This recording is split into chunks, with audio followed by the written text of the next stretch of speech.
Yo, what's up? It's your channel. Yeah, I uh something came up with Dr. Cervin, so he had to reschedule our. That's actually probably pretty good because it's good to have this first one be kind of a little dry run Yeah. and to explain to people what's happening. Um, so, you are an Eastern Orthodox Christian Yes. and you have been for a while. Yes. I'm like before the big wave. Yeah. And your brother is actually an Eastern Orthodox priest. Yes. Yeah. So you're not one of these ortho bros creating content that makes patriarchs all over the world cringe. Yeah. Yeah. um, but more to the point, I mean, so Tim saw some of my Hebrew Bible studies, and he was like, "Hey, I could do Greek Bible studies." And while I think that's a great idea, it's not really something that fits on my channel. Randos United hasn't completely decided on its format yet. So, um, right now, this is on Tim's channel, and Tim, you That's should right. put a link into the chat. Filatimo Forum is the YouTube channel. Okay. Put it into Sure. the chat, Yeah. so that people can click on it. Um, and so he started his channel, and right now we are on Randos United. It's possible in the future that this type of thing will be a Randos United thing, but like Randos United hasn't made that decision yet, and it's not my decision. There is there it is, right there. And so um, when so Tim actually has an actual scholar of Greek. Yeah. He's not a uh, biblical scholar, thank okay. God. Yeah. And so he's gonna get this going, and I thought it was a wonderful idea. And then when he was talking to Professor, who is it? Professor Richard Cervin. Okay, So his I did a conversation with him. You can find it on my channel. right. Um, he is a uh, he has a PhD in linguistics Mm, and a focus in classics. okay, So his background in Greek is in classics. So ancient Greek classics, and also of course he studied the New Testament Greek, and he also studied medieval Greek, even into modern Greek. So he has a very wide breadth of understanding of the Greek language, which is not common among Greek biblical scholars who are tend to be very focused on New Testament Greek alone. And so I think that he'll be a really he'll have a different perspective. He's not just like pigeonholed into one particular dialect of the language. So he has just a broader perspective. So, and also he's a cool guy. I actually I did a patristic Greek reading group with him years ago, and we just had a really good time with it. And it's one of those things we really enjoyed our time. And when I saw your Hebrew Bible study and how you were conducting it and how conversations went in different ways, I thought it just reminded me of good times I had studying Greek. And so when I contacted Dr. Servin, I was like, would you be interested in doing something online? He's like, hey, I just retired and I'm looking for something to do. It sounds great to me. So he's he's excited about the idea. So I think it'll be pretty cool.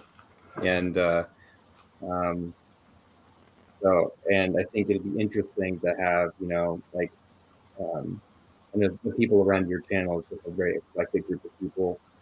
So I just think it'd be pretty cool. I'm not the expert. In terms of Greek, I did 2 semesters of New Testament Greek years ago, and I haven't practiced it since then. So I'm just like, I'm essentially a beginner. Mhm. Um, so I sort of Yeah. myself have hosted this thing, but Yeah, so when Tim was talking to the professor on his channel, there's kind of a little discussion on Philotimo. Uh, everybody go and actually subscribe to Tim's channel, and then so when you were talking, you were actually thinking you might do Septuagint, yes. and as long as it's Tanakh related, so my channel, I'm trying to kind of keep my channel still be like my channel, Hmm. and so uh, I mean, I don't know how long we can continue like have it broadcast on my channel. I don't know how long Randos United is going to decide to allow it to be on their channel. So you do want to actually subscribe to Tim's channel. But I thought, hey, so if you're doing the Septuagint, then we could do it on my channel, and I would try to participate a little bit if I can, Cool. and then we'll see where it goes from there. But Yeah. so and then you schedule this and with the professor, and we actually kind of lucked out because he had to reschedule. So we get to do a little dry run. Next week, it's actually going to be for real. Hmm. Yeah. um, but I thought it would. This actually gives us a little chance to talk to people about what this is going to be like and what it's going to be, and to kind of do an introduction and to get people to actually subscribe to Tim's channel. Hmm. So anybody who hasn't done that yet, go ahead and do that. Um, other than that, it's all your show, Tim. So I don't Okay. know. I don't know what you want to do as far I as. want. I wanted to ask you for Dr. Cervin wants to share some handouts. Hmm? And how would you recommend I get like people's email addresses or get some kind of a distribution list together? Good question. You might want to actually create a Discord server. Okay. Um, that might be a good thing to do. I don't know if you were planning on. I mean, um, hmm. So, I mean, I'm not aware. I think this would be more residents. I mean, you're perfectly welcome to post stuff on my Discord server, and if people, from my Discord are interested, or you might even think about doing it on BOM.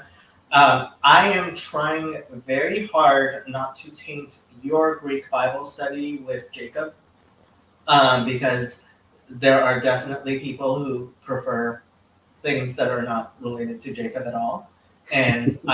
I very much would like them to feel comfortable on your Bible study when, Okay. so like, this is Tim's thing, which Yeah. I am 100% supportive of as much as I can be of Tim's thing. So yes. Oh, Andrew Tennant says you can put handouts in as a PDF in the chat. Well, I mean, if the PDF, if you have a link to the PDF, A yeah, link to a PDF. Okay. Yeah. yeah, you can't like upload a PDF. Right. Yeah. I was like, oh, you can. Yeah. I can't put files there. Okay. No, but you can. So I personally sometimes use Safari as Sheets, Mm, but that's useful for Hebrew. hmm. It's not so useful for. I don't think there's anything equivalent. I actually tend to use a lot of, so if you go to my actual like Hebrew stuff, I used the Bible Hub website a lot, Okay. which I found to be very, very useful.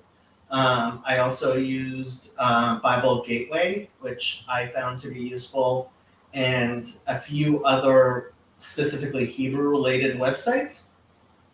So you can always, so for example, Can you put files in Discord? in Discord you can up to some limit. Yes. Okay. Like actually, So you can have files like on there, kind of like Google Drive or yes. something. Okay, Yeah. that's cool. So there's also just, you can also put things on the screen. So I used Bible Hub a lot, and there are various ways you can make it Cool. bigger or stuff. Just remember, if you edit any of the, if you make any custom stuff, it's for everybody, not just you. Custom stuff? You mean like Wiki Bible? No. Okay. Oh, I mean here on StreamYard. Oh yeah. So you see, we have these different Yeah. custom layouts. Those custom layouts, that's for everybody, not just your channel. Okay. This is the regular, and generally I use the regular ones anyway. I tried some of the custom ones. Like this one, I actually used for my Torah studies in depth with Ben. Because it's just the two of us and a text, and I found that useful. Okay. But so for example, Genesis 1, it has, so let's go to Matthew 1.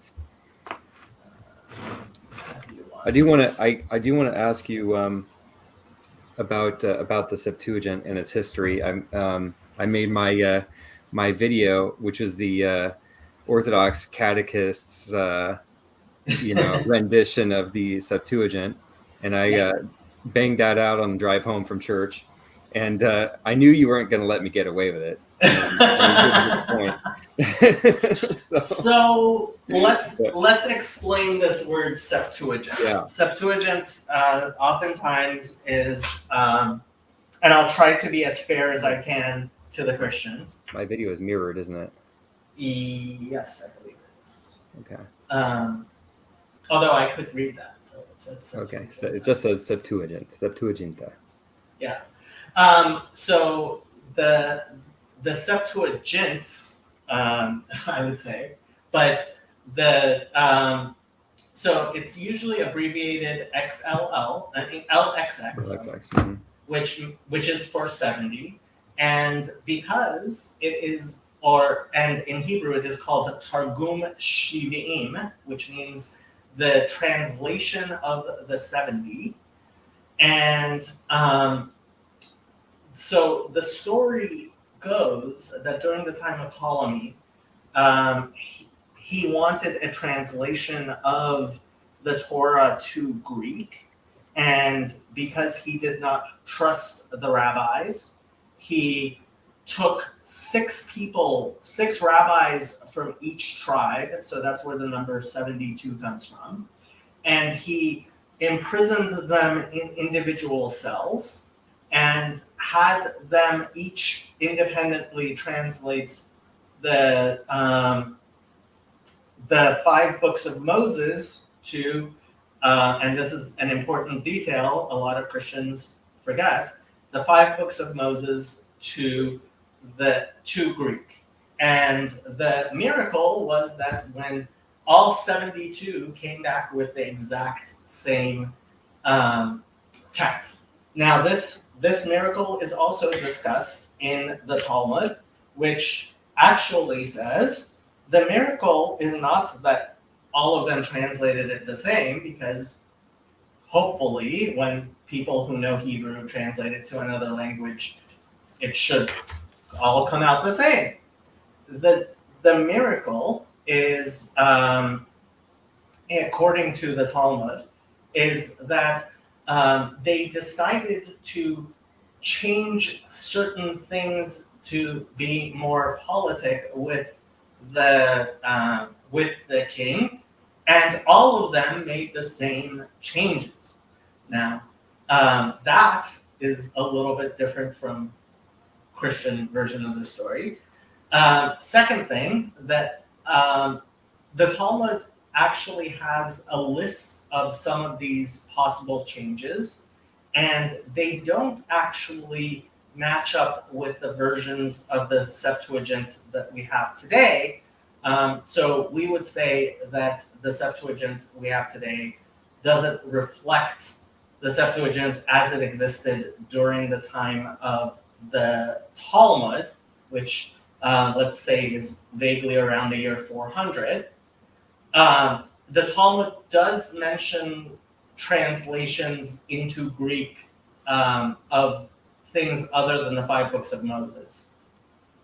But the general consensus, and Father Stephen DeYoung actually said he was rather glad that I have been making this point because it's a point he has been making to various Christians, is that the term Septuagint only properly refers to the five books of Moses. It doesn't refer to any Greek translation by any Jew that any Christian decided is a good translation of the Bible. And what happened was that during the time Christianity was forming its canon, there were various translations by various and mostly anonymous random Jews from Hebrew and Aramaic into Greek. And some of these were some of the things that were, so for example, Paul of Tarsus, I'll be nice. Thanks. So he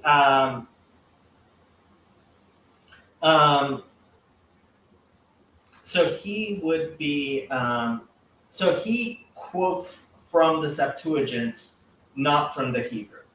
There are things we can tell were obviously from a Greek translation. Famously, I would say Galatians 3:6, and not from the Hebrew. But so there are certainly translations of the Hebrew Bible that have become canonical within Christianity because they are in the Greek canon of Christianity. And so I am pretty sure Father Stephen would say that the translations by the apostles is holy writ, right?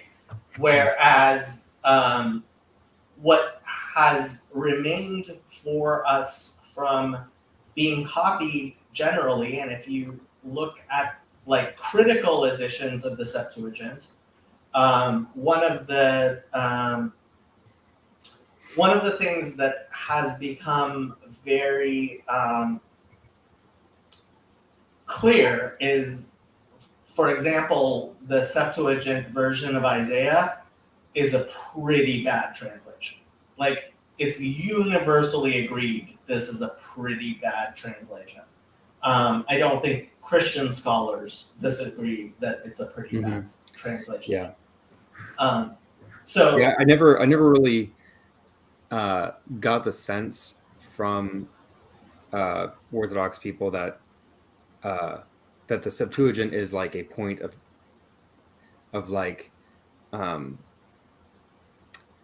like a point of pride in the sense of like, this is the thing, this is the, I do get the impression that there's like there's a value to it, but never I just did that, sorry. Yeah, you shouldn't do that Sorry. so I'll tell you why you shouldn't do that. Very unfortunately, what is quite common, especially for Bible studies, is porn bombers, because they really, really like the reactions they get from coming onto coming on to whatchamacallit. Thanks for that. So no, I'm Christian. I wouldn't do that. I have to ask you, Lewis. My question is, how did you find this channel?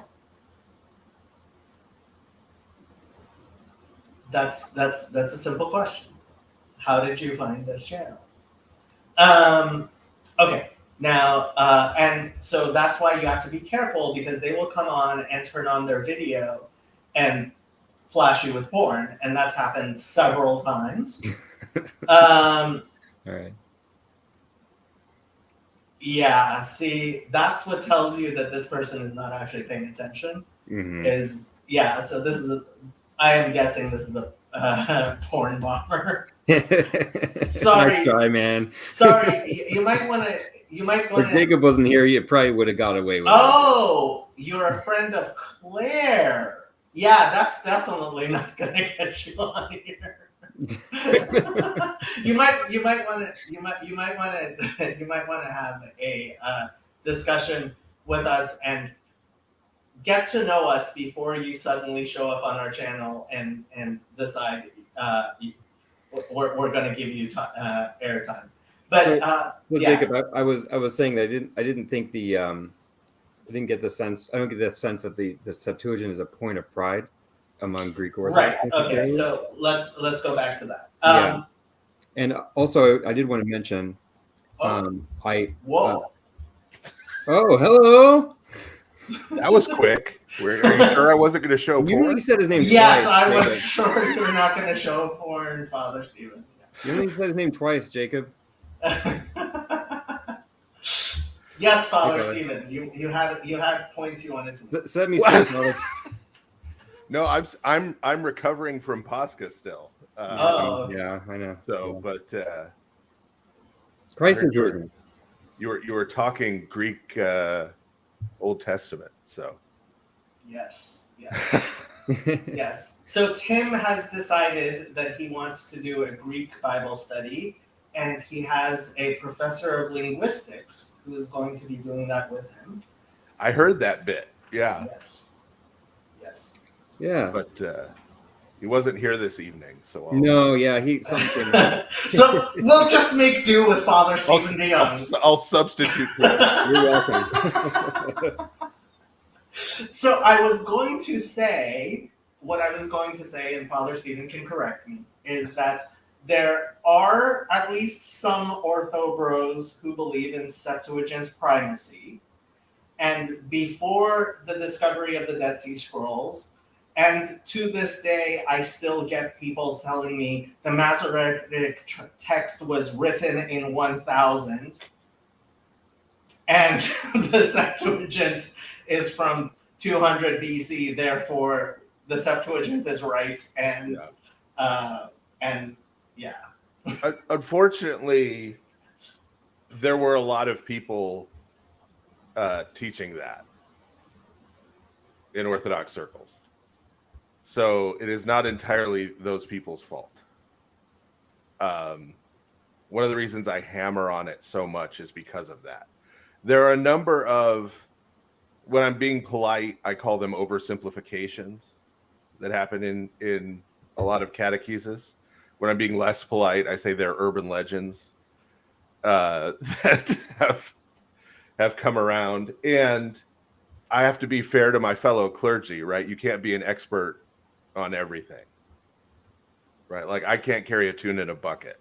So if you want to learn the 8 Byzantine tones, I am not your guy, right? Like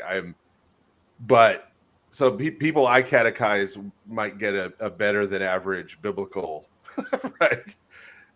Basis, but they're going to get a below average musical unless I get them with my choir director or my chanter or something to help them. And so what tends to happen is any given priest or catechist has an area or two where they really know their stuff, and the rest they're kind of trying to pull together resources, and some of that ends up oversimplified.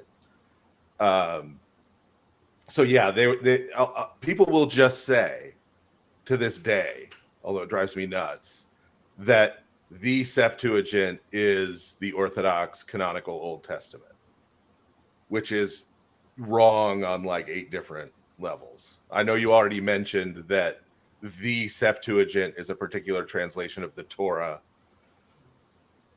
So we have more in our canon than the Torah. That's, but so that part's wrong. I mean, the only level on which that statement is true is if by that you mean Greek Christians have traditionally read the Old Testament in Greek. And the actual truth that's reflected in that is that, and this is a difference with Judaism in my understanding, even Second Temple Judaism, is that Christians have always, seemingly, as far as we can tell, held that the scriptures are translatable and carry as much authority in translation as the original. Right. So I have been very careful to tone down a bit of over anti-translation, which has seeped into Judaism historically for obvious reasons.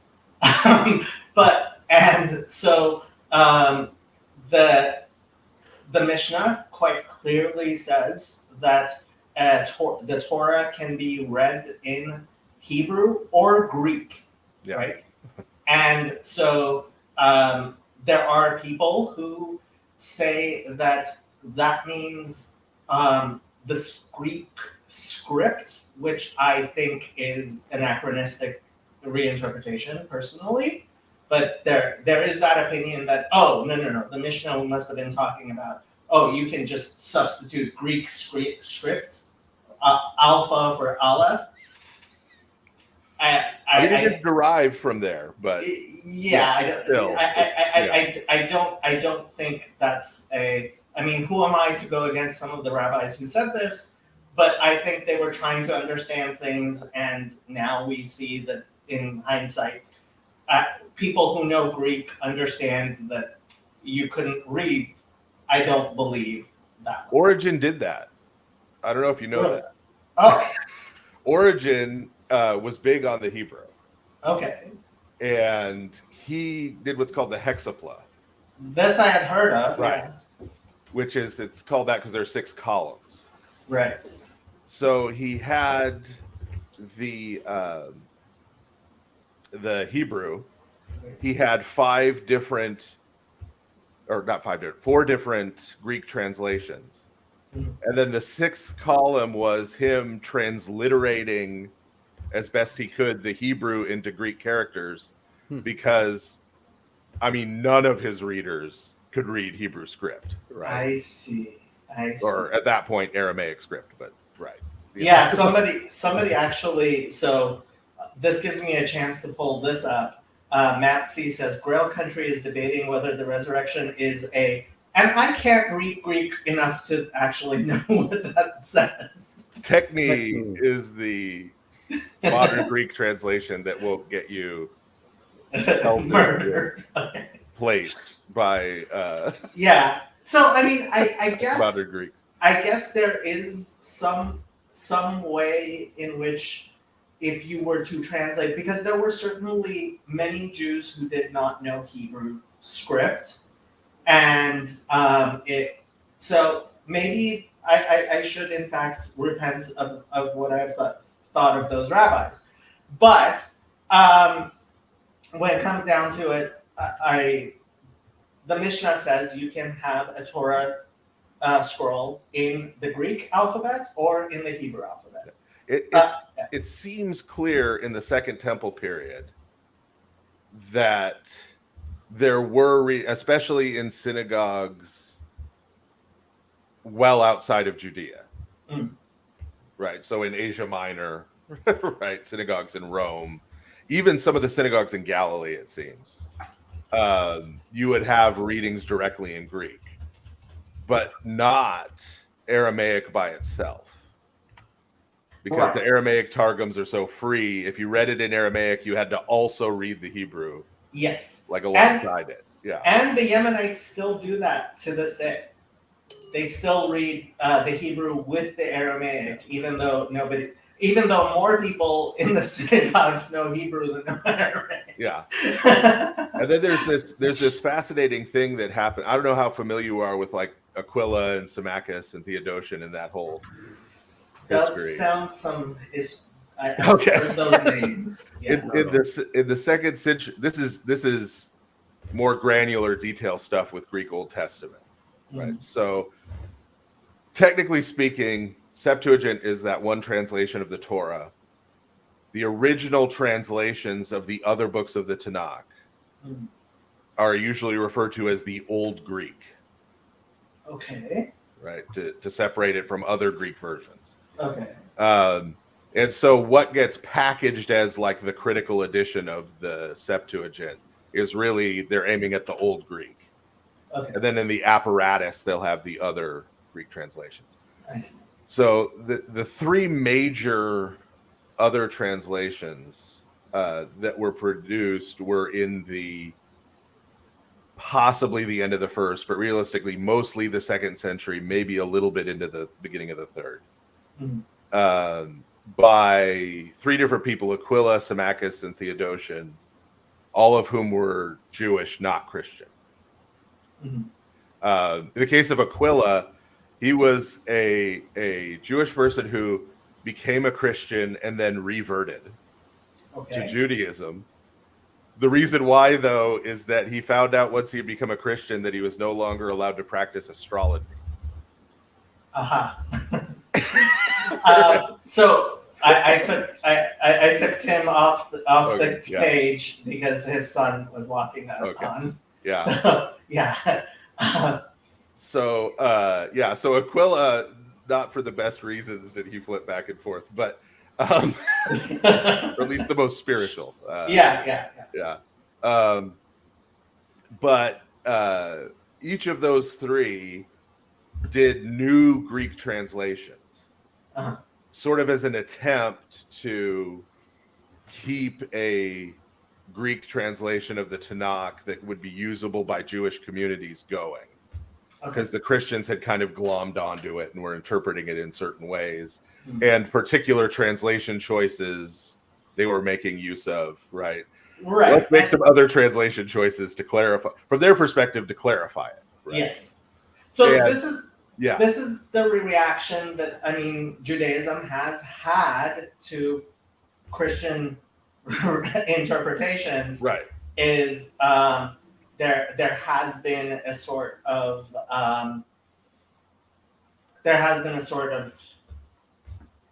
I hate to call it revulsion.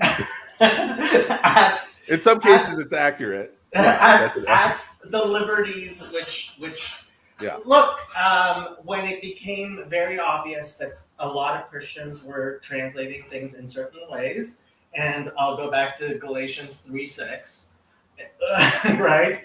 A lot of the Jewish, we became a lot more dogmatic about the Hebrew. And,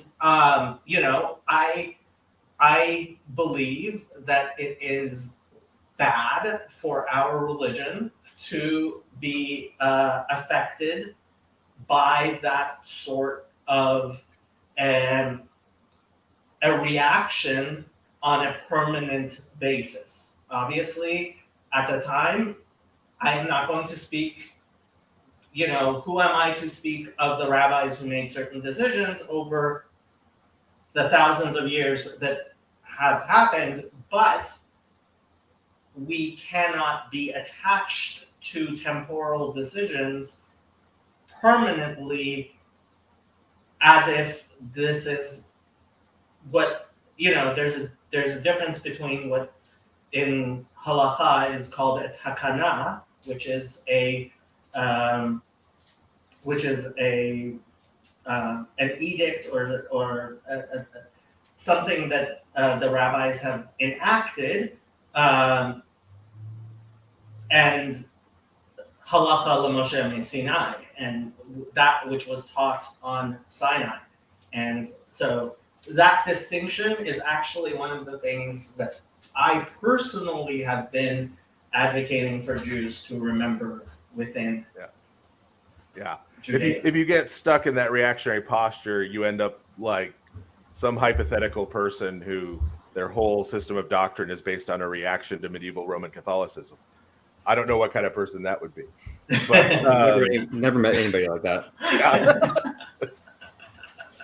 But yeah. So Aquila, Symmachus, Theodotion, I'll do this in that order.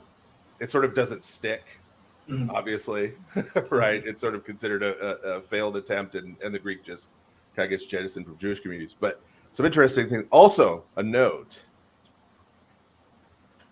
This is another one of my pet peeves, urban legend things, right? So some of those folks who want to go after the Masoretic text will say, oh, look, St. Justin the philosopher says that the Jews were out there changing the Masoretic text. St. Justin does not talk about the Masoretic text at any point.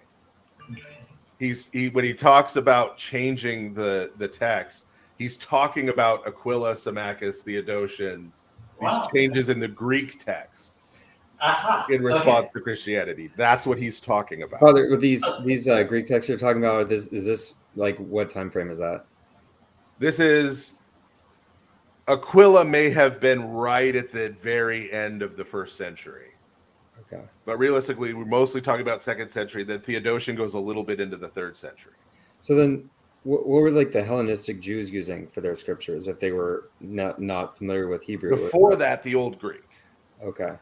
Now there's an exception. I'll get to that in a second. There's a weird exception. But I want one other interesting fun fact. So 2 days ago, this may not be true for Andrew because I know the Coptic. I actually have a Coptic Holy Week book, but I know the traditions are different on some of this stuff. Like they read the entire book of Revelation at their Paschal Vigil, which we know. It's crazy. Yeah, the Chalcedonian. But so we Holy Saturday 2 days ago, seems like longer, but I was awake most of that time. That's why. So if you do I had a baptism and some chrismations, received some people into the church. So we did the more ancient baptismal form of the liturgy, which has 15 Old Testament readings, one of which is the entire book of Jonah, to give you an idea of how long these are. Aww. No, I appreciate that because we read the entire book of Jonah on Yom Kippur. Yeah, and one of them is we read the story of the crossing of the sea, and then when we get to the Song of the Sea in Exodus 15, that gets chanted.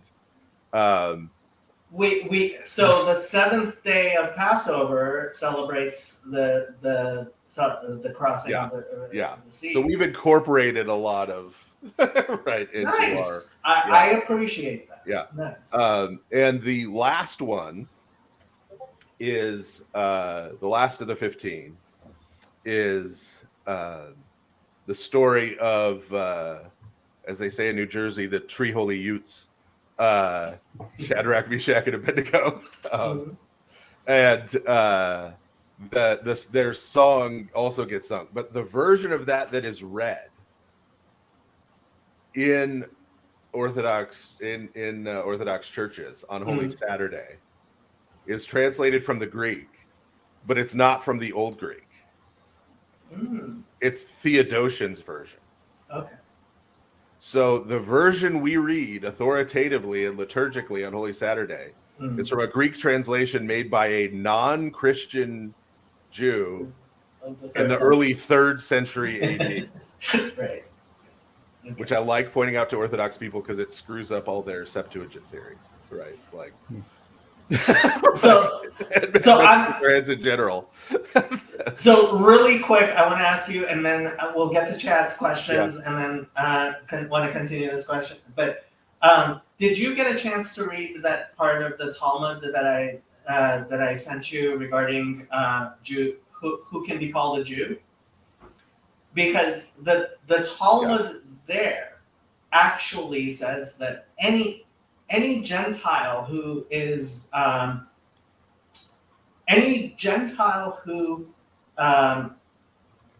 rejects idolatry is called a Jew, as in a member of the tribe of Judah, they're talking about why Mordechai, who's from Binyamin, could be called thing, and they derive it actually from the three Utes. So that's where they get, because they say when they are referred to as Jews, it actually means that they are Gentiles who rejected idolatry. The idolatry. Yeah. Chad wanted to ask about the book of James and whether it was written in Hebrew or Greek. I don't know too much about it, but Father Stephen does. Yeah, there's no direct evidence that anything in the New Testament was written in anything other than Greek.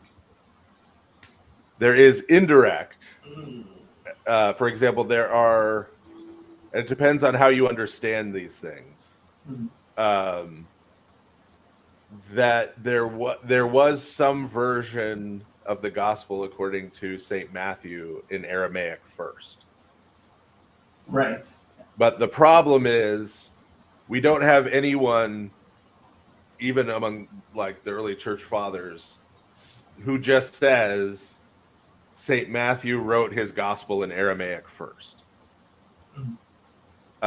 We have a kind of cryptic reference in Papias that we have secondhand that says he wrote the Logia of Christ.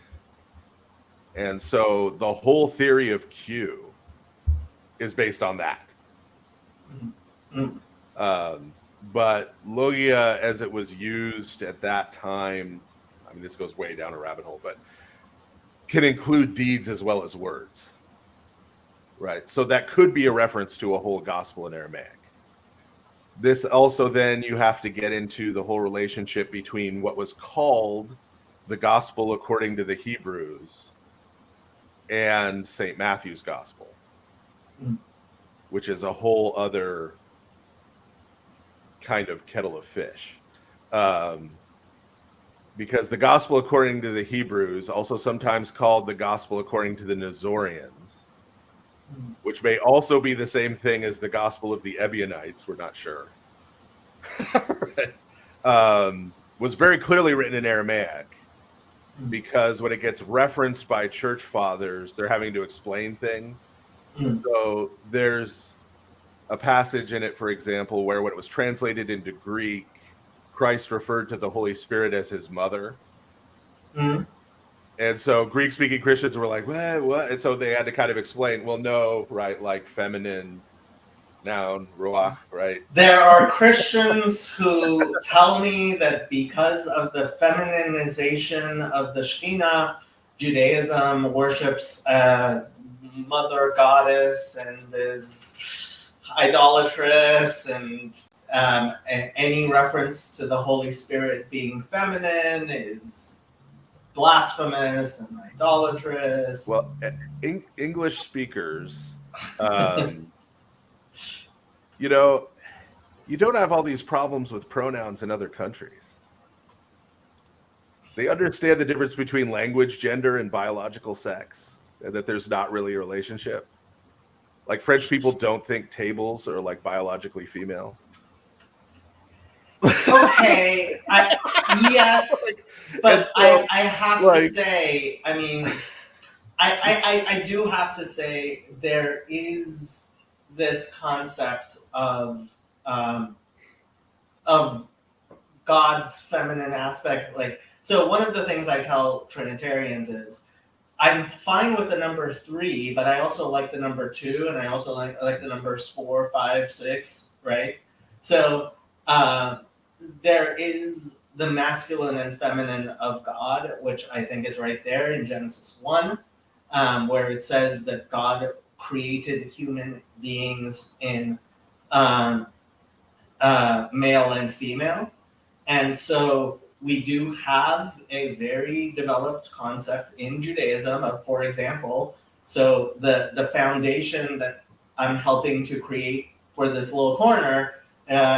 Right now, the name appears to be Em Habanim Smecha, the joyful mother of children, which is, as far as Jews are concerned, a reference to God as our mother. Yeah. And so referring to God as our mother is a Jewish thing. Right. So if it is a true statement that aspects and qualities that for us correspond to biologically female humans find their perfection in God, then yes. The argument is language gender carries that weight. Well, the answer is no. Right? No. So, but what I just want to make clear is, so sometimes, we're talking about ways in which the monarchical trinity can qualify as some Jewish conception.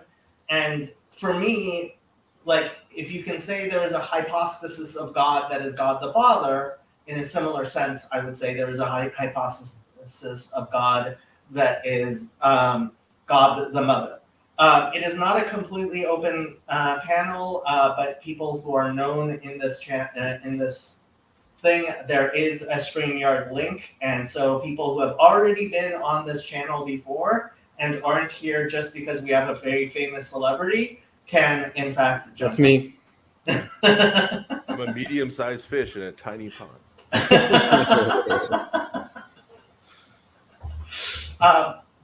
I forgot what we were talking about before. Oh, one more question.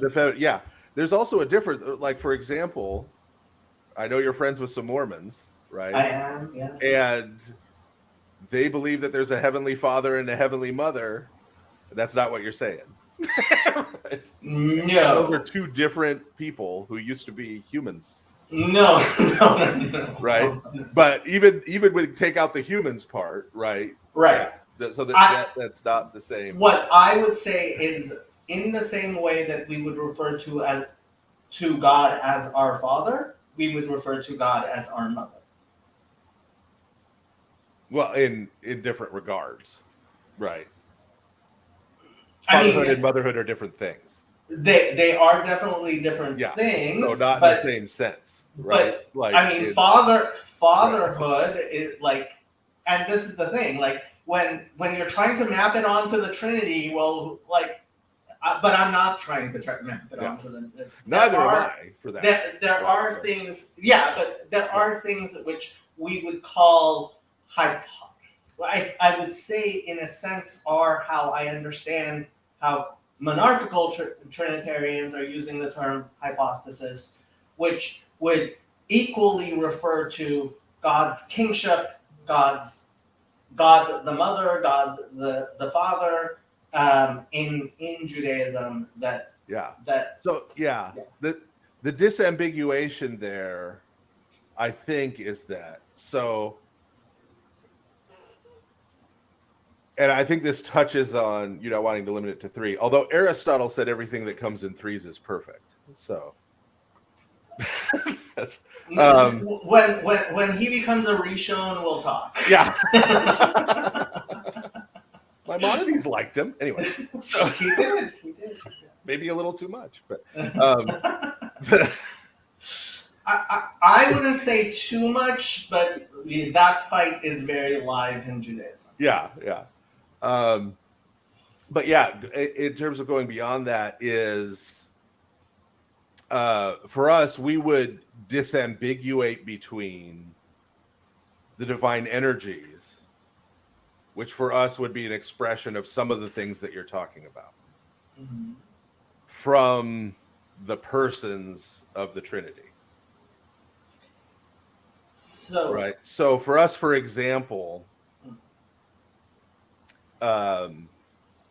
when we say God the Father is God the Father, we mean we're using it in that sense to say he is the Father of the Son, right? When we talk about the fatherhood of God as it's reflected toward all creation, right? that it would be one of the divine energies. And so you could put motherhood in that category also. You couldn't say that he is the mother of the son within our Trinitarian framework. That would be to confuse that relationship. But those qualities that we would group together in motherhood that's referring to his activity. So, okay. With apologies to Tim, I am going to go ahead and flash this up. So, in our understanding, and I wouldn't say this if a rabbi who is competent to say such things had not already said it on YouTube, is he said that when we talk about Chachma, which is referred to in Kabbalistic texts as father, Bina, which is called mother, and then there is the son and the daughter.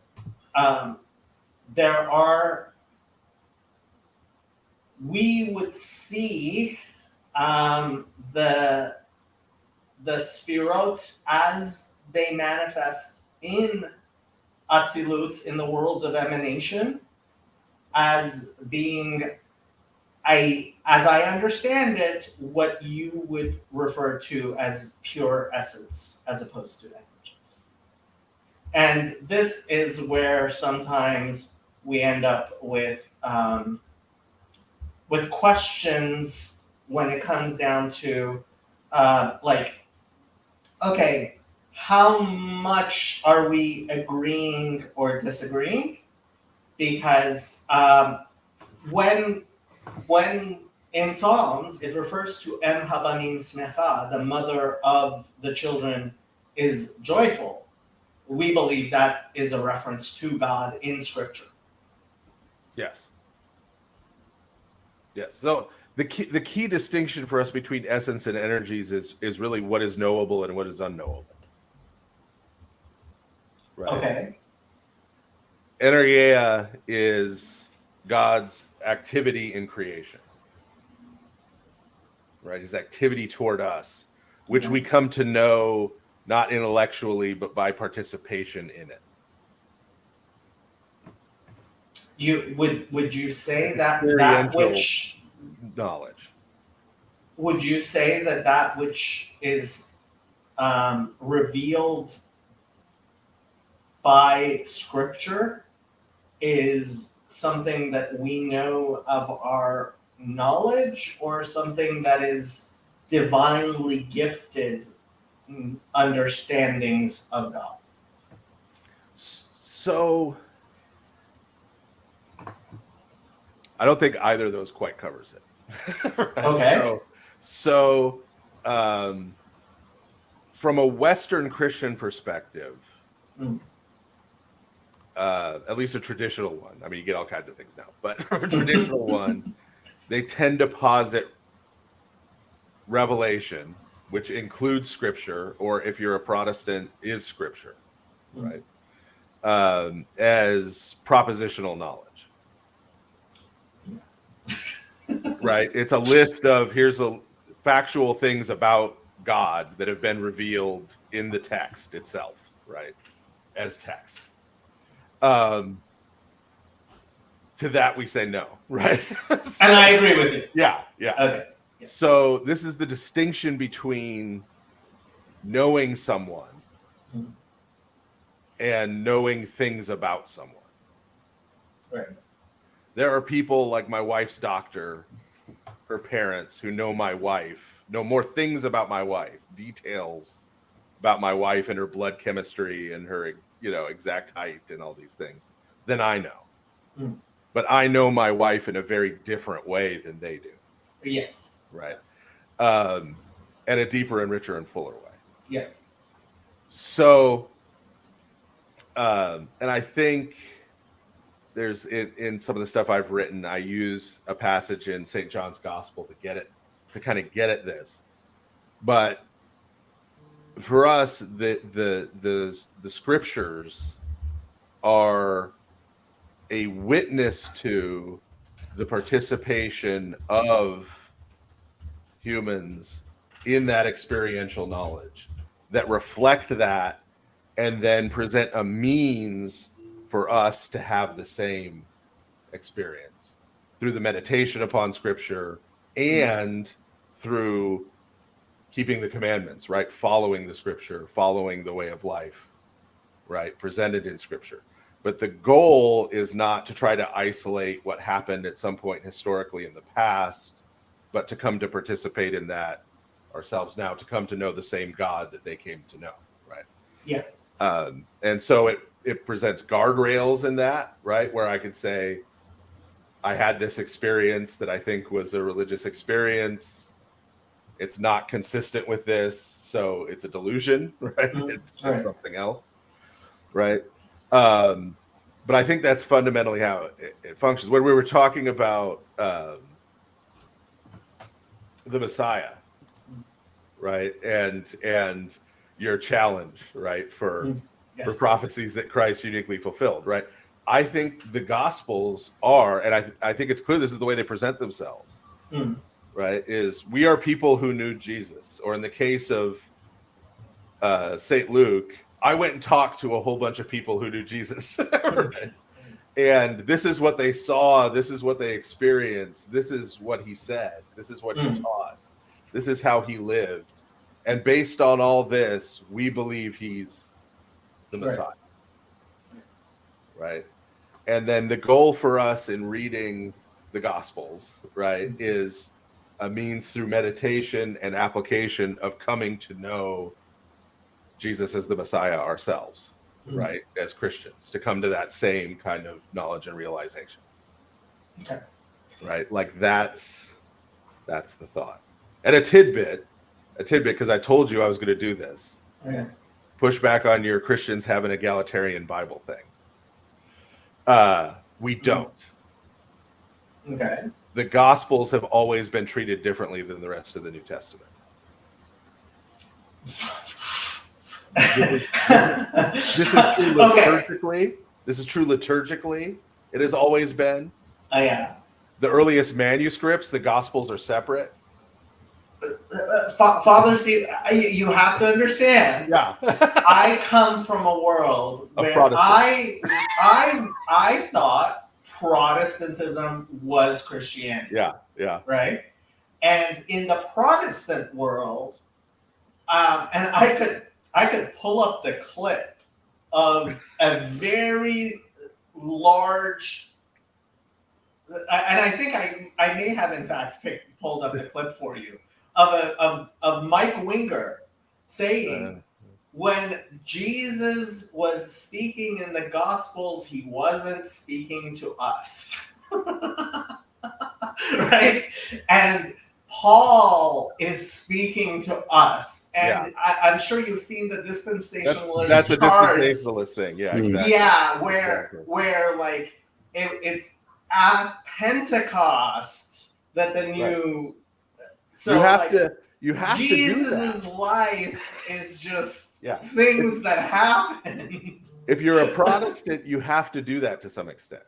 The dispensationalists go all the way with it, right? Because if you read St. Matthew's Gospel, right, you read the parable of the sheep and the goats. It's the only place in the New Testament where the criteria is laid out for the day of judgment, the end of days of the last judgment. How are we going to be judged? Who goes to heaven? Who goes to hell? Who's a sheep? Who's a goat? Who has a part of the resurrection and who doesn't? And you know what it's based on? Entirely on works. Yeah. Entirely on works, right? And that it's right there. That's what Jesus said it's based on.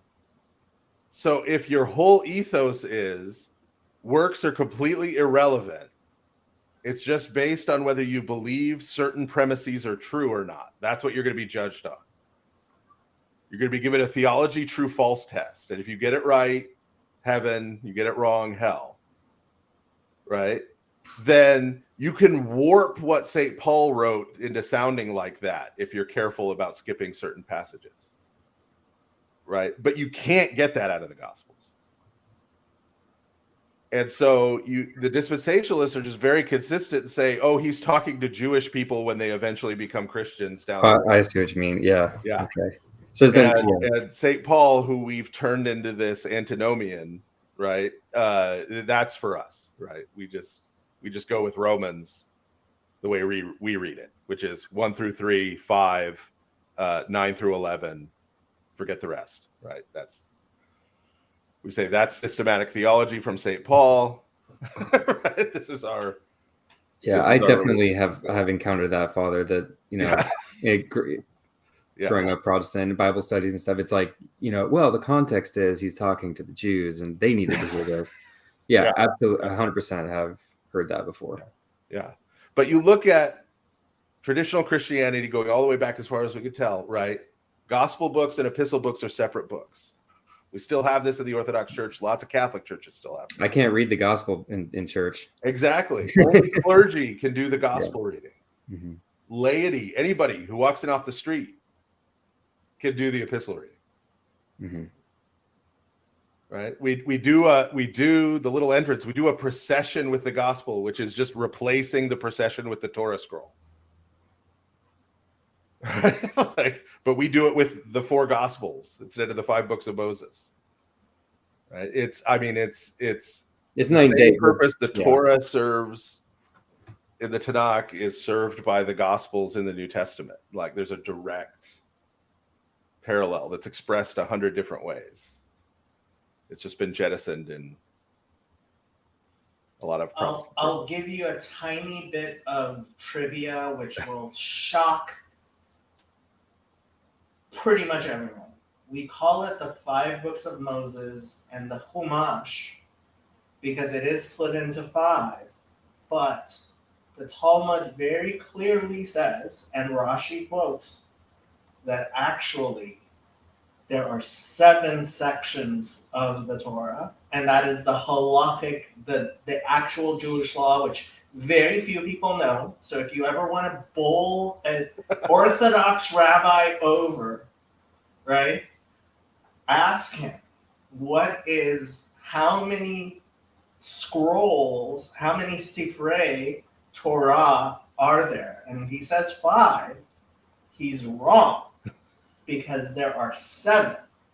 Because in Bamidbar, there's a small section called Ve'i ben Soa, which we say in the liturgy, but it has 2 upside down nuns around it, and that it says that when the Mashiach comes, that section will move to its correct location, wherever that is, which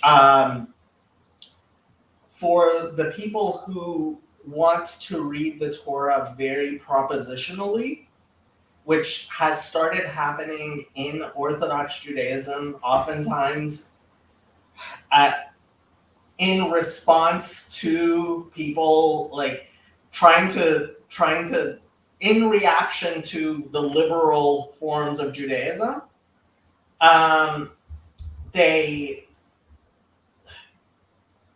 if you're taking the Torah way more literally than you should, you have to ask yourself, well, what does that mean that the letters are going to move and be rearranged and we're going to understand it differently?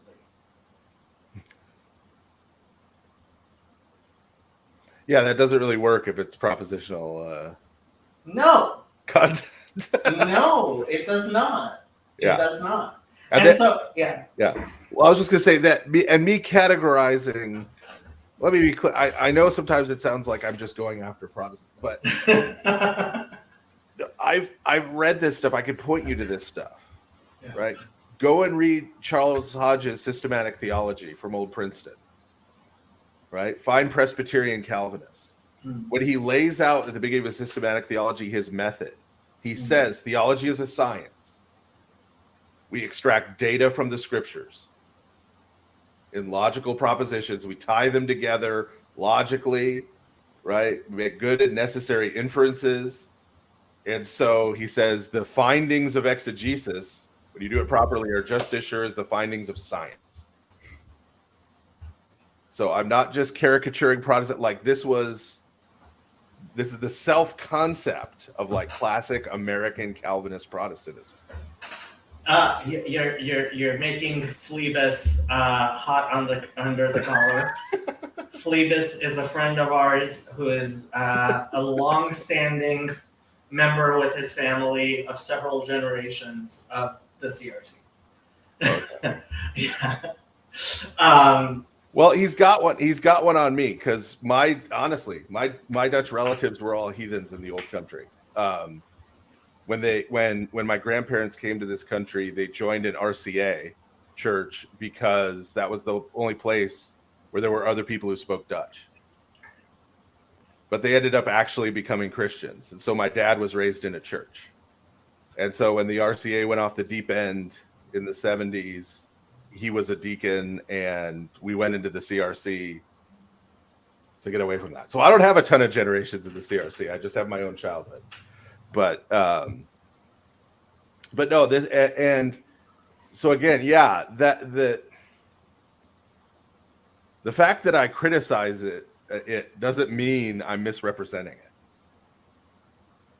right? Because Hodge, if he were alive, would agree with that. He would say, yes, it is propositional. They teach this at Westminster Seminary, folks. They teach that the New Testament is propositional content. This isn't me caricaturing things. This is people who believe this say that that's what they believe. That's how they teach it. Well, I mean, this is part of what this little corner and certainly my channel and these channels really attempt to do is to have a serious discussion where we do engage each other in order to try to understand. And Phlebas says, I jest, and the criticism might be needed more than ever right now. But look, I was very surprised at how mysterious so many Christians thought Jews are. And it makes perfect sense, while at the same time we kind of feel like, oh, well, like you have art scroll books all over the place. You can know as much about Judaism as most Jews do really easily. And it's funny, like some of these Noahites, like Elijah from my, we're doing a Halachic Man book study at his request. And he knows more about Judaism than like 99.9% of the Jews. And it's like, Elijah, stop reading so much about Judaism. If you're going to convert, or go find yourself a girlfriend, but like, stop. It is, speaking as someone coming from outside, it is actually very hard to learn about contemporary Judaism. Art Scroll has a lot of really nice books. They're expensive, but that doesn't do it. Yeah. It really honestly doesn't do it. I have Neusner's translation of the Mishnah. I've had it for years, right?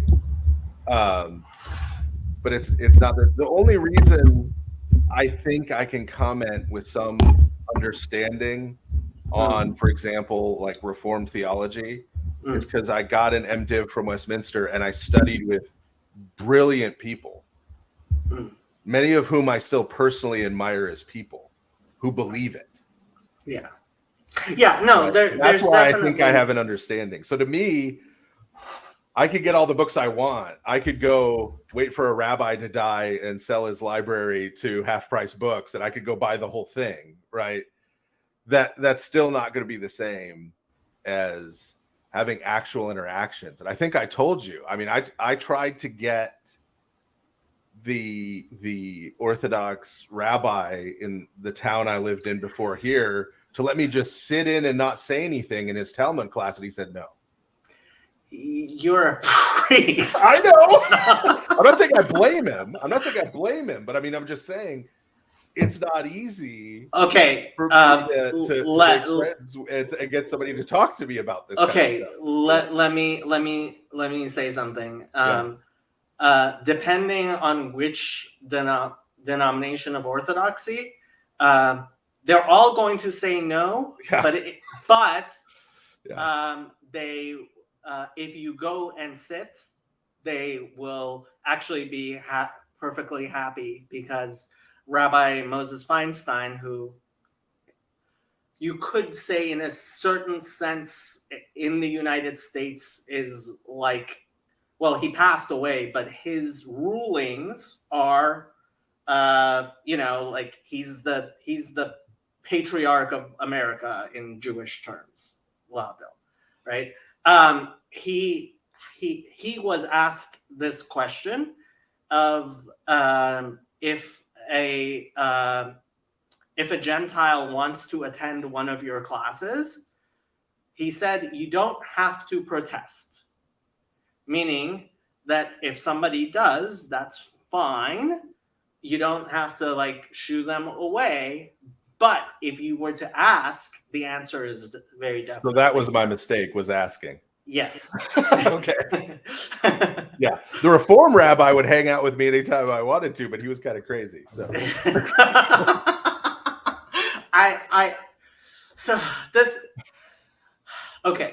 So this is your fault that I'm going to a Reformed synagogue, because I have a very good friend who is a rabbit, and that's what I call female rabbis and Reform rabbis in general, because rabbit is actually kind of modern Hebrewish female of rabbi.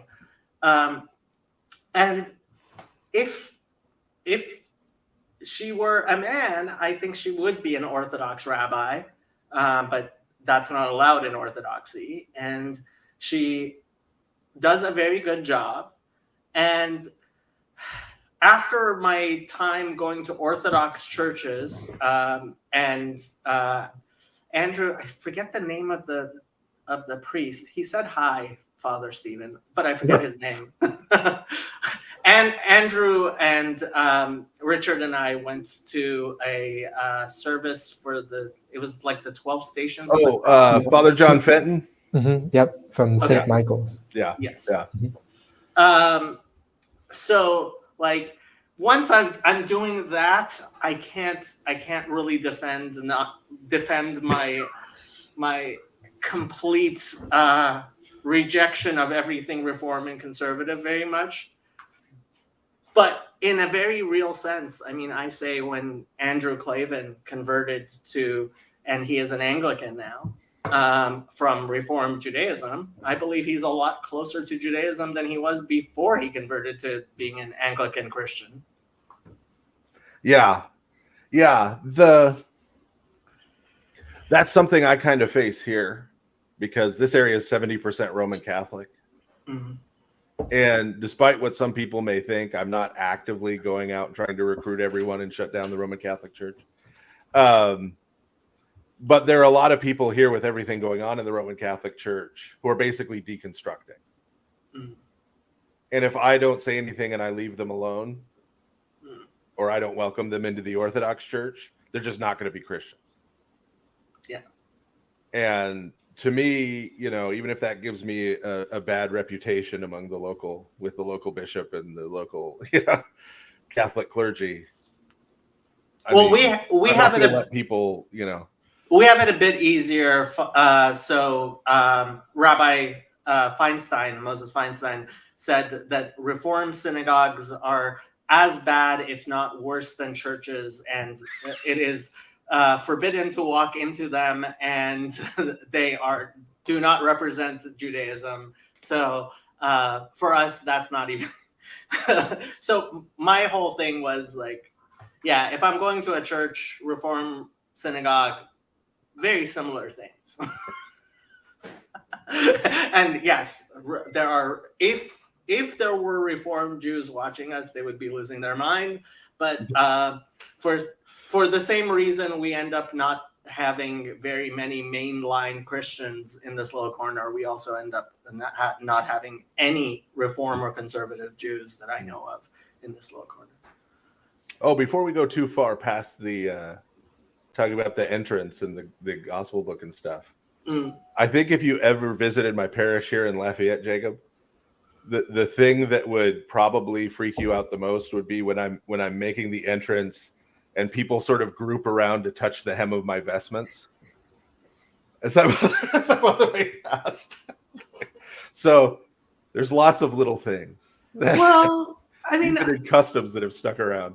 Yeah, that's so. I found out about the Christian kiss or whatever you guys call it. Oh, the kiss of peace. Yeah. Yes, kiss of peace. Yeah. And I was like, and then I went and I was like, in Judaism we have a lot of kissing. Like in Sephardic circles, we kiss the rabbi's hand. We certainly kiss. I mean, everybody kisses Torah, kisses tzitzit, kisses mezuzahs. Kissing on the mouth, that's kind of, yeah. But we, for the record, haven't for a long time kissed on the mouth. You usually get both cheeks. and it's two or three, depending on the Slavs tend to do it 3 times, and Byzantine Rite tends to do it twice. And then you get a catechist who's or a catechumen who's not done it before, and they get all disoriented, and you end up with a kiss on the mouth anyway. Well, yeah, that's true. Or you smack noses. You do on the way past. Or, yeah. That's the place where that gets interesting. Is so once a year, our whole diocese gets together, and the bishop likes to have all the clergy can celebrate. So it's like the bishop, like 40 priests, 6 or 7 deacons, right? Like all serving at once in this giant gang. And so you get to the point in the liturgy where all the clergy have to go and exchange the kiss of peace with the bishop and then with each other. Wow. And the choir has to draw out this hymn to cover it.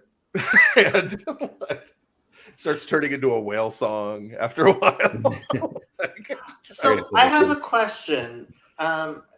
Tim's brother is a Greek Orthodox priest, and you're Antiochian Orthodox.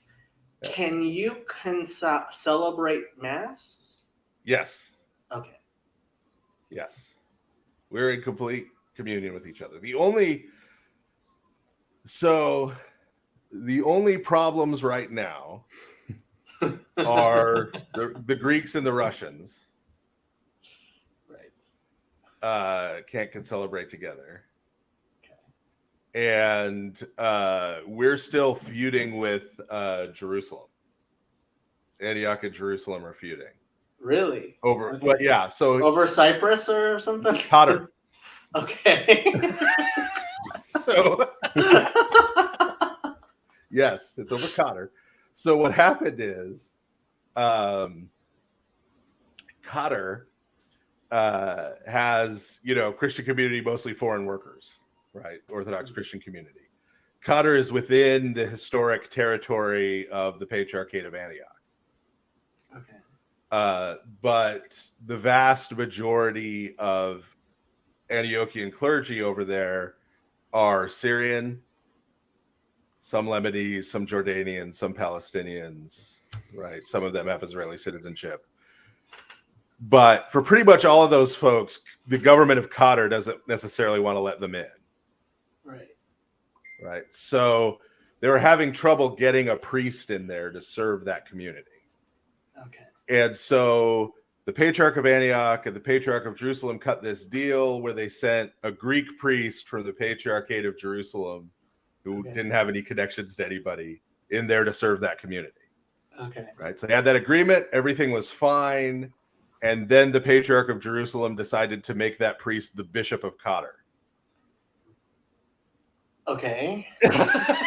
Which that then made the Patriarch of Antioch mad because he's like, you're trying to take a I whole see. country of my territory now and like plant your flag in it, Okay, right? And that wasn't the purpose of this deal, and so I see. they're I not see. getting along right now. Okay, so that makes you visiting Israel even more difficult. Even more tricky, yes, Yeah. than it would otherwise be. Yes. So yeah. I almost want to ask you about, and feel free to just ignore the question and move on. The ortho bro who got arrested on Thursday. I haven't. Okay. It was Holy Week. I I don't know anything about it. I don't Okay. know. The only thing I heard, I was listening to a news show I listened to where they were talking about it a little. And they made it sound like this was just some guy who was trying to impress people. Like, hey, I know something you guys don't know. And it ended up creating a major international incident. But Yeah, I heard that secondhand, and that's about all I know.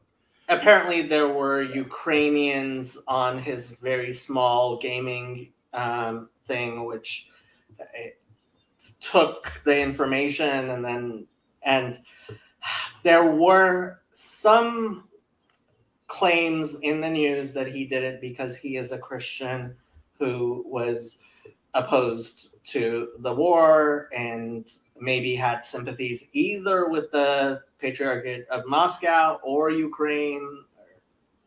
Yeah. Yeah, and there's a whole. So there are some folks, and they've been on NPR, who are very invested in trying to create a meme that any convert to Orthodoxy in the United States, it's because they're a right-wing Putin stan. It's not that doesn't happen. You could go back a few years ago to an interview I did where I said sometimes we get those people showing up in church. That made a lot of people mad when I said it. But what I said was, hey, people show up at your church for whatever reason, some of them good, some of them bad. You know, the purpose of the catechesis process for a year is to get them to the good place from wherever they were, right? To work with them, and Yeah. But their meme was just, these are bad people, right? Throw them out, and or the Orthodox Church are bad people because these people are there, right? Be afraid. And so, Father, are you referring to the article that came out from was it from the Fordham people that ended up on NPR? Yeah, there's Fordham connected people involved in this, and the Fordham guys. Yeah. So I want to introduce Father Eric. Father Eric Seitz is a very important member of this community. He is a Roman Catholic priest in North Dakota. And he said, using top secret security clearance for Discord clout, shaking my head. He on Sunday afternoons, he has a live stream on Randos United, and I just wanted to make sure to mention him because he is a valued and respected member of our community. Yeah, I wanted to interject, Father. You're talking about the people showing up. I'm just speaking from my experience. In a Greek Orthodox church, we have like the people who are showing up. I was kind of expecting a big influx of the internet people. Yeah. And what I've actually seen is a cross section of a lot. There definitely are numerous. We had 12 baptisms on Lazarus Saturday. Lots of people coming in. Some of them there's definitely like some of the internet people, but it's kind of a cross section of all kinds of different people. And when people do show up and they are coming from, the internet culture, and then they're drifting into the Orthodox Church,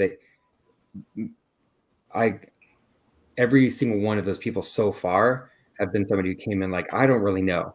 I'm here. I want to learn. I want to. Yeah. They're coming in with with the attitude of, I don't already know everything. I'm here to find out what this is all about. Yeah. Even though they did come from the internet and Jay Dyer and all these people.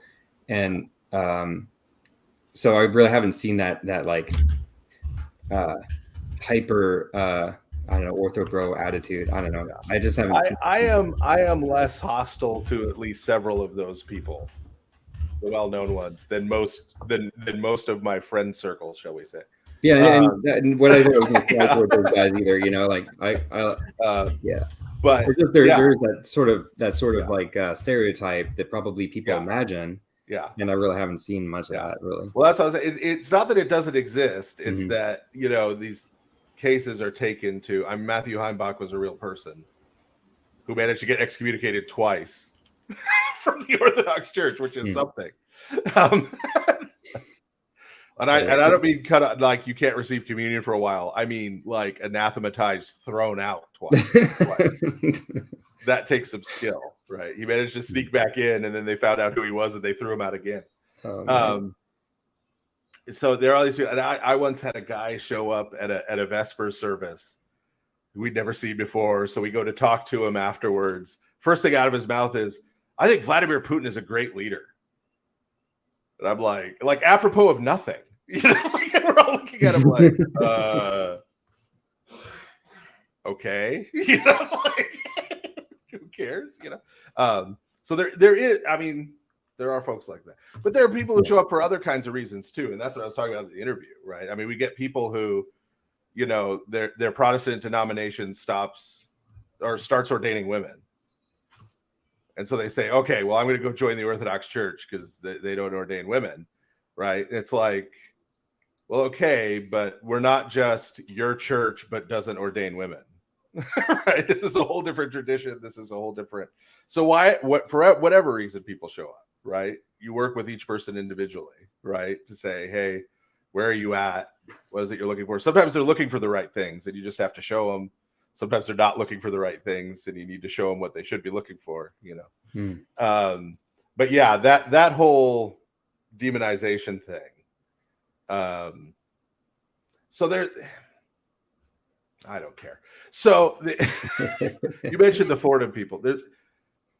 There's a very small group, mostly in academic circles, of ethnically Orthodox people in the U.S.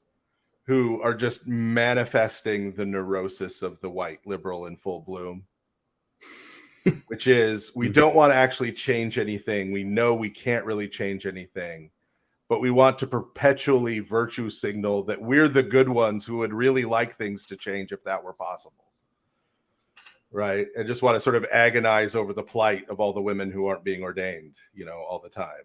And, you know, the folks who can't be married to someone of the same biological sex in the church. And, you know, just, isn't this horrible? Isn't it horrible? We're horrible. Flagellate. You know, it's the same thing as, you know, the rich white liberal who's a member of the country club is not going to quit the country club no matter what happens, but really wishes you could get some more ethnic minorities in there so they could feel better about it, right? Like, it's that whole pathology.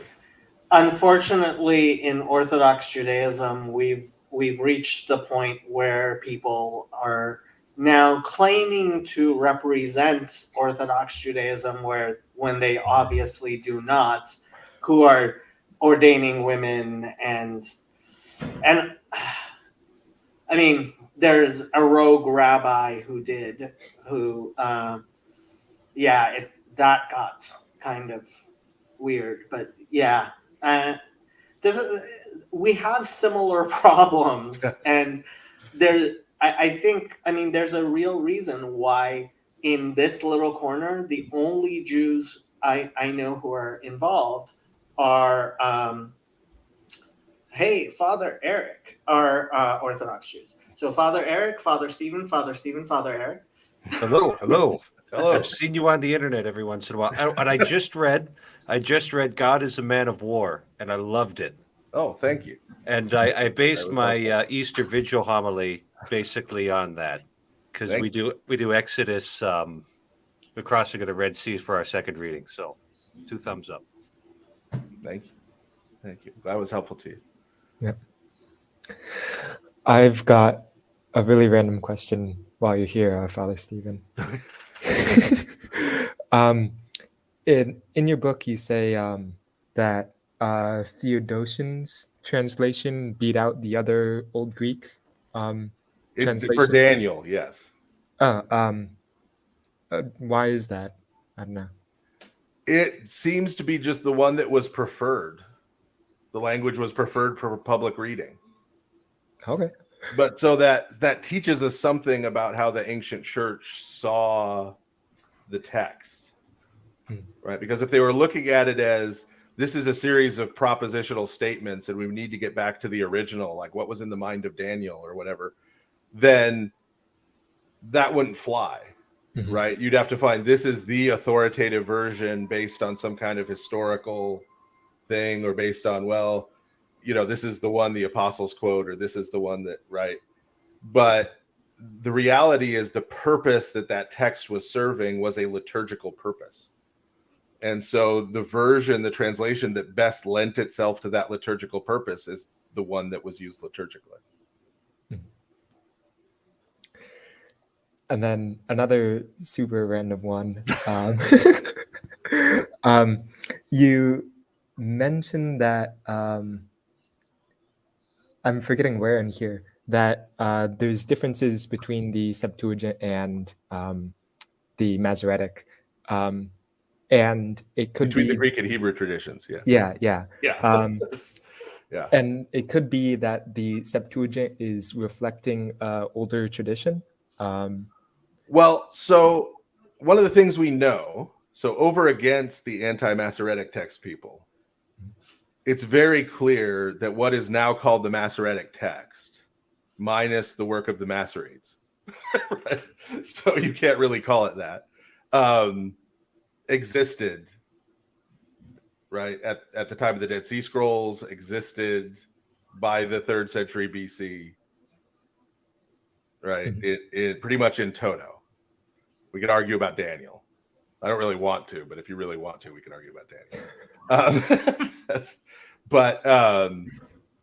Because not all of Daniel's in Hebrew, then that opens a whole other can of worms, right? That definitely existed. It's referred to. We usually call it the Proto-Masoretic text because the Masoretes weren't around yet. So it's the text that became the Masoretic text. And in terms of the consonants on the page, it's pretty much identical, right? There were also, however, other versions in Hebrew that existed in the Second Temple period. So, for example, both a Hebrew version that looks like the Vorlage to the Greek Jeremiah and the Proto-Masoretic version of Jeremiah were found among the Dead Sea Scrolls. Okay. They had both versions of Jeremiah. So the one that ended up being translated into Greek and collected in the Greek collections was a translation of one of those two. And the one that ended up becoming canonical in Jewish communities, by which I mean being used liturgically, being read, right, was the other, was the Proto-Masoretic that then became the Masoretic. So that's what I mean when I say just because, the Greek is a translation of the Hebrew, that doesn't always mean for certain, right? And which one of those versions of Jeremiah is older? I mean, you got to write journal articles and dissertations on something, right? But in terms of actual proof, right? Gotcha. I tend to think the Masoretic one is probably older. But there are cases where, so my understanding of the whole Isaiah issue, where they talk about like Proto-Isaiah, Deutero-Isaiah, right? Want to divide it up, is, if you read Isaiah carefully, it says that his disciples kept and wrote down his prophecies and saved them, right? And so this may be a situation where you have multiple collections, the same way the book of Psalms is made up of multiple collections of Psalms, right? That there were, and they don't have to have circulated separately, but you could just have, well, let's collect all of these prophecies of Isaiah, then we'll add this set, then we'll add this set. It's all Isaiah. It's all right. You don't have to pull things apart and split things up. So there's really nuanced textual history to some of these things, and nobody wants that. Everybody wants like, which one is older? Which one is my team's version? My team's version is definitely the real one, the best one, and the older one. But it's more complicated than that. That's why I talk about traditions. I talk about the Hebrew textual tradition, the Greek textual tradition, and there's a lot within that, right? And there's different periods of time, different parts of that, right, become more important. Gotcha. Thank you. Hey guys, I have to log off here. Before I do, I want to give a plug for our Greek Bible study. We're going to be continuing next Monday night. So, and also before I say that, I want to Dave Walker and Matt C. Yeah, I didn't mean to denigrate the Ortho Bros. What I meant to say there is that when the Ortho Bros have shown up at our church, they turned out to be normal people, and they were actual humans. They were humble. They were there to learn, and they weren't trying, despite what some people might think. So next Monday, 5:00, we're going to have our continue our Greek Bible study. We're going to be looking at the Septuagint, and I've got Dr. Richard Cervin, who's a PhD in linguistics, and he with a focus in the classics. He has a very broad knowledge of Greek, and he's going to bring some materials. We're going to study a little bit about the history of the Septuagint, and then we'll get into reading Septuagint. And I'm not sure which book we're going to start with, but next Monday, 5:00, and I guess it'll be weekly every Monday, and that's on the Philo Timo Forum YouTube channel right up here. So if you guys can make it, great. Thanks for joining, Father. Oh, thanks. Yeah, I didn't want to take away from that. So no, yeah, please plug the Greek Bible. Yeah, do join his channel. So we're for anybody who wants to stick around, we're still gonna hijack Tim's stream and talk. But Tim does have to go. Tim has to go. All right. Christos Anesti. See you guys. I have no idea what that means. It means Hamashiach kum. Okay. Maranatha, right?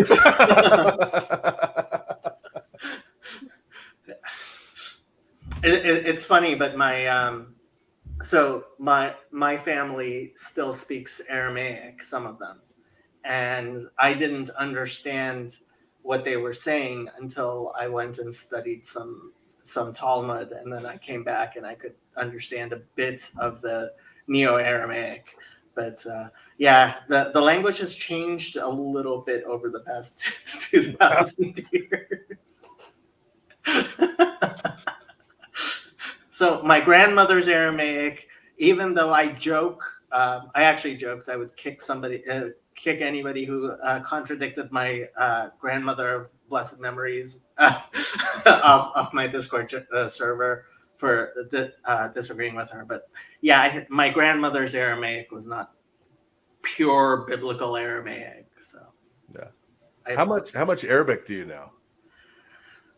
Very little. Farsi has a lot of Arabic words in it, and modern Hebrew has taken a lot of Arabic. So when they were creating modern Hebrew, they based a lot of it on Arabic. And I mean, when you know the roots, right. So this is actually an interesting thing for me. I don't know how much you've been into the Muhammad mythicism crap, but one of the points trying to get everybody in trouble.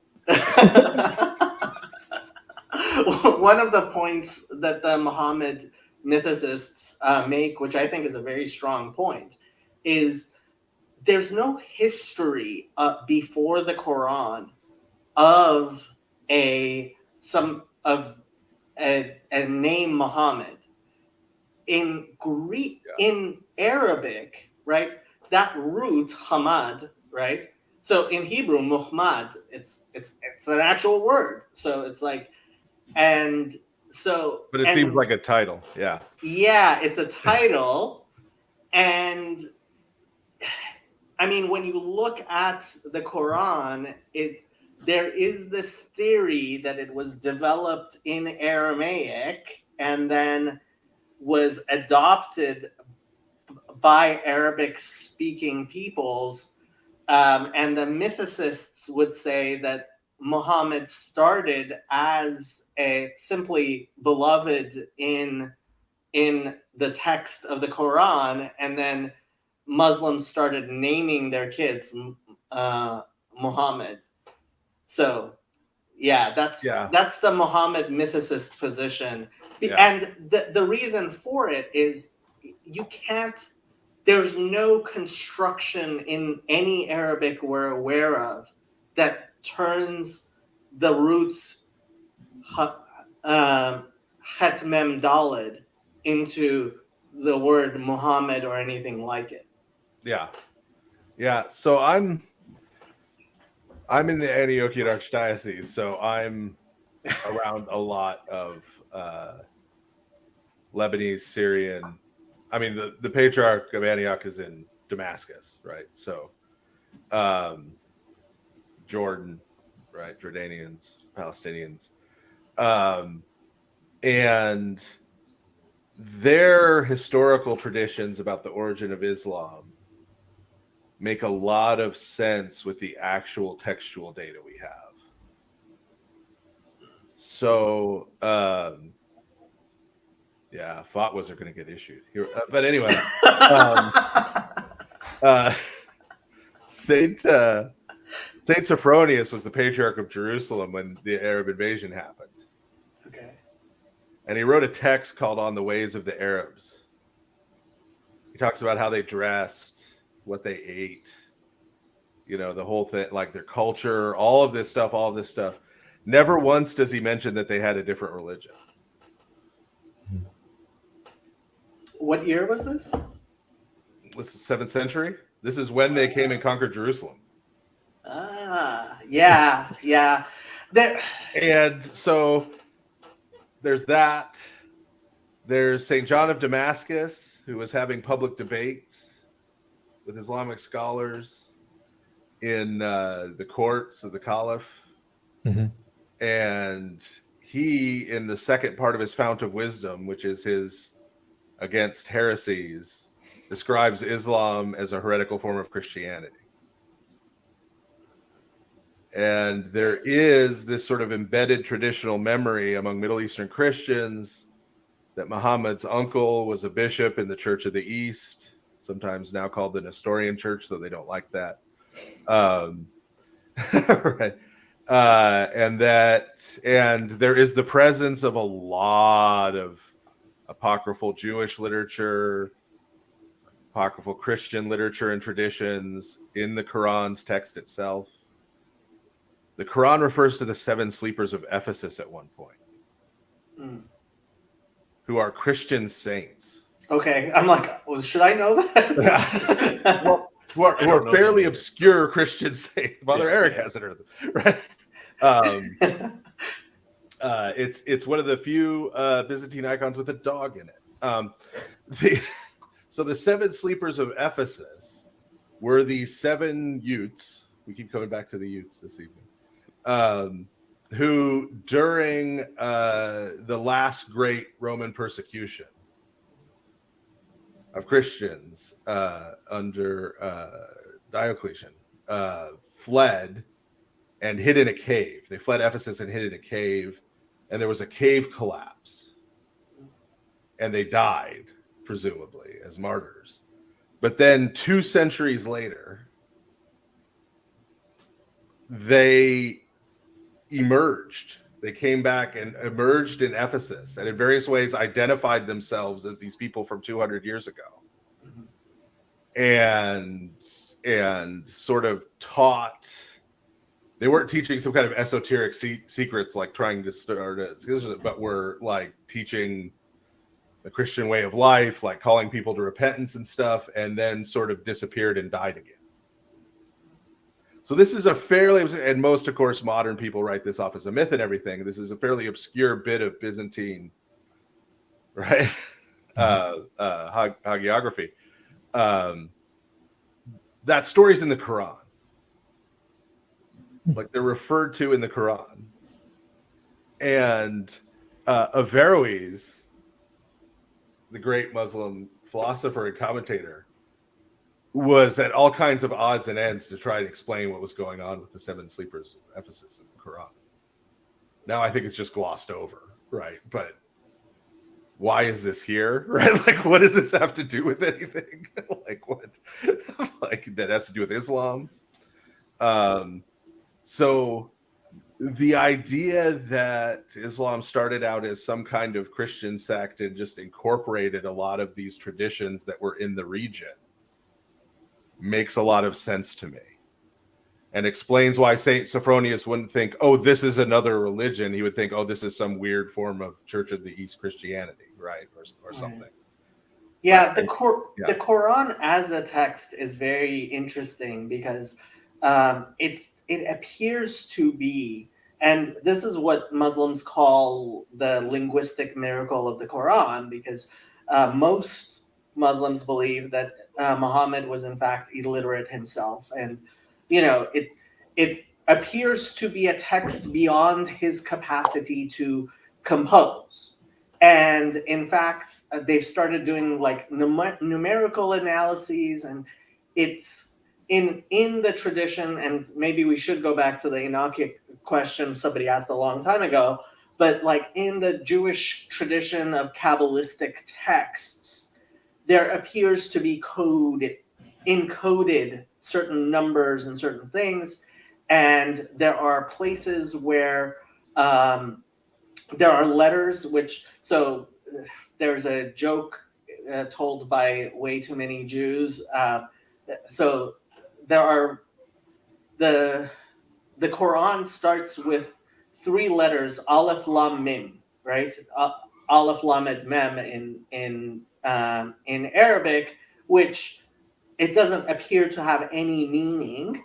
Now, the Jewish interpretation that apparently my grandfather told my father when he was dating, like as his knowledge of Hebrew was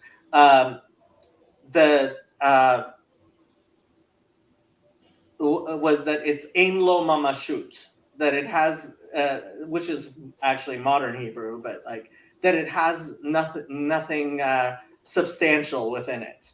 So that had kind of become a little joke in the Jewish communities in Iran, that that's what that stands for. But like, why you have a text that has three letters, nobody's quite sure where they come from.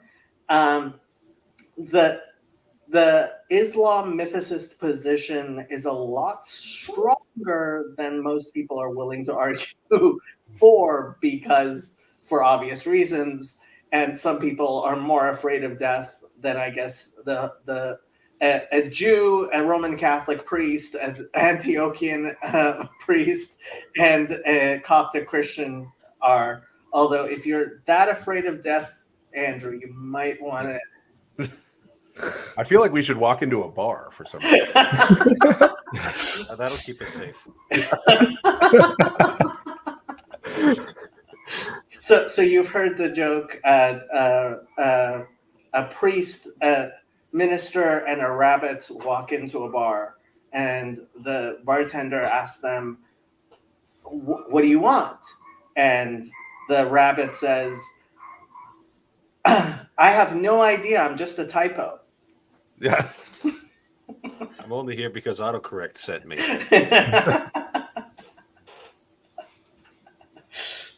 Back to the Enochic literature thing somebody asked, and I thought we didn't really talk about.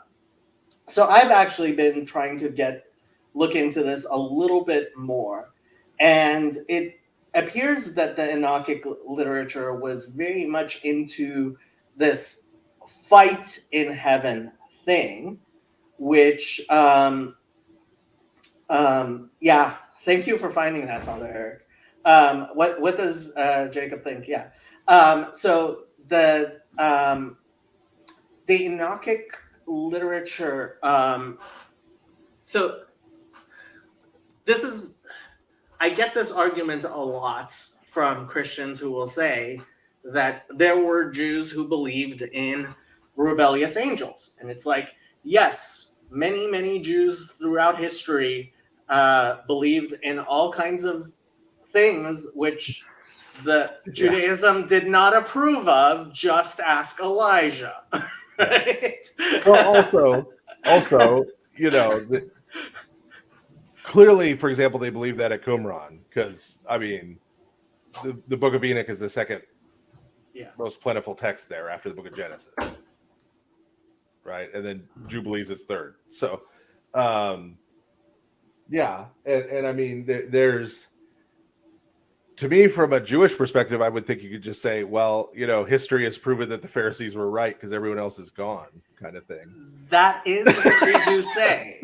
No, this is actually the Jewish. This within Judaism is how we say, you know, who is right is who survives. Lador Vador. There's a reason why even the largest conservative synagogue in Los Angeles, which unfortunately is never generation to generation because their seats are empty of anyone who was there who built it, but it still says Lador Vador on it. It says generation to generation because we survived. We must have been right.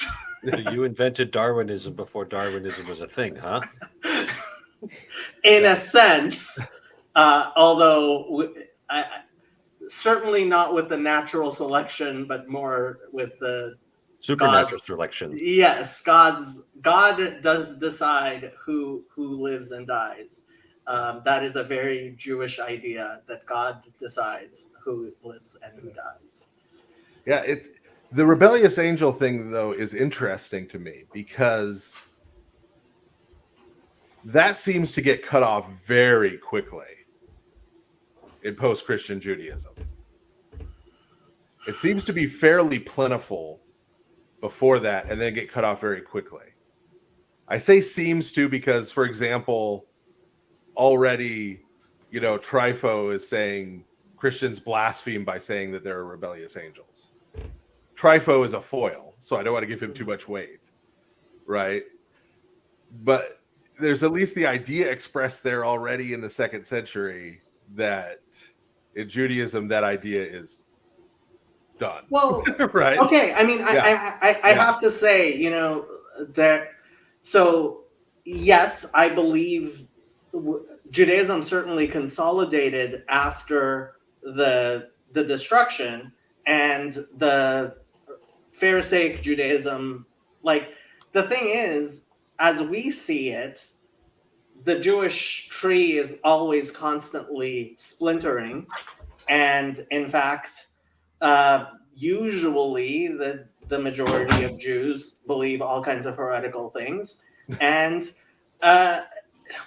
so the weird thing, for example, so this is a very strange thing, which is actually quite uncomfortable for a lot of people who today, for example, reform, right, is that we have zero Jewish communities today, really. I mean, you could point to maybe like the Ethiopians who did not accept the Shulchan Aruch, which was written around the year 1500, right? So everybody who rejected the Shulchan Aruch, the Code of Jewish Law that was written in 1500, they just disappeared, right?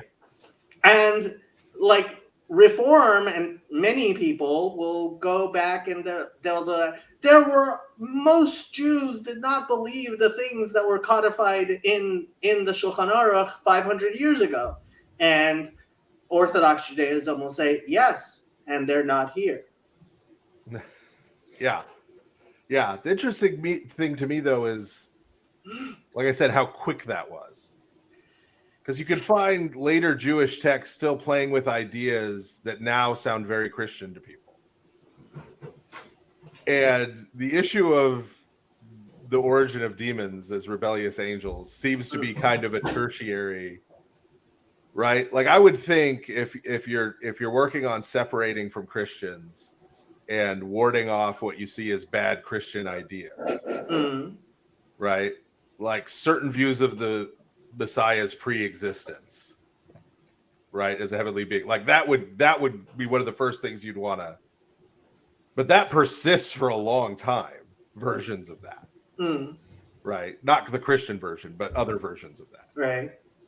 Whereas it seems like you have this incredibly popular Enochic literature that by the 2nd century is just like, forget it, right? In Jewish circles, like that's the idea. That idea very quickly is just like, no, you know. So it's just interesting to me. I don't know that there's an answer. I honestly, I mean, it thinking through Jewish history since then, similar things have. It is actually really, it was surprising to find how quickly Judaism suddenly makes a certain decision, and there were decisions throughout. You know, for example, Takana Rabbeinu Gershom 1,000 years ago that you cannot have multiple wives, right? I mean, to some extent, that wasn't accepted in some communities, including mine. My two of my great grandfathers had multiple wives, but his takanot, his edicts, like just within his lifetime, suddenly, completely, and I mean, this is. Similar things happened with Maimonides. There was a lot of disagreement, even during his life, with the stuff that he said. And we, like Maimonides, is if you completely reject Maimonides, you're just not part of Orthodox Judaism, or even non-Orthodox Judaism at this stage, right? So the fact that there has been this type of, and it's funny because we don't have. It's not like it was imposed. It's not like the rabbis actually, like Maimonides, in any sense, had any political control over the communities which accepted his writings. And to this day, I mean, who gets to be a posek? Who gets to be like Rabbi Moses Feinstein, right? He died in the 80s, I believe. And his decisions in the United States have universal reach in a way that it's almost strange. But I mean, I have to say, I don't believe. I believe there is God acting in this manner. Yeah, I mean that's our understanding of our tradition too, right? Is that it's the Holy Spirit, right? So yeah. So I get that. So this is an educated guess on my part, based on the Tanakh, right? My educated guess then would be, in terms of how like evil spirits, unclean spirits would be looked at, would be these are things that were created by God that he sort of has on a leash and is using towards some ultimately good purpose, even though they are involved in evil things. Is that basically it? Yeah. And I mean, when you look, for example, in Torah itself, right? There's no rebellion there. Yeah, no, it's the whole thing is based on how you interpret Genesis 6:1-4, a chapter in Isaiah and a chapter in Ezekiel. That's the whole thing. And Christianity accepted sort of a version of the Enochic literature's read of those passages, and they got that from, obviously those are Jewish texts for the Second Temple period, but those didn't find lasting within Jewish communities, lasting favor in terms of that being a correct mode of interpretation of those passages. So earlier I said I don't have any access, and I obviously don't, to what is being studied in the Kabbalistic yeshivot, right? And there are Kabbalistic yeshivot which are still dealing with manuscripts, which I suspect that they must have texts from 2,000 years ago. I personally believe they do have texts from 2,000 years ago. The fact is, if any text were to come out today from any of them, which it implied a free will of anything that is not human, that is like the free will given to Adam, it would be automatically rejected, because it is a clear teaching today that the free will that human beings have is, in fact, the very reason why there is Hester Panim, there is the hiding of God's face, is so that we can choose, a la Deuteronomy 30, between good and evil. Right. And that choice itself is the reason why things like Satan exist, so that we could have a choice. Right. Right. Yeah. And then, and I don't think the historical traditional Christian position was all that different. It becomes at that point more of a technical matter of, did God create them the way they are now, or did God create them differently, knowing they would become what they are now? Right. So either way, it's within his purposes that they are what they are now. Right. That's yeah. Yeah. And so the distinction, I think on the Christian side, at least with St. John of Damascus, he makes this very clear. The distinction between angelic beings and humans is not that we have free will and they didn't, but that we have the possibility of repentance and they don't. Which is in its own way kind of a free will issue. So right? that kind of gets kind of weird, because actually, I have to say, I think there is actually I might even say, I mean, it's possible to say the opposite in Judaism. So there is the concept of Merasha Yotze Resha, right? And so we actually, there are places where there is speech of repentance or turning over of these spiritual, like a return, because repentance in Judaism means to return. It's teshuvah. Yeah. Right? Shuv, and turn. Yeah. Yeah. And there is a concept that there, in fact, will be a teshuvah, right? But so let's get everybody angry at us. So Ata bachartanu mikol ha'amim, you have chosen us, right? So this question of bechira, right? The understanding is that God's choosing bechira is in free will, and there is a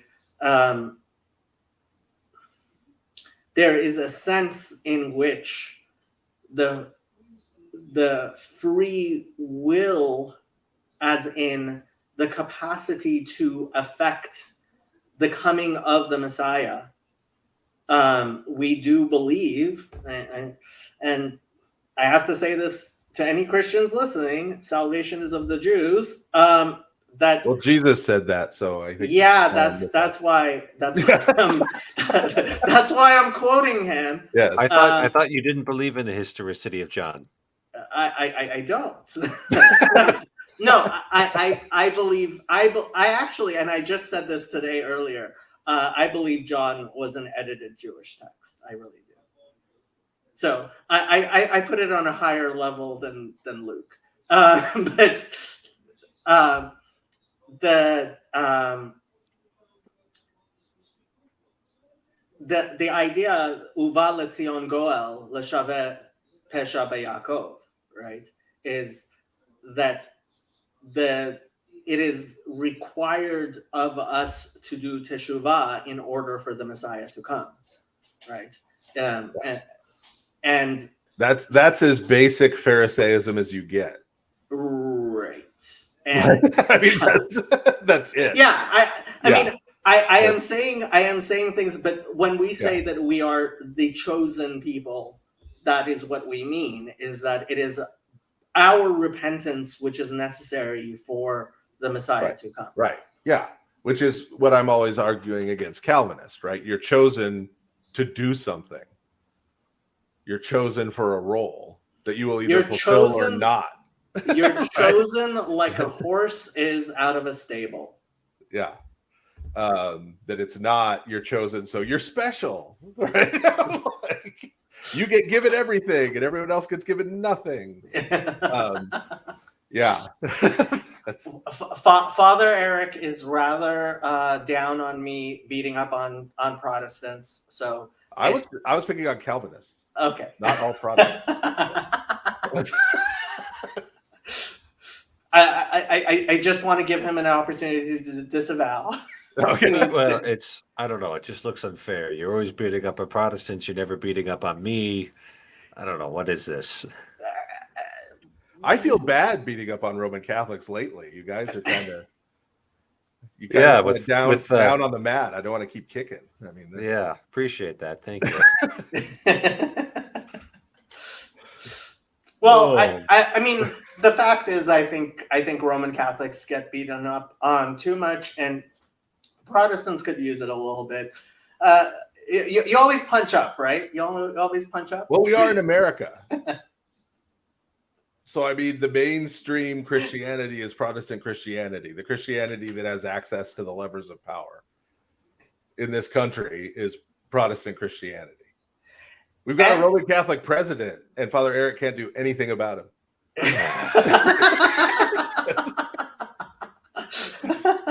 Stop reading my mind, please. Any Protestant who wants to join is more than welcome. Yeah. Well, this little corner has a what happens a lot is that a lot of the Protestants in this little corner end up not being Protestant after a while. And I mean, that's just a fact. Yeah. And let me say, when I say our Protestant friends, like on Lord of Spirits, I'm not being totally snarky and sarcastic. Some of your best friends are Protestant. Some of my family members are still Protestants, right? Both of my sisters, right? Like lots of, and I was talking about the professors I had at Westminster, right? If it weren't for Dr. Edmund Clowney of blessed memory, I would not be an Orthodox priest today. Who died in his 90s as a confirmed Presbyterian all the way, right? So it's not that, right? In fact, most of the reason I criticize Protestantism is that I do love and care about a lot of Protestant people. And I've seen in my own family and friend circle and stuff how particularly some Calvinist ideas can turn kind of toxic in people's heads and affect them negatively spiritually. right? So if I'm talking to a Protestant and I say, well, you know, Protestantism teaches X, Y, Z, and they say, well, I don't believe that. I say, great.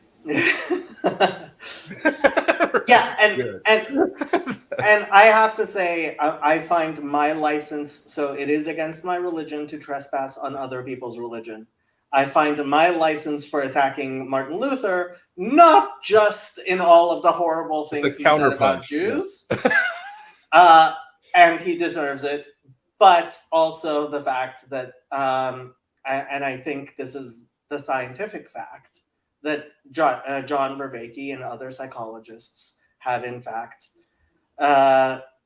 pointed to his views of what I call theological nihilism and they call election, as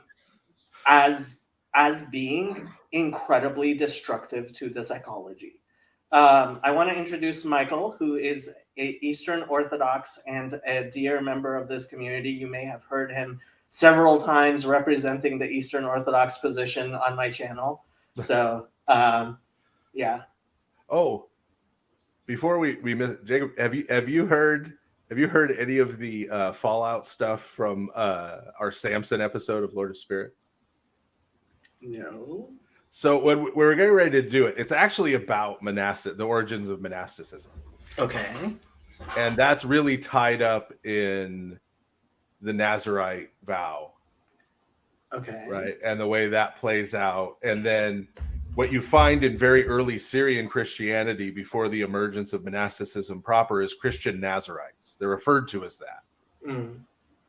And that system sort of gets nuanced by the figure of St. John the Forerunner, St. John the Baptist, Okay.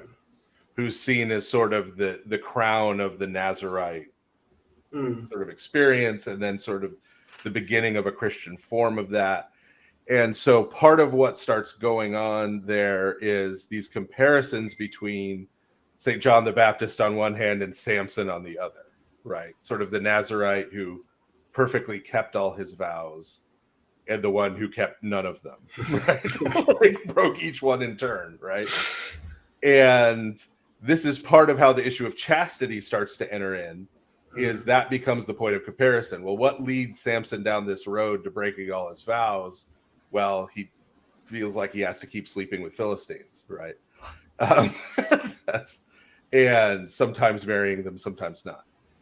Whereas St. John the Forerunner, right, clearly was not running around after women, especially not Gentile women. I said when we were planning it to Father Andrew, I said, you know, everybody's going to get mad at me for ruining their Sunday school about Samson, because they were all taught Samson is like Christian Hercules. He's this cool guy, right? He's action hero, superhero. They're going to get mad that I'm pointing out that he was not a great guy. I don't know. Even as a kid, I thought he was a moron. Okay. But I said, there's a piece in the middle here that if anybody pays attention to is going to be much more controversial. And that's, I got into Acts 21. Okay. This is why I'm asking you if you heard about it. And I was just waiting for someone to get past the Samson stuff and get to that. And someone did. Someone posted on Twitter and said, thanks, Father Stephen DeYoung, for reminding us that Christians for 40 years used the Jerusalem temple, including making animal sin offerings. Yeah. Right. And his little corner of Twitter, of quasi-ortho Twitter maybe, exploded, mostly with Protestants freaking out. Yeah. That's not true. That's heresy. Da da da da da. And so people would listen to the episodes, were like giving him the verse at Acts. It's like, no, St. Paul makes a sin offering right here. Like St. James says he should go do it. St. Paul goes and does it. Right? Yeah, they're like, that's not true. That it's can't right be there. true. There's no, you know, it's like, it's in the Bible. Like, go look it up. So, but I think I even stole from you. I referred to Acts 21 as the place where bad theologies go to die. Bad Christian theologies go to die because they can't account for that. Well, I mean, Acts 21 makes a So that is where I point most people to. Now, I have to say, in Samson's defense, Okay. the Jewish reading is quite different. Okay. So the first time I read Samson, I tried reading it in English, and I was like, "What is going on here?" Because I mean, I'm much more fluent in English than I am in Hebrew. And then I went and read it in Hebrew, and I was like, "Oh, okay, this is a highly poetized and allegorized story with lots of symbolic implications." And Yeah. so, um, whether or not whether or not Samson or other people were in fact, what do you do with Hosea and his wife and his children, right? Did the but prophet God did tell Samson to disobey his parents and go marry a foreigner and then abandon her and then go sleep with a prostitute and then go. Okay, so Father Stephen, that is less of a problem for me within Judaism to believe that Samson was a person who was called to be outside of than the idea that Hosea would actually name real children. Oh yeah, not my people. Not my people. Like Yeah. an actual prophet actually in real life abusing his children is a bigger problem within Judaism than the idea that God told Samson to go marry Delilah. Yeah. Right? It is kind of problematic that his parents named him after a pagan god, though. I mean, a little. I mean,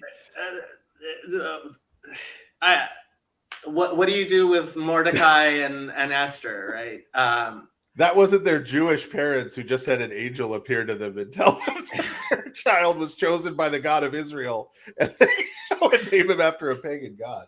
So, okay, I mean, let's go back to Moses, right?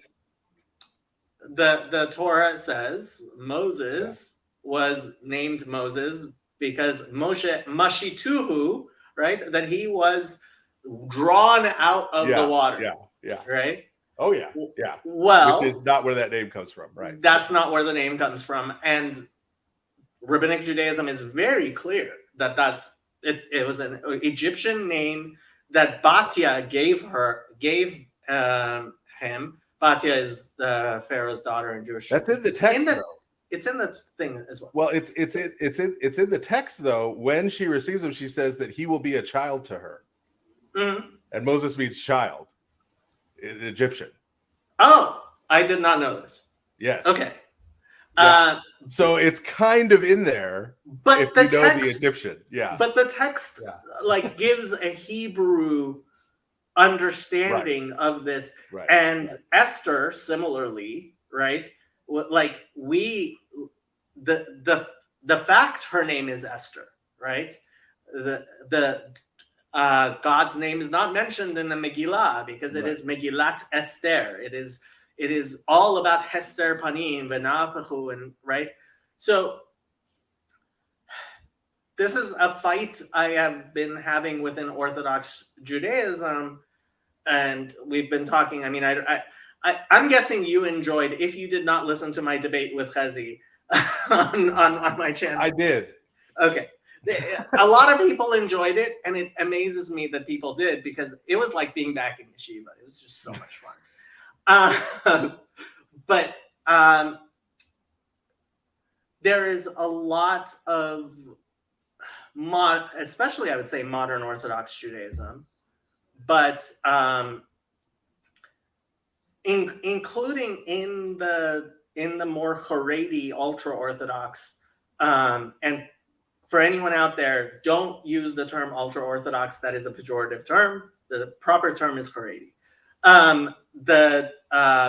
But nobody knows what that word means. The ultra Orthodox communities, that in reaction to the people who are like, oh, it's all allegorical, the Bible never happened, this is all right. Right. There has been a reaction which is way too propositional reading of You accept the modernist presuppositions and try to come to the opposite conclusions. Yeah. exactly. Yes. Yeah. Now, A good example for you on that, better than Moses, is Miriam. Because Miriamni is not only an Egyptian name, which she has for no apparent reason. I did not know that. Okay. But Miriamni contains the name of an Egyptian god. Miriamni means beloved of Amun. Oh, I did not know this. Yeah. So that's an even weirder case. There's a weird thing with Levites having Egyptian names. Beyond Moses. I mean, Moses, it's obvious why, but other. Huh. Interesting. But anyway, yeah, Miriam's a good example of that.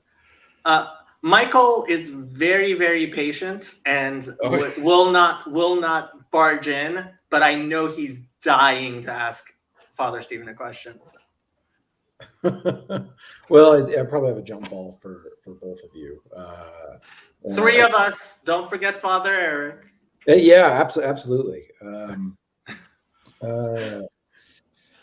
And so quickly, I just want to say, look, I came down this Petersonian path that led me to Peugeot, and then Peugeot to Roland, who sent me to like 8th Day in Wichita.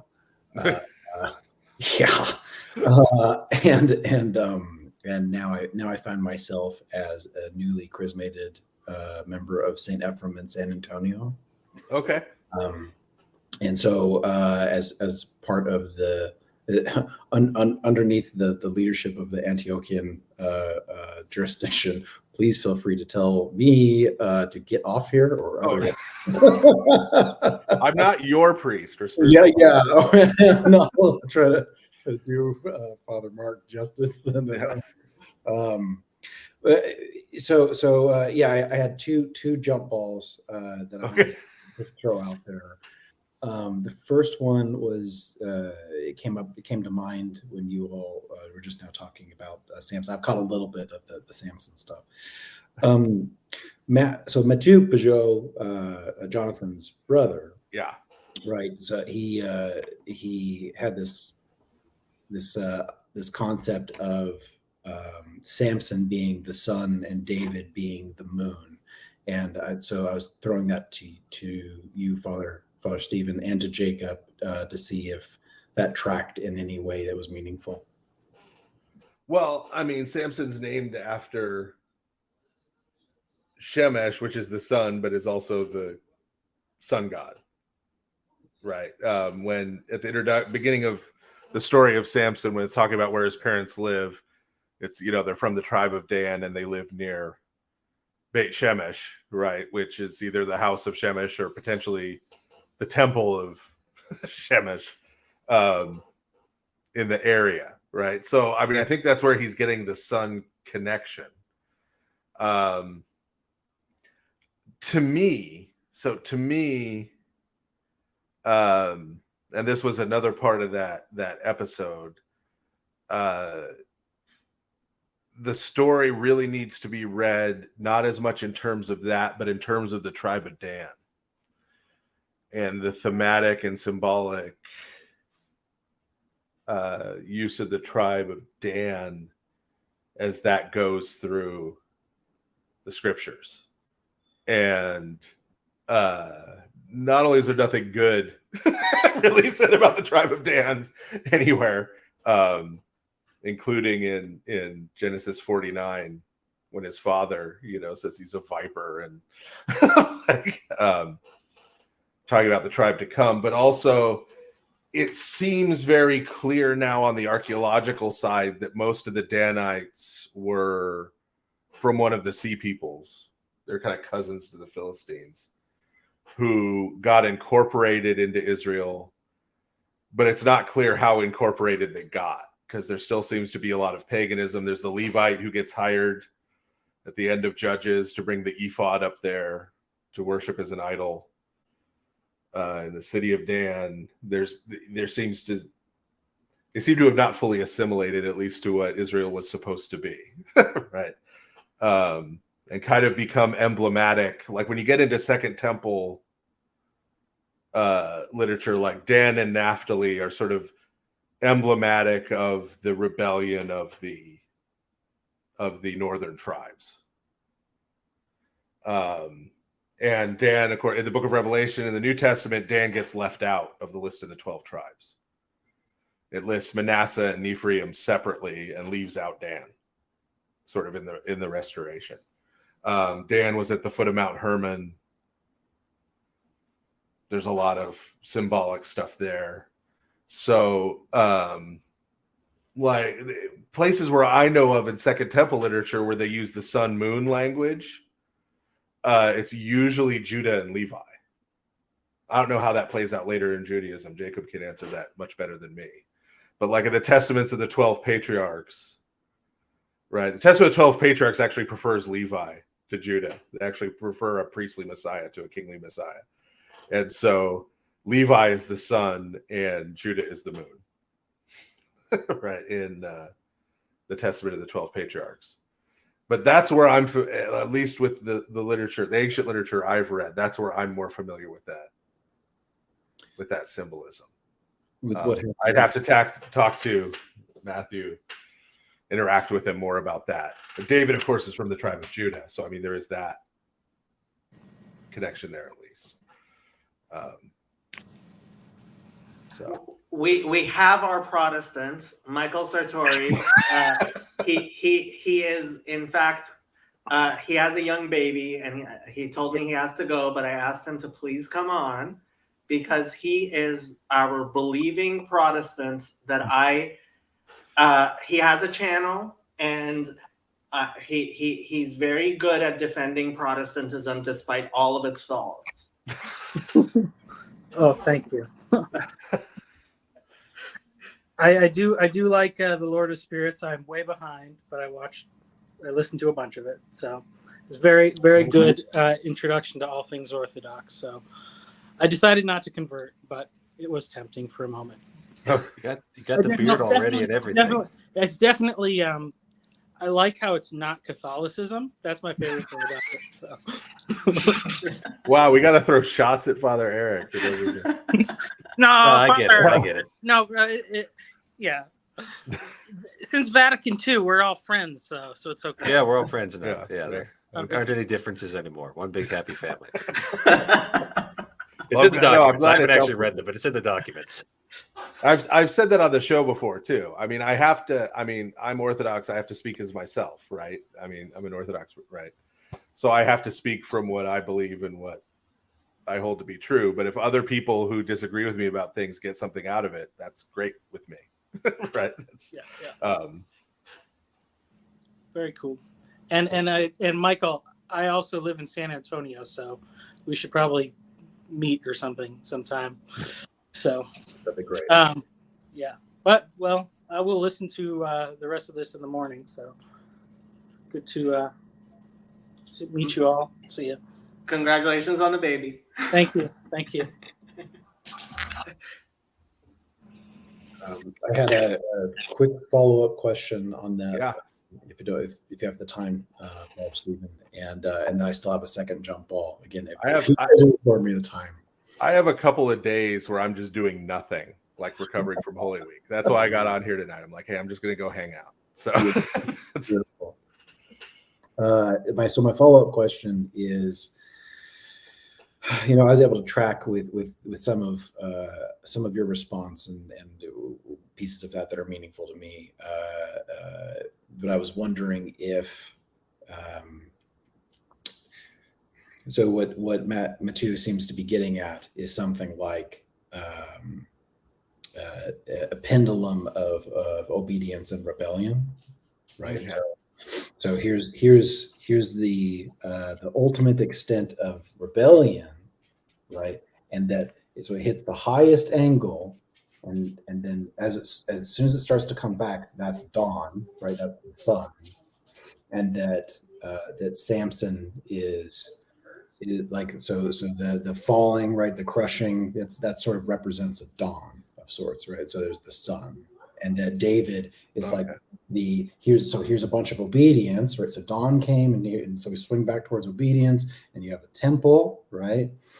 And then you get the height of obedience, but now you're starting to see like the way in which there's fault even in the highest of it, and so then it's a swinging back of the pendulum, right? And so it's Yeah. Well, I think Judges, the superstructure of the book of Judges is definitely an apologia for the Davidic monarchy. Right. You not only have the refrain, in that day there was no king and everyone did what's right there, right? So we need a king. But then particularly when you get to the end and you get to after everybody stops in Sunday school, when you get to the Civil War and the Levite and the concubine and all that they don't read to the kids, right?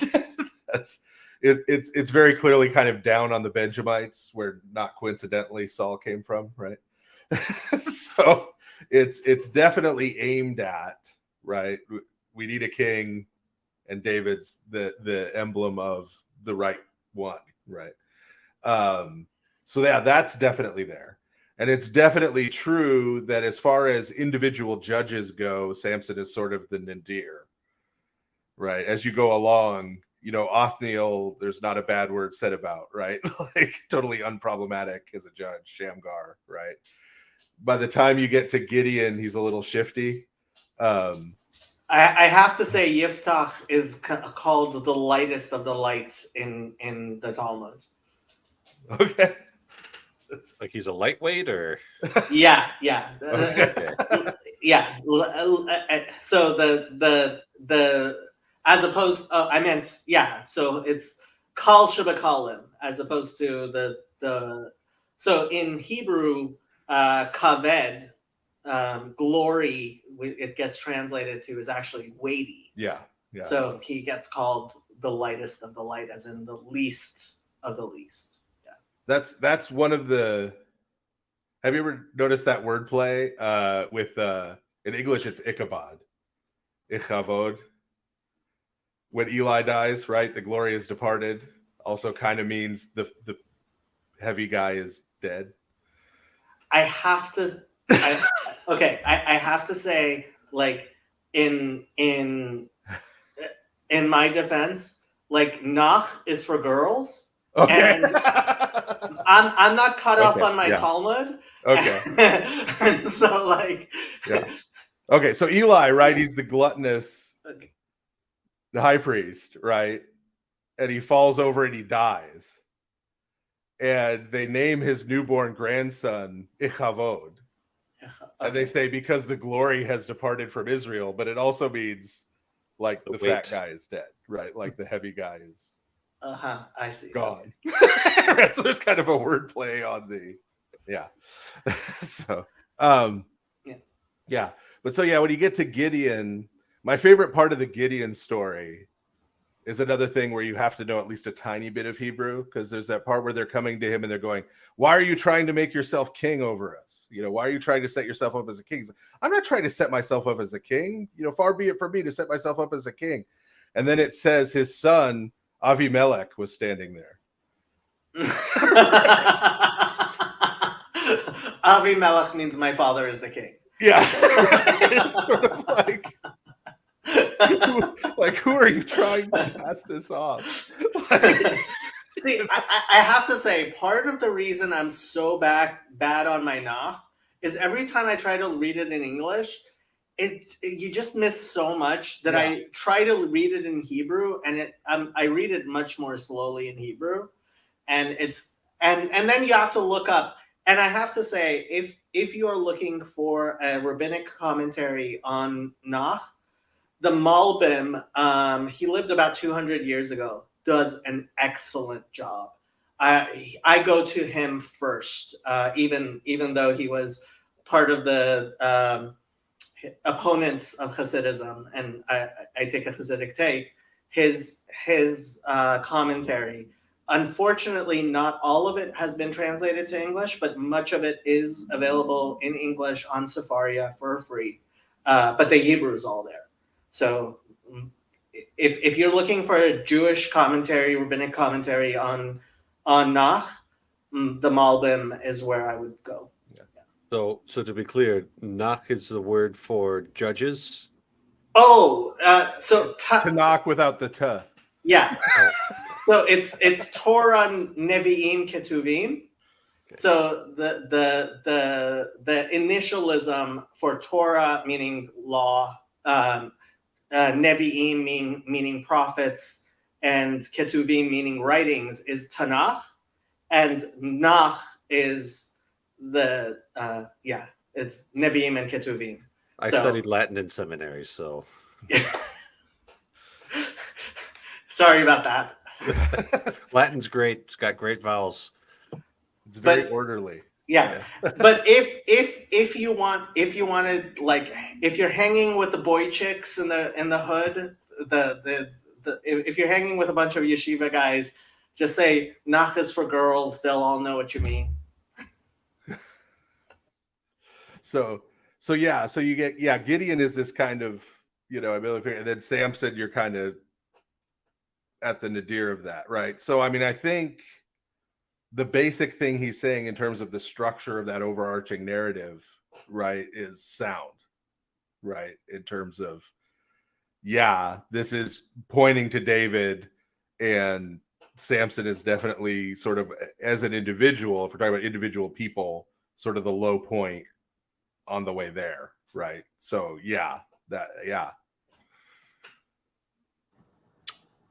Just quickly, based on that, somebody wants to know what your English Bible translation is, Father Stephen. Well, if you want to know that I use, I don't. But that I recommend to people, right? If you're just doing day-to-day reading, I think the ESV is really good. The dirty secret about the ESV is that it's the RSV. 94% of the text is identical. The other 6% is basically updates based on the Dead Sea Scrolls of the Old Testament and a few papyrus finds in the New Testament. That's the other 6%. So that's good for day-to-day kind of reading. If you want to if you're going to be working in English but you want to study, you should get an NET. It's the New English Translation. It's also called the Net Bible sometimes, but be sure to get the full notes edition, because the translation is not great. But if you get the full notes edition, like, the pages almost look like the Talmud. There's like this much biblical text at the top, and then around the sides and all the way down is all the textual notes. And it goes through like the Hebrew, it goes through the Targums, it goes through, the Greek, the Latin, the Syriac, right? All in the notes, right? In all kinds of crazy detail. So if you're working in English and you want to do like serious textual study, get an NET full notes edition. You can get it relatively cheap because the NET, the guys who translated it from the Society for Biblical Literature, made it public domain on purpose. They didn't think it was right to sell the scriptures. So anybody who wants to can print an NET full notes edition. So you could get like a nice hard copy for like hardbound copy for $20 or $25 on Amazon. Those There's NET no guys talk to the U.S. bishops about the NAB and the Catechism, because the U.S. bishops are kind of like, no, if you're going to do any more than these amount of lines, you have to talk to our lawyers. Oh, yeah. Well, that's again the dirty secret of why there are so many English translations. It's because every Christian publishing house wants a copyright on one. Mm-hmm. So they can get licensing fees. And so, just in case somebody's asking about the Hebrew Bible and a Jewish version, for the love of God, please stay away from the Orthodox Jewish Bible. There's nothing Orthodox or Jewish about it. It was actually a Christian who translated it. Don't even ask me. The Jewish Publication Society one, which most people use and is available everywhere, is pretty bad. The cheaper one is Sensino, which is available on Chabad and is pretty old. And the Stone edition by Art Scroll is what pretty much everybody uses, and it's a very good translation. But yeah, there you go. Yeah, if you want to know what I actually use, This is the Old Testament I mostly use. The Reader's Edition, all of the rare vocabulary, it has a coded note system where it gives you the, it'll say this is the, PL imperfect, right? Right. Yeah. Yeah. Third masculine singular down in the margin note, and all the common vocabulary it doesn't have notes for, but it makes it much easier to read the Hebrew. Is that where the Bible Hub gets it from? Because there's sometimes, okay, because I've caught problems there. And speaking of the NIV and the HBS you were just showing, so in the NIV, like there's regarding Abraham and the angels, it says there's an old Masoretic tradition that it was like. And I'm like, what are they talking about? This is the only NIV thing I own. If you ever find one of these in a new bookstore, a used bookstore, buy it. Okay. They only printed 520 of these. Triglot, so it has the Hebrew and the Greek. The Hebrew, the Greek, and the NIV, which is mostly worthless. But it has the Hebrew and Greek in parallel columns. Looking at Genesis 18:22, the ancient Hebrew scribal tradition, but the Lord remained standing before Abraham. Yeah. So, okay. Ancient Chinese secret, huh? Okay.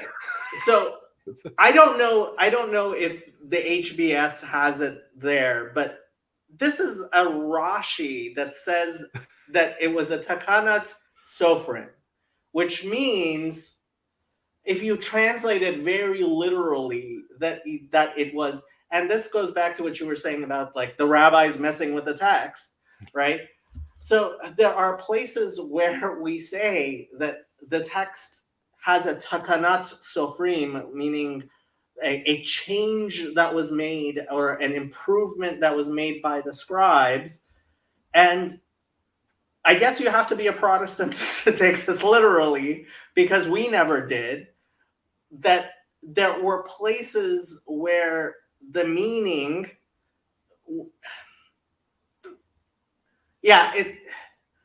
there is no, I don't think there's anybody within Judaism who reads that Rashi and thinks that there was some scribe who decided to change the text of the Masoretic text in that manner, right? That's not what that Rashi means. And if there are any Jews who disagree with that, I would like to know who that is, because that is not the way we read that Rashi. And I just found it very funny that of all the Rashis in the entirety of the Bible, suddenly the NIV decides it has to quote a Rashi in that thing in order to talk about how and I would say misquote a Rashi, to talk about how the scribes messed with the text. Yeah. New Testament wise, I use the Tyndale House New Testament, which I actually prefer to the UBS and Nestle Aland, because the UBS and Nestle Aland Greek New Testament, they're trying to establish the quote unquote original text, which doesn't exist. And the Tyndale House New Testament is establishing the text the way it stood in the 4th century, where we literally have manuscripts from, right? So it's sort of, this is the state of the New Testament, right? When the church fathers are reading it, when right? An actual Bible actually used that actually exists, right, within church history. So does it have the Johannine comma in it? I think they put it in a footnote or something, a mention of it. Okay. But it's not in the main text. Okay.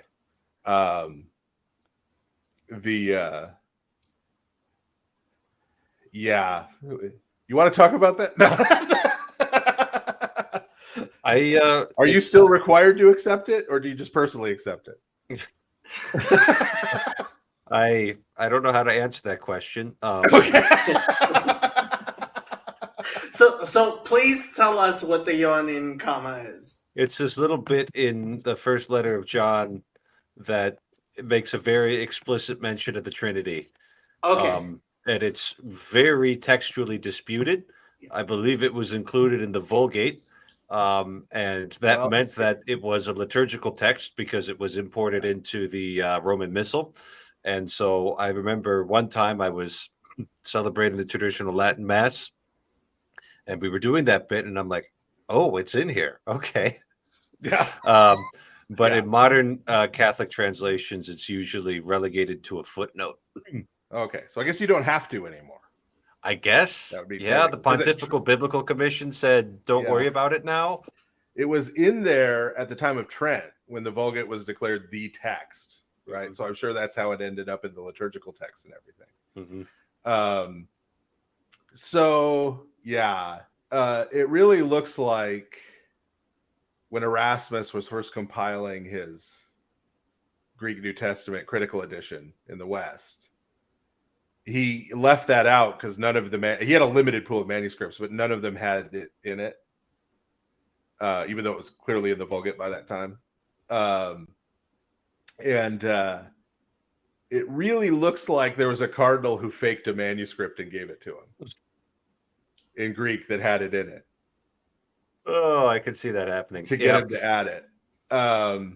And I think it's pretty clearly it wasn't there for most of history, because it seems to me like at the Council of Nicaea, somebody might have quoted it. Like if it was there. You know, that would have actually lock up the settled things debate. nicely, wouldn't it? Yeah, like none of the church fathers ever cite it. It's not in any of the other ancient translations. It shows up in the Latin at some indeterminate point. So the really interesting thing, though, is that in 1904, and that was revised in 1912, the Patriarch of Constantinople issued what was for his priests an official printed Greek New Testament that had it in it. Oh. But there's a note next to it. Mm. And when you go to the note reads, this verse does not appear in any ancient manuscripts, any of the ancient translations, is quoted by none of the church fathers. It appears here due to the preference of His All Holiness the Ecumenical Patriarch. So that's... I am So being can- forced to write this at gunpoint. Yes, exactly. Yeah.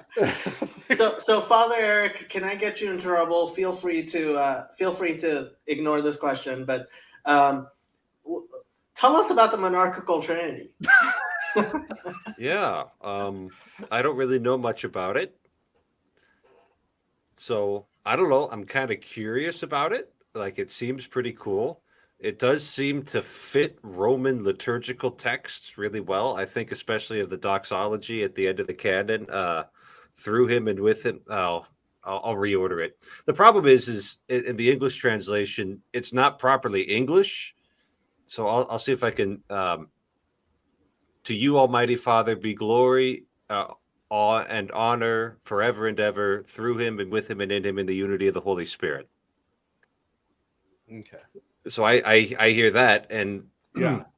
you know, and it's like it's a standard part of Trinitarian theology to have the Father be the unbegotten one, and all things come from him and all things return to him. So like I'm pretty open-minded about it, but I don't want to like hop in the boat when I don't know enough about the boat. Yeah. Yeah. Like, is the plug in there? Pretty sure you can't deny the filioque. So is that actually like a part of it? Well, so Because as far as Yeah, I'm concerned, the Roman Holy ca- Spirit does yeah. proceed from the Father. official Roman Catholic texts on this are always very clear to add the line, right? That they hold to the filioque in a way that does not undermine the monarchy of the Father. Right.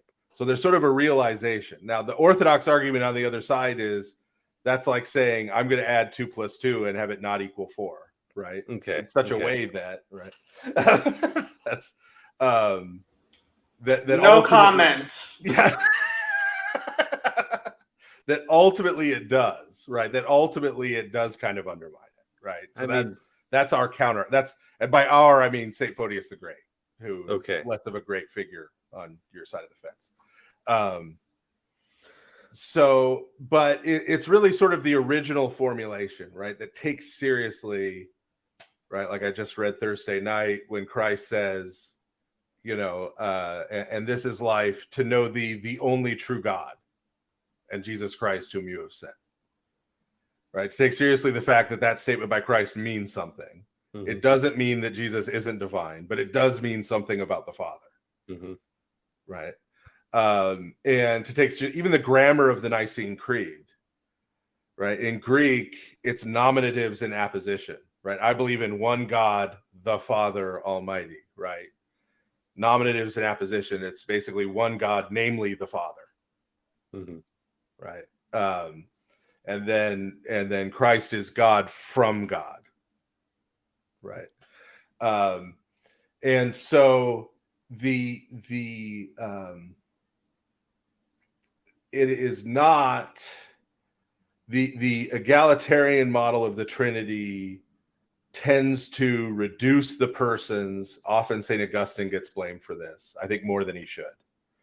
But later Augustinianism did do this, kind of collapse the persons into just, well, there are these relations within the Godhead, right?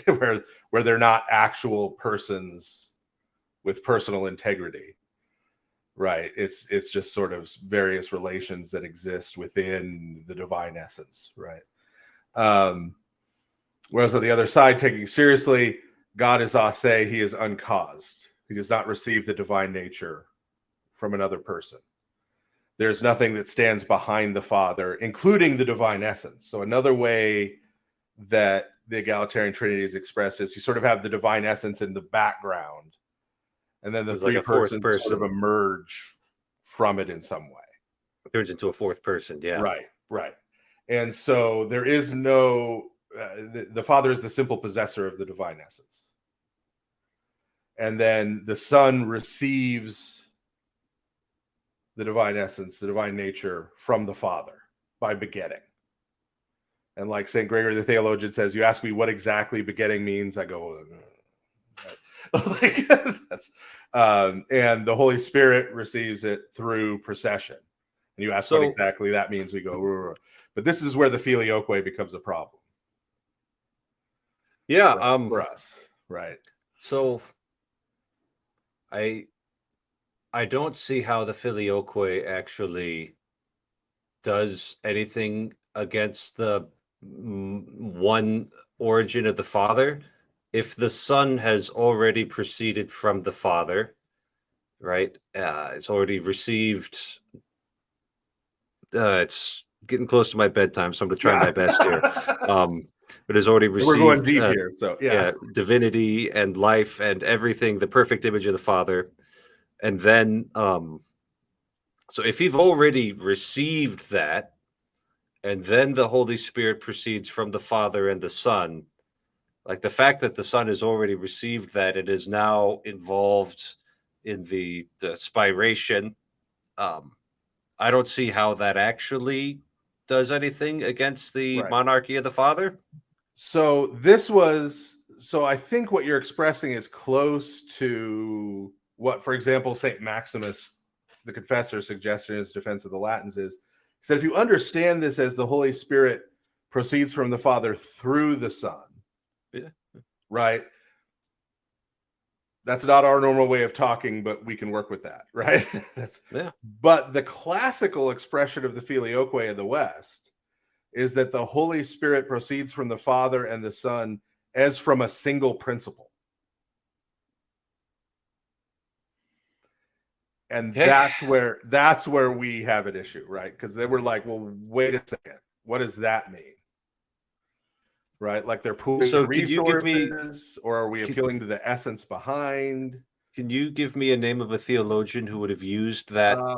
I will get you references for that. Okay. I'll get you references for that. I can't off the top of my head right now. But so I don't know why the Jew here is coming to the Catholic's defense. But, I know. This surprises me every time it happens. But one explanation that I have gotten for how the filioque is that it is referring to the fact that that Jesus says Concept. he is sending the Spirit. Yeah, that's that through idea again. Yeah, which we can work with, right? So it's a question of and I'll try to I'll get you some references on that single. Because this happens to me a fair bit, and maybe I'm wrong about things, but I'll hear darts thrown at Western theology. Yeah. And then I will look at where the darts lands, and I'm like, you hit the 14th century. Yeah. But you didn't hit Thomas Aquinas. Yeah. And it's like that's my touch point. So if you can find that in Aquinas, it's like, oh boy, I take this seriously. I'll check out Thomas's discussion of the Filioque because I think he's more on that side of it. Yeah, and that's what I was taught, and yeah. But I will take a look. But that understanding we can work with, and that's what the debate gets into a lot when you read Saint Photius's Mystagogy. Right, when you read St. Maximus the Confessor's defense of the Latins, they were on opposite sides of that, right? So St. Photius is saying, no, the way they understand this is totally wrong. Mm-hmm. We can't be in communion with that. And St. Maximus is saying, it sounds wrong, but the way they understand it is kind of okay, right? Out of all the things I worry about, it's not the Filioque. In terms of ecumenical relations and the possibility of a grand reunification. It's the papacy and the differences in the way we handle marriage, especially divorce. Those are the two things that make me nervous. I feel like if you got a bunch of monks in a monastery for 6 months and asked them to hack out a formula, they'd be able to do it, that we could both agree to. And we would just say, you guys don't have to recite the Filioque in your creed. Good to go. Yeah. Yeah, and we would say, well, as long as by that you mean this. Yeah. So it becomes much worse. Here we go again. But John Calvin is the one who really mutilates it. Because he takes it further. He argued that the Son was... Matt hasn't had a word in edgewise, and I feel something rising out of him. But he said the Son was avtotheos, was God himself, meaning ase, meaning did not receive it from the Father. Well, that's wrong. Yes. Listen. As a good Calvinist, as the resident, way too many smells and bells here. As the resident Calvinist, I gotta say, it would be consistent with Calvinist doctrine to disagree with any particular point of Calvin or Calvinism, and you could be a consistent Calvinist and do that because we don't have to agree with Calvin to be Calvinist. So we can say he got it wrong. Oh yes, that might not be something that you guys can do, but we can do it. No, a lot of Calvinists don't do that though. Aquinas got the Immaculate Conception wrong. So. But you can agree that they wouldn't be acting as Calvinist. Well, it depends on how you define Calvinism too. And this was a debate. Scott Clark will get very mad at you if you imply that you could be a Reformed Baptist, for example. Yeah, well, I'm not. I could disagree with Calvin about infant baptism, right? Because we're all Calvinists, right? I mean, they can make the same argument you're making, right? Yeah, well, I'm Presbyterian, so I'm baptizing babies, so I'm not. I know, but I'm just saying your argument you just made. So you can't disagree with any point Calvin made, right? You can disagree with some of them, and you've decided which those some are. I think you can disagree with any point, but we wouldn't use, as a Presbyterian, we wouldn't use the term Calvinist because we're not just thinking about 5 points, right? You know this from Westminster. Exactly. You know this from Clowney. So we're thinking about professional, Reformed, and that's like a bigger umbrella. And we're not just looking at presuppositionalism or something. Yeah, but just note that you're saying it's okay to say Calvin was wrong about the doctrine of the Holy Trinity, but not okay to say he's wrong about baptism. No, you can say it. No, sure. And still call yourself a Calvinist. That's what they call themselves. I mean, I'm not calling myself. But should they? Okay, I call myself that just because that's the polemical. Okay. Okay, you got me. Okay. I wish I knew why you. It's cool that you went to Westminster. I wish I knew why you weren't. I don't want to ask that because these are more interest. You're having more interesting internecine conversations right now. But is there an episode on? Do you ever get into this? On a No, I never talk about what. Yeah, what led you out of Reformed theology? Nope. Why didn't you go Oriental Orthodox, Father Stephen? I was actually, you go to the church in LA, right? Yep. Like the big church in LA. But I think Father Antonius passed away before your time. Yeah. I was actually friends with him. He sent me the Coptic Holy Week Wonderful book that I have. I am kind of soft on the non-Chalcedonians. But ultimately, so I don't know how much you've seen of this in the United States. And really talking about Oriental Orthodox, there's a big difference in traditions. Like I have friends I went to seminary with who are Indian Orthodox, and their traditions and liturgy is very different than the traditions and liturgy of the Coptic Church, and the Armenians is a whole other thing, right? Yeah. So you need to talk about them individually a little bit. Yep. And I don't know how much you see of this at Coptic churches in America. My impression from Father Antonius and stuff is that most of the American Coptic churches are on what I would consider to be the good side of this divide. Whereas in Egypt, there's more of a divide. There is a major party within the Coptic church in Egypt that says, for example, that St. Maximus the Confessor is a heretic. They are dogmatically monothelite. They dogmatically reject the Sixth Ecumenical Council. And that party, obviously, I can't be in communion with, right? Because I think they're wrong about that. And they think I'm wrong. Right? The other party that I think is much more common in the United States, right, is very similar. I mean, very close, right? Yeah. In terms of, other than having a different liturgical tradition. And Father Antonius, I mean, he published books from that church in LA where he's quoting like Saint Nikolai Velimirovich, who's an Orthodox saint from the 20th century, long after the split, right? Yeah. And referring to him as Saint Nikolai Velimirovich, you know. So to me, I mean, there was no Coptic church anywhere near me. The Coptic churches I've been to, I don't know what your experience has been, but even though I was friends with Father Antonius and stuff, much more of a cultural barrier to average white guy me than a lot of Orthodox churches. And obviously that more extreme party, I have major disagreements. So that's why I never went there. When I decided to join the Orthodox Church, the two parishes nearest me were an hour away. One was Greek and did half the liturgy in Greek. It was attended solely by elderly Greek people, and the other one was an Antiochian church that had a mix of lifetime Orthodox people from the old country, converts, young people, old people, and so I joined that one. It was the nearest one that was sort of accessible. And that was more than 20 years ago now. And then why did you bring up the Sixth Ecumenical Council instead of Chalcedon? Because that's the one that they really get incensed about. Because, I mean, St. John of Damascus already solved the nature thing.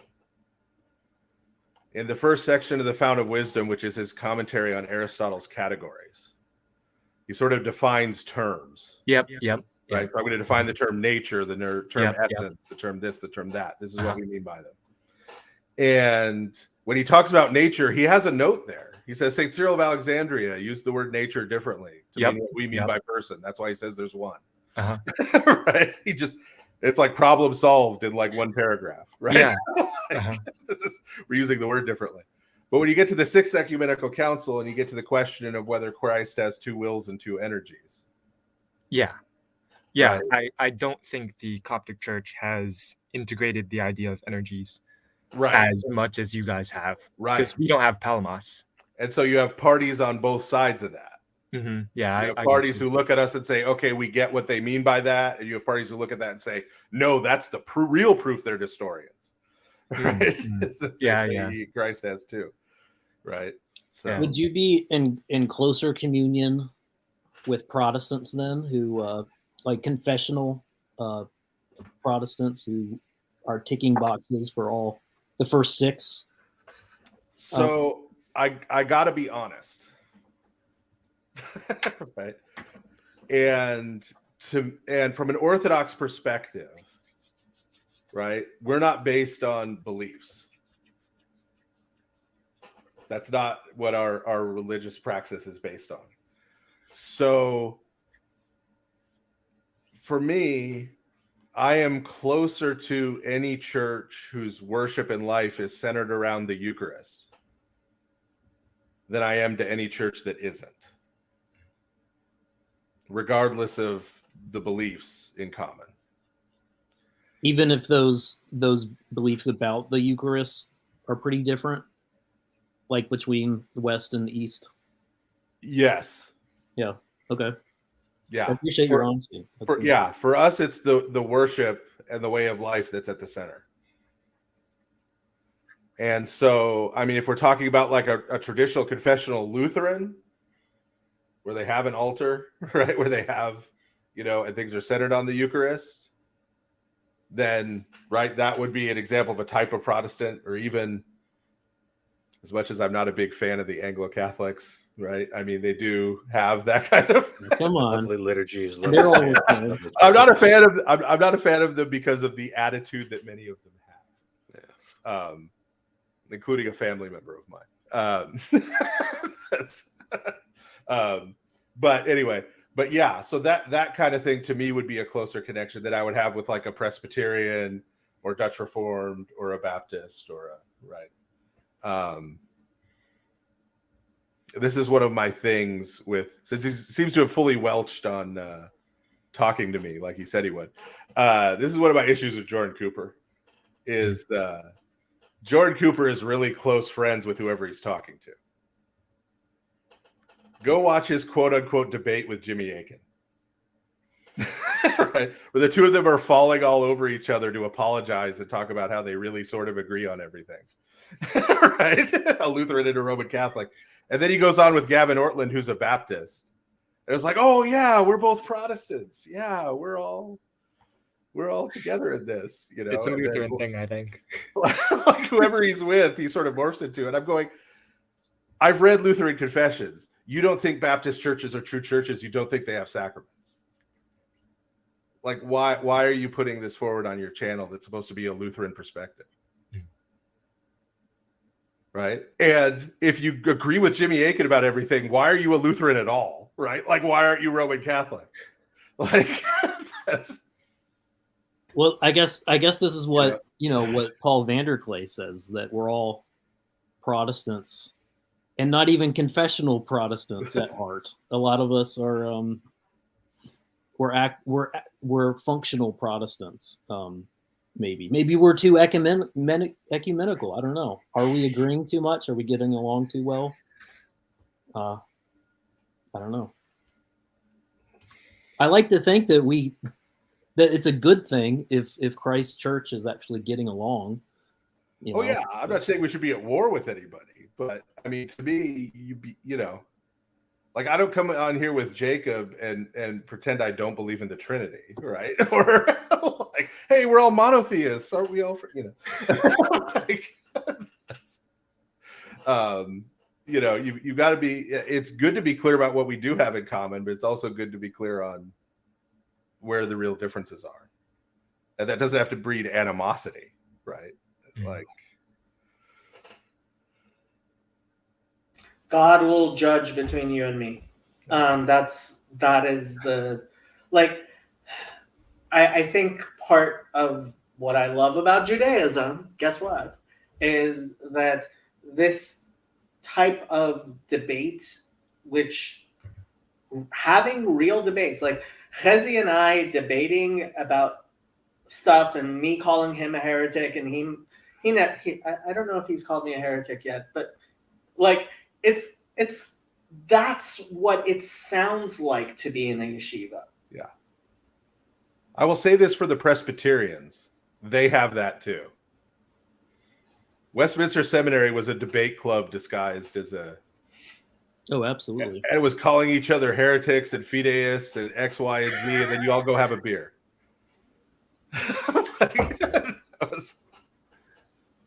Yep. Yeah.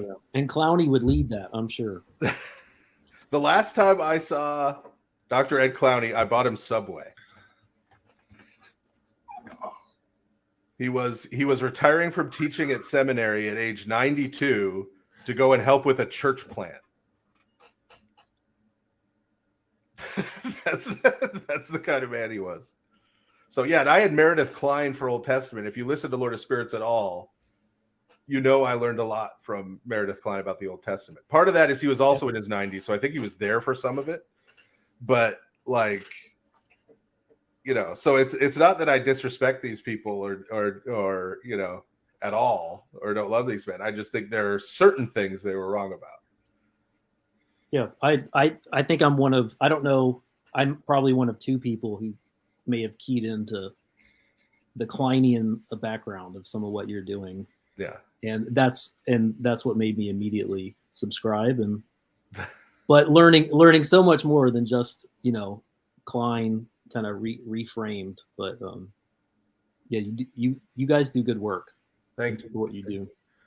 The people who are big influences on me are not the people who most people think are big influences on me. It's like Meredith Klein, Lawson Younger, Daniel Boyarin, much to Jacob's chagrin, I think, which is why I bring him up a lot, is he's actually a huge influence on me. He's at least somewhere within Judaism. Let me just put it this way: when you have a pierced ear, you're not the most Orthodox Jew in the world. Right. You're not from. But he is a Jewish scholar who will talk to me and works in my field, right? So that's and Paula Fredrickson, who almost nobody's heard of. But anyway, yeah. I'll say the Yale course on Old Testament with Christina Hayes, I think her name is, I thought was excellent. Yeah, that is good. I will co-sign that. Tim is back on his own channel. We've been Yes. we've been hijacking your channel for hours and hours.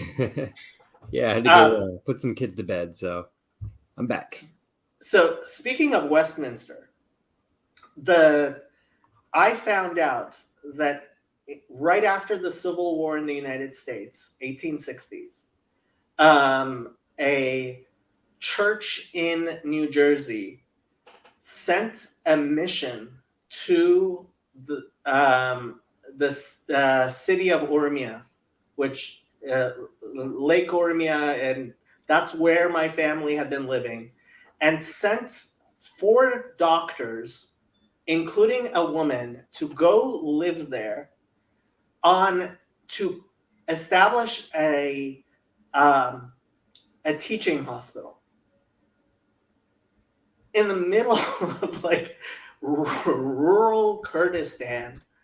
And they honestly, when I heard the story, and I wanted to send some sort of letter to the congregation that had done this, of thanks, and being like, you know, you guys might not remember this, but you did a lot of kindness to my family, and frankly, so that was the first university in Iran, was a teaching hospital that congregation called Westminster in New Jersey. Now, go try to find a congregation named Westminster in New Jersey. I was not able to track these people down. So yeah, there have been a lot of Presbyterian splits and stuff since then. But I am still very thankful for that teaching hospital, and that takes real self-sacrifice. Especially, I mean, the female doctor.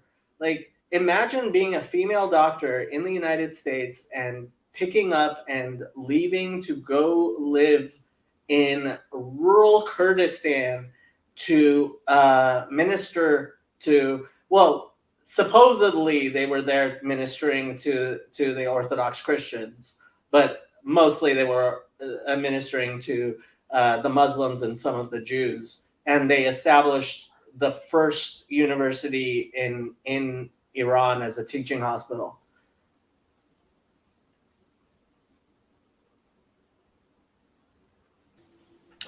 So, Michael, what was your other question? Sir,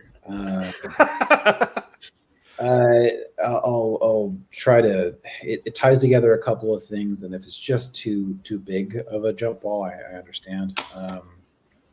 So I can lead up into that, starting off with a thank you. So part of my journey into this through the Peterson route was like it took me to a place of, let's say, like an awakened pagan Jungian of sorts, right? And that was with a Pentecostal background from my early years. So Vanderklay's work, Jacob has been a part of all that. This little corner really helped guide a lot of my path, and Father Stephen participating in this and seeing these worlds come together. Thank you both for all you do. Okay, so that'll feed more into the question though. So earlier we were talking about how rebellious spirits, so to say, can't repent, right? So we said something to that effect. Yeah. There are some minority reports in the tradition, but they're exceptions, right? Yeah. And then we were also talking about the filioque and the Holy Spirit and proceeding through the Son, or something to that. And so to me, that was a really interesting setup for my most serious question that I have, or jump ball that I have, and that gets me to Galatians 5. So in Galatians 5, what I see is a mapping of, there's like pressures that come, and in this mortification of the flesh, which is also seems to happen through like a orientation towards mercy that maybe happens through like gratitude or acknowledgement, like almost an Isaiah 22:3 way. Jacob, I think what we were talking about, where it's like the Lord dwells in praise of Israel. So it's like, here's identity, your world, and the praise and acknowledgement or gratitude of that is also where you'll find a dwelling of the Lord that can take that external pressure, right? Let's say in like a Jungian archetype, or like something pressuring coming at you, and it's almost like that is now through Christ redeemed to what it should be. So let's say if there's something like, and forgive me for not having quite the right words here, but if there's pressure of something like judgment coming, and that can turn into condemnation, right? If without Christ, it's going to, in your own flesh, it's going to turn into the, right? But in Christ, right, maybe there's discernment, right? Or if there's something like eros, right, in Christ, maybe you'll have something like agape versus lust, right? And so it's this in turning towards mercy and in gratitude, right, and in love, and one that's oriented towards God, that manifests in love of the neighbor. Like, you find maybe not necessarily a redemption of that rebellious spirit, but if it's not a redemption, it seems to like almost like a pass through or embodiment of one that is redeemed in Christ. Does any of that track? Right. So I think the key element is distinguishing between us as human persons, right, and the spirits in the world that are looking to act upon us, right, and draw us in, right. And so if a spirit is like we've talked about on Lord of Spirits, is sort of a level of consciousness above the individual human, right, that's like of a collective, right, is seeking to direct us. And this is why we talk about the sins as passions, right? They're things that take control of you, right? Anger takes control of you and causes you to do things, right? Once you yield to it, it carries you along. Lust, right? Greed, pride, all these things, right? Take over, leave you passive.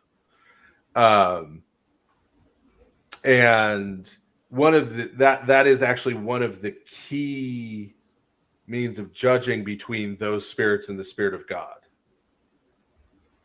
Because with the exception of a few cases in the book of Judges, for example, that we were talking about, where the Spirit of God rushes on someone and kind of drives them to do something, that's not typical, right? God seeks our cooperation, right, and our acknowledgement, and doesn't impose himself against our will in that way. Whereas other kinds of spirits try to overcome our will, right, and try to take over and take the driver's seat. So I don't think, right, that the spirit itself gets redeemed. It's that we get free from it. We get set free from it.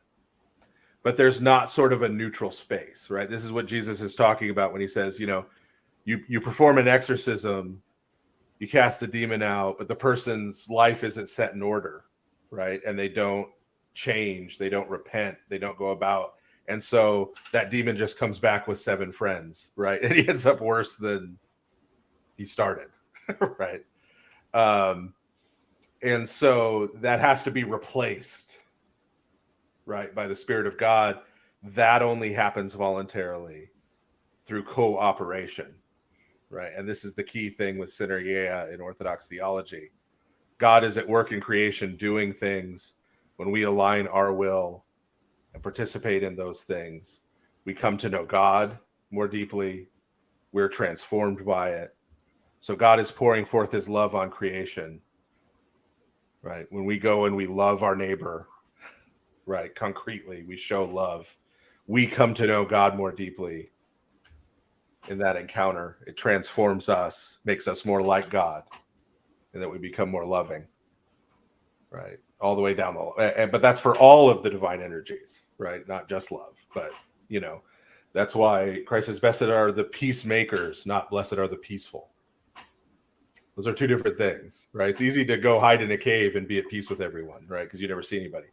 It's much harder to go out into the world and try and make peace between people rather than try to win the battle. You try to make peace. So I think that's that it's not a question of trying to like redeem the spirit of the age. And I think this is where a lot of modern contemporary people run into trouble. I need to redeem the spirit of the age, right? I see that, social media has had nothing negative impact on society, but I'm going to try and find a way to redeem it. Or maybe we just, move on, right? Or find something to replace it that can accomplish the good things we hoped it might do while avoiding all the things monetization has brought to it, for example, right? Maybe make a way to communicate with each other across distances and form communities that doesn't require us to see a certain number of ads at a specifically selected interval, right? To like target our, decision-making centers, right? Like, so I think it's a question. We want to try to imbue the age with the Spirit of God, not try to redeem the spirit of the age. So there. Do you see that in the way that the swords become shovels, or like baptizing the ethne? Yeah, and this is one of the things I've been talking to Jacob about, because of course I like St. Paul a lot more than he does, which is a low bar, admittedly. But I think most of what St. Paul is doing, like in Galatians, right, and in Romans, is saying, look, we need to find a new way for you to be Greek. The answer isn't for you to go and be circumcised and become Jews. But you can't keep being Greek if what it means to be Greek is to worship Zeus and to have festivals that include orgies and to participate in pederasty and et cetera, right? So we need to form a new version of what it means to be a Greek that incorporates the law of God and the commandments of God. And you're going to stay Greek, but you're going to be a new type of Greek. Or you're going to stay Scythian, or you're going to stay Roman, or you're going to stay Syrian or Egyptian. But that's going to become a new thing. Right? And so as Greece is filled with the Spirit of God, what it means to be Greek is something different. And the old spirits that were behind that are now exorcised and driven out and replaced, right, with the Spirit of God. And St. Cyril in Alexandria goes to the pagan temples and buries the bodies of martyrs there, right, to sort of consecrate them, right, and of saints, to say, now this is going to be a holy place, holy to God, not a place haunted by these other spirits who had been oppressing the Egyptians. Okay, so I'm gonna pull you into a theological debate that's hot and raging here, which is, and you reminded me because of Paul, but so I believe that it's possible to make love into an idol, and there are many people in this corner who disagree with that and say that that's impossible. And so my big thing was, I looked at 1 Corinthians 13 and I was like, it sounds good, but I don't like it. Well, I think there is a point where you misinterpreted it, because you seem to key in on the having love idea. That is definitely not the Jewish terminology. Yep. But who is St. Paul writing to? Corinth. First John was not being written to Gentiles. But that's different. That's different, right? We can't sludge these things together, right? We got who's writing to who and about what, right? The epistles are occasional documents. This is the mistake a lot of Protestants make, right? Romans is not a systematic theology. It's a letter to a church, to a group of people in Rome, right? So St. Paul's not writing systematic theology. He's writing to a bunch of former Greek pagans who, through the whole letter, he's trying to get to stop being pagans, like in all the worst possible ways, right? Like, there's literally a part, it gets Baudelarized in English, but there's literally a part where he's saying you need to stop having sex at the Eucharist. That is in 1 Corinthians. I did not know that. Yes. It's like, I know you used to do this kind of thing at the temple you used to go to. Not here. Right? Like, not here. So these are barely reformed pagans he's writing to. And the language of acquiring virtue was pretty basic to Greek philosophy at that point. So he's talking about love as a Christian virtue, but he's using that language of acquiring a virtue that they're used to, that Jewish people would not have been used to. Yeah. So that's what he's getting when he says having love, right? Virtues, and this goes all the way back to Aristotle, where a virtue is a mean between two extremes, right? And so acquiring it is a question of finding that golden mean, right? Finding the balance between the two. It's easy to be at one of the two extremes. Well, okay, but that's kind of the thing. I feel 1 John doesn't make what I believe seems to be a mistake in Paul, which is over emphasizing love. And frankly, I mean, it seems to me that when you read 1 Corinthians 13, it becomes very easy to say the types of things people do to me, which is, no, all you need is love. And it's like, that's not. That's the Beatles, not St. Paul.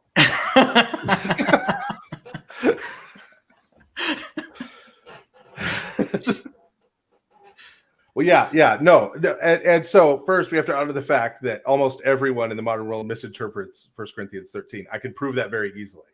People read it at weddings all the time. As if it has anything remote. I mean, not at Orthodox weddings, because we don't let them choose what we do. We do the same service for everybody, like it or not.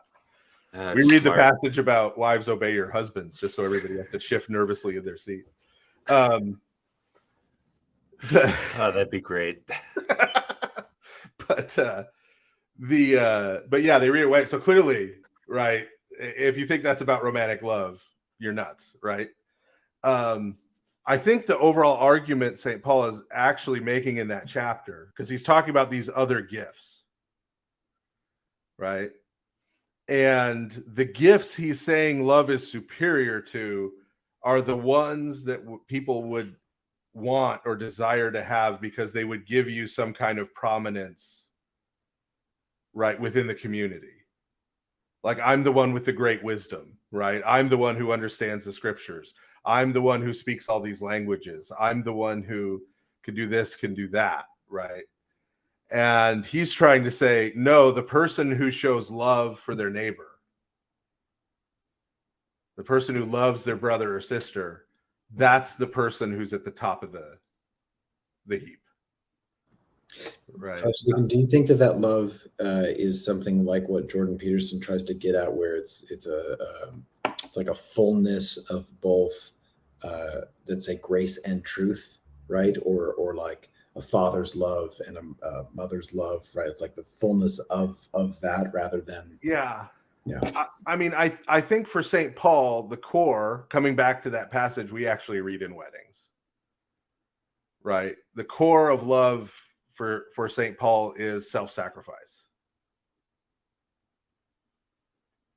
I'm willing to sacrifice what I want, what I might think I need, what might please or benefit me for you, right? And if you've got a community that's all willing to do that for each other, it's a beautiful thing. When you're the only one in the group who's trying to do that and everyone else is perfectly happy to take advantage of you, that's a very hard thing, right? That's but that is also not the one, right? So Saint Euphrosinos, the cook, the Orthodox folks may have heard of him. You go to the church kitchen, everybody's got an icon of Saint Euphrosinos. He was the monk in the monastery who got what was considered the lowest duty, which was just cooking the food in the refectory. And this wasn't like Gordon Ramsay, because like it's a monastery, so we're talking about lots of lentil soups, right? Jack Black in Nacho Libre. Yeah. So this isn't he's doing exciting culinary things, right? This is sort of him slaving away and doing this, right? But he did it every day without complaining. He did it to the best of his ability to please and to feed his brothers in the monastery. Everybody kind of looked down on him for having gotten this lowest duty, right? Where other people were studying the scriptures and doing these more prominent things. But at the point where he dies, the abbot of the monastery says it was revealed to him that he was a saint and he was the holiest person in the monastery, because he was given this simple duty and he did it with love, right? His whole life. There's Jewish equivalents of that, right? I'm sure there are similar. Yeah. Well, okay. I have to say Hasidic. So there we go. There it is. He was right. We all have them. So if you are Hasidic, as I try sometimes to pretend to be, then you believe that the teachings of Hasidism are a revival of things that Judaism has always taught. But part of the reason Hasidism caught fire was exactly as a reaction to what became a sort of, don't want to call it scholasticism, but academicism in Judaism, where and frankly, I think that there's a reason why I do believe that Hasidism is a revivalist movement, because I believe this is something that is ancient in Judaism, and at various times, guess what?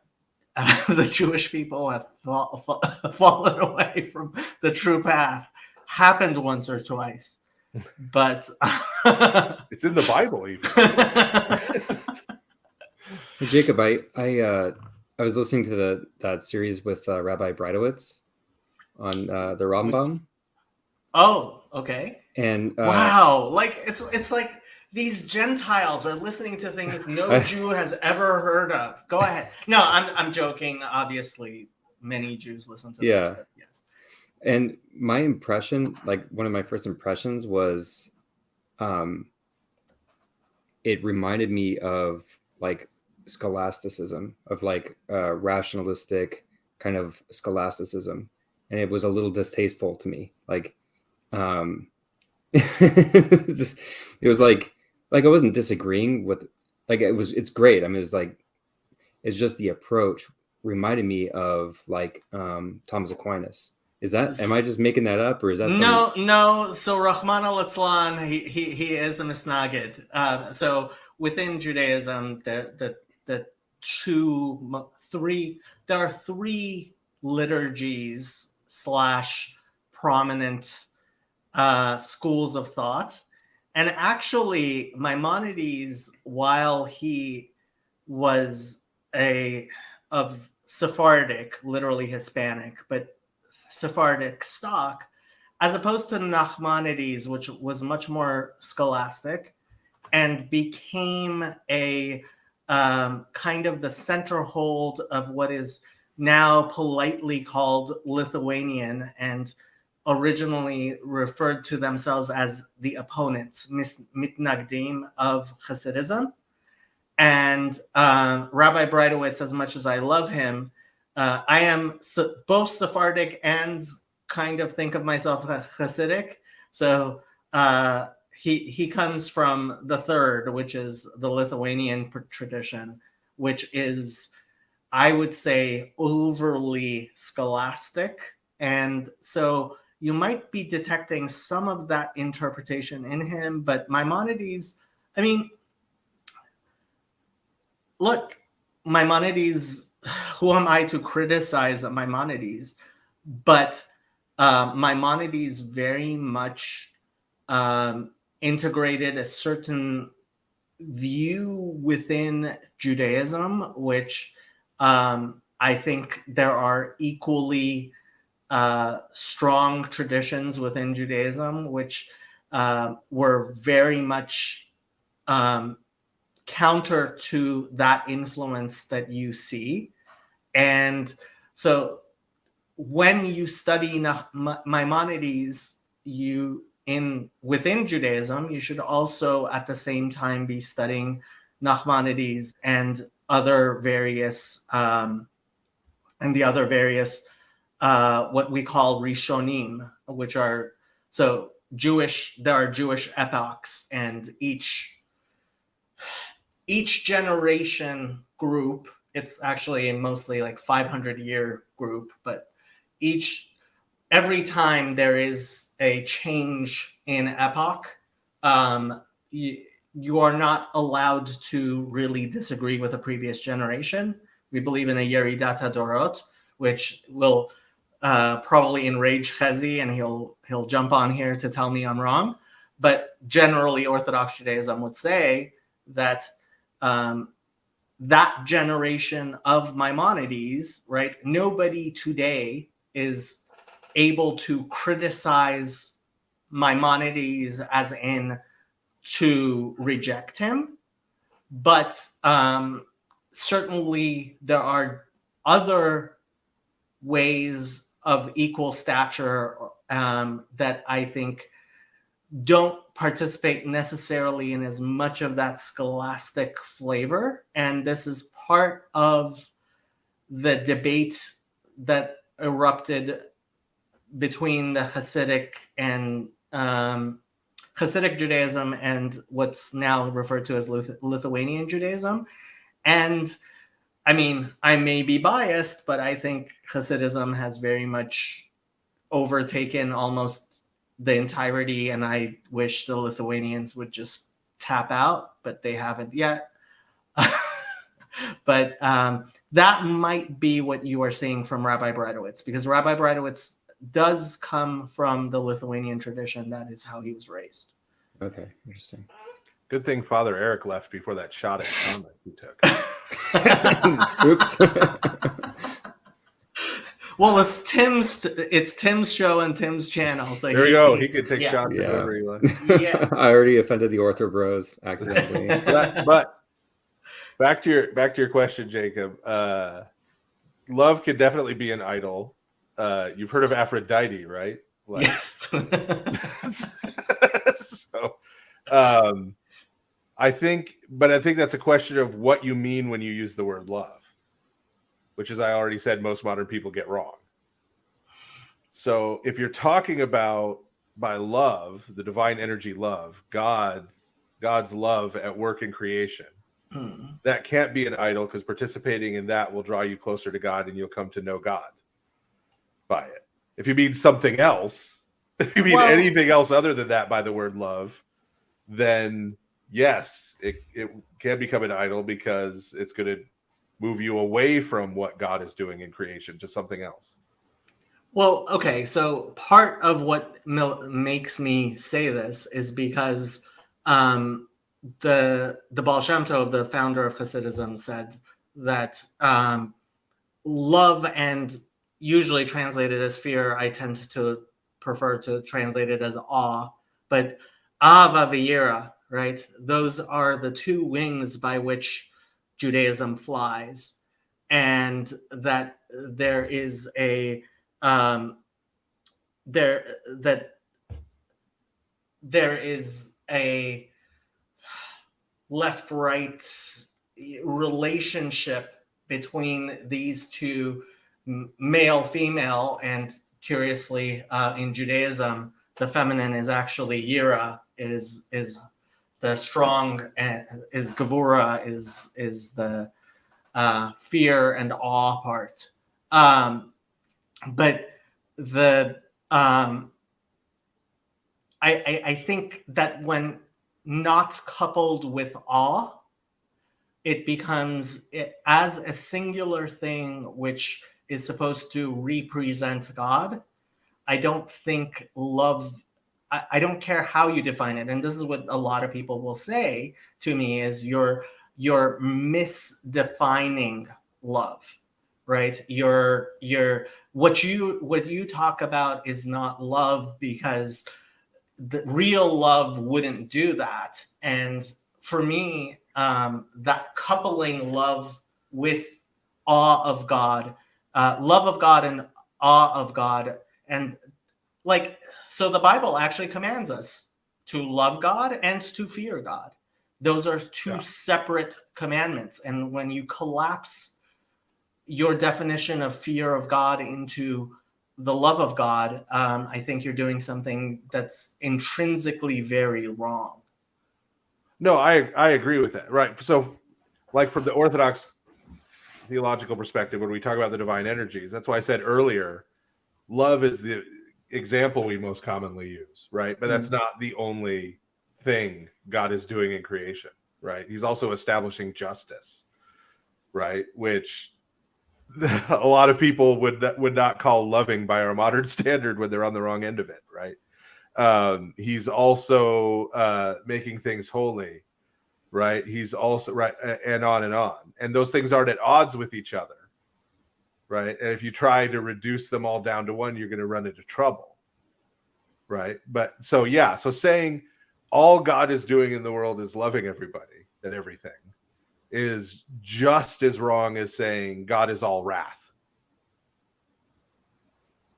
Right? That God is just, seeking to destroy, and punish, right, everyone and right, or any other, right? God is just all about justice. That's it, right? Or God is just all about, yeah. So if you try to collapse that, then you have a distorted view of who God is, which is de facto, again, going to become some kind of idolatry. You're worshiping a fictional. Father Steve, I wanted to see please feel free to put me in line with what I'm about to say. I'm not right about everything.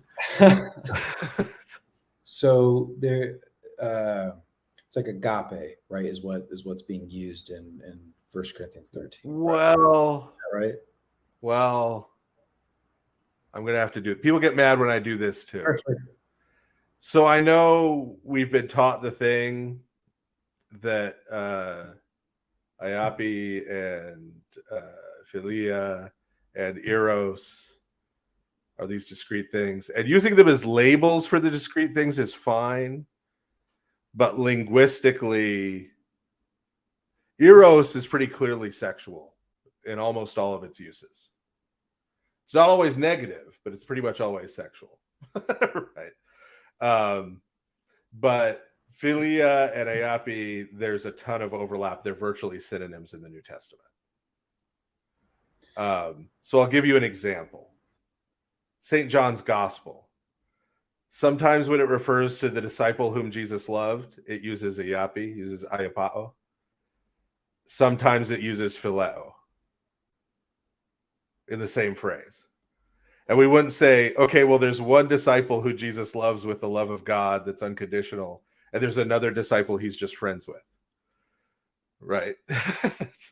And in his parting discourse in St. John's Gospel, when Christ says, it's not just me, the Father himself loves you, he uses phileo. Right? So it's okay to use those as technical terms in a theological discussion, but in terms of the words actually used in the text, they're not really used as technical terms in the first century. So, yeah. So we just have to be clear how we're talking about it. So, that's part of what I'm getting at is like, what the heck is being said here, right? Yeah. And so there's two things that inspired my train of thinking on this, and that's some of Vervaeke's work on exploring the sense of what agape is, and then it was also a talk that Peugeot gave at a conference last year, and so the sense that I get out of it's like there's also a way in which I'm not really capable of that, right? Like my flesh, I've seen what my flesh does, right? Like I spent 15 years as like a Marxist communist atheist, right? And I've seen how I'm not capable of anything that agape could possibly be pointing at, right? And so that gets worked through me, right? And it's like praise, it's like acknowledgement, it's the prayer that's prayed through me, right? It's power that's not my own; it only comes from the highest place, right? This is the idea of cooperating with what God's doing. Yeah.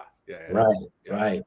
And earlier you had pointed at because I was like, father mother love and the combination is well, what does a good father and a good mother do? What's the Theotokos do? Right, she lets her son die on the cross. Right, there's a sacrificing of yourself.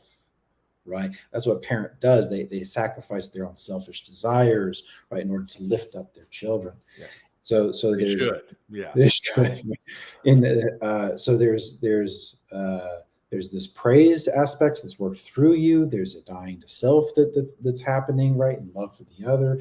There is, and it's like all of that coming together, right. And this is where it goes into Peugeot's talk: is Peugeot is getting at the English word love and how we have all these different other words that say in Greek, they get tied in, and then we just like, oh, one word, love, right? And you could be real cynical about that, but it also sort of points at something, and this is a lot of Vervaeke's work on relevance realization, where it's like, here's infinite possibilities. Let's say you're a parent and you're like, what should I do with my life? I'm a dad. What should I, how do I proceed? Do I get a house? Where do I live? What do I do with my time from hour to hour?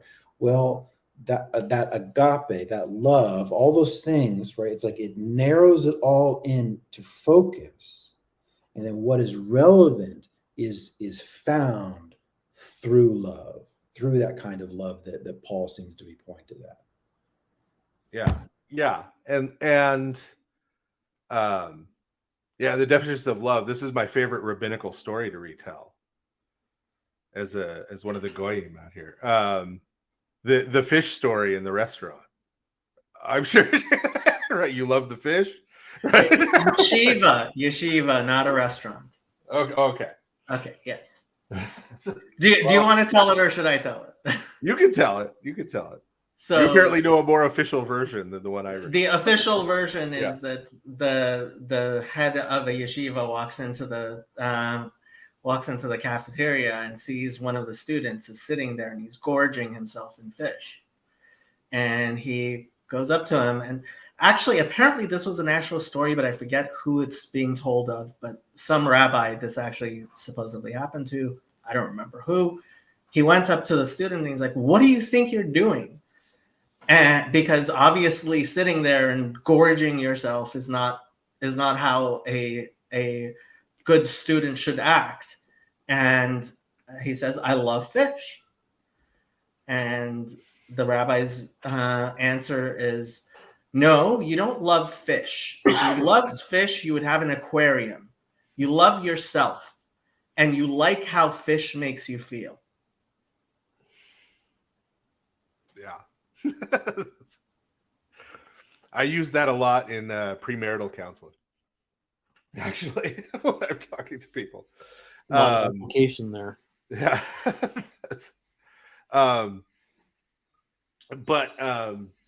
Yeah, it part of the key here too is that the way love gets talked about is as if it's an abstract concept with some reality, right? So we're kind of going for some kind of platonic form, right? And I think Latin helps us here, because the reason the word charity came to mean charity instead of love, which was what caritas meant, is that there was an understanding in early Christian communities that love was a verb that meant actually doing something. Not a feeling, not a sense of goodwill toward people, right? It was, I'm going to go out and I'm going to help this person who is in need. I'm going to do it, right? Because this is seen as part of the character of God, who owes us nothing, right? And gives us everything, right? And showers blessings upon the undeserving and the unworthy and the ungrateful, right? And whereas we are much more discriminating in terms of who we want to help and who we want to do anything for and who we want to, even though we have much less cause to be, right? And so, yeah, like if we understand love in that way, right? This is doing something. What is God doing in the world?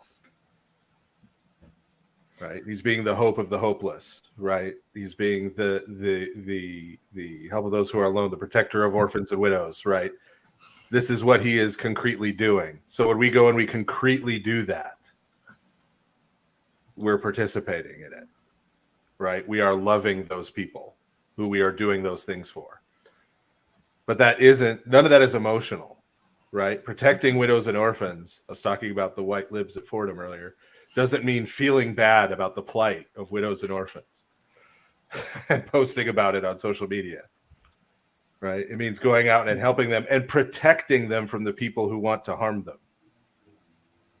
right? And standing up for them, right? Helping them find what they need, helping somebody who doesn't have a job find a job,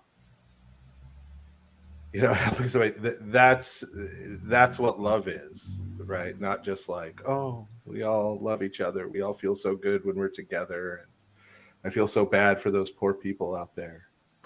Hopefully someone will do something. Can you guys hear me? Yeah, I hear you good. And I just want to elucidate Jacob's concern with the idolatry of love. Because when Father Stephen, you said that God is not all, he's not all loving, just in the same way he's not all wrathful. I immediately pulled up the group chat of my old Bible study from high school, non-denominational church, and I asked them, is God always loving? And the two answers I've gotten so far are yes, and yes, just sometimes it's tough love. So there is this conception in at least Protestant circles that love is totally descriptive of what God is, and that all of the Some other Protestant circles. Let's Yeah. Sure. Let's have some charity here. Sure. There is a tendency to put all of the other attributes under the umbrella of love, and I think that's not biblical. I think so. Yeah. Before I let Michael jump in again, so Charlie obviously doesn't believe me when I say that biblical Hebrew is the easiest language to learn. And yes, you can learn it. It's much easier than Greek, I think. For most people, it is. And there is a great channel on Aleph with Beth. It is run by, they're actually Protestant missionaries in South America, and they run this channel for free, teaching people biblical Hebrew, and it's really good, and I highly recommend it.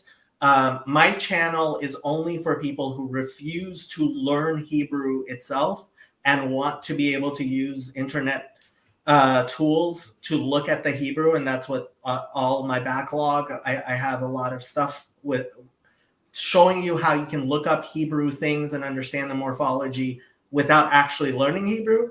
If you're interested in learning biblical Hebrew, try that channel out, Aleph with Beth. But I'll let Father Stephen answer this. I don't know. He spelled my name wrong. Right. No. What I usually tell, I mean, I'm old school. You know, I learned languages the old way, right? So there's a really good Hebrew primer done by Weingren, Weingreen. Here's textual method. What? Really? I'm old school. This is how I learned languages. Method. It's free. It's public domain, is what I was going to say. You print it out, you work through it, you download Mounce's Hebrew vocabulary flashcards for free.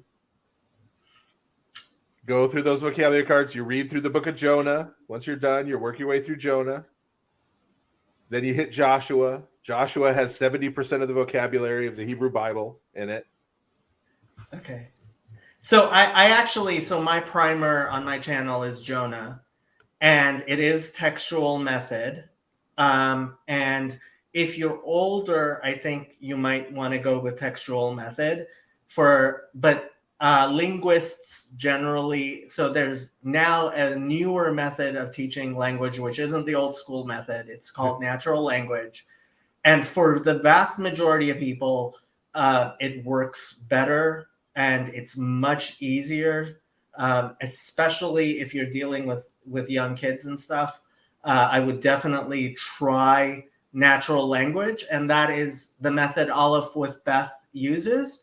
if you're using the textual method, I do have my Jonah playlist on my channel, and that's 15 hours. And I have to say, I made a half an hour like intro to all of Hebrew grammar, that biblical Hebrew grammar, that frankly, if you memorize what that half an hour, you will know more Hebrew than the vast majority of Hebrew Bible scholars. Yeah, like I said, I'm from back in the long ago time. You gotta memorize all the paradigm charts. Sus, Susa, Susim, Susot, right? You do the whole. So there's a wonderful website. There's called Pa'alim Constructor. You can use any roots you want and put in and select which form you want them to be conjugated in, and it will give you a conjugation table and give you the various biblical Hebrew and modern Hebrew meanings of it, all done by the website for free, Pa'alim Constructor. So you don't have to memorize any conjugation. I'd appreciate some. Come on, we got it. I'd appreciate some tips if anybody knows of those kind of resources in Greek. I don't know. Well, I don't know if you want mine now.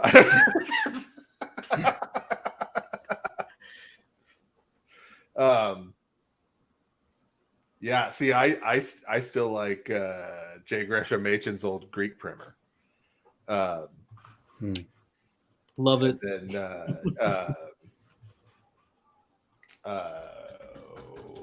where does his name go? Dan Wallace, Greek Grammar Beyond the Basics, is a pretty solid Greek grammar. If you're doing biblical, if you don't know a lot of, like you said at the beginning of stream, you did 2 years like a long time ago and haven't really kept it up. With Mounts. Yeah, I have Mounts' book. Okay, you use Mounts. I've heard a lot of bad things about it. I would consider going back to classical. I would consider getting classical resources, learning classical, and then using that to get back into New Testament. Interesting. Okay. To be honest, New Testament, and if you're going to be doing Septuagint, if you're going to be doing Greek Old Testament, you got to know at least some Hebrew, because there are Greek constructions in the Greek Old Testament that are not really Greek constructions. Interesting. Okay. So they'll take, like in Hebrew, you could put a lamed on the front of an infinitive to make like a purpose clause. Right. Okay. In the Greek Old Testament, they translate that a lot of times woodenly literally. So they will take the Greek preposition is, which means to or toward or into, to try the lamed prefix. They're trying to translate that. And then they'll put a Greek infinitive after it, which if you translate that Greek literally, it's like toward to go or toward to die or toward, but it means in order to. It's a purpose clause. But they're really appealing to a Hebrew grammatical structure, even though they're doing it in Greek. So you need to know some Greek and then have at least a little passing knowledge of Hebrew grammar. Interesting. To see some of the weird things they do in the Greek Old Testament.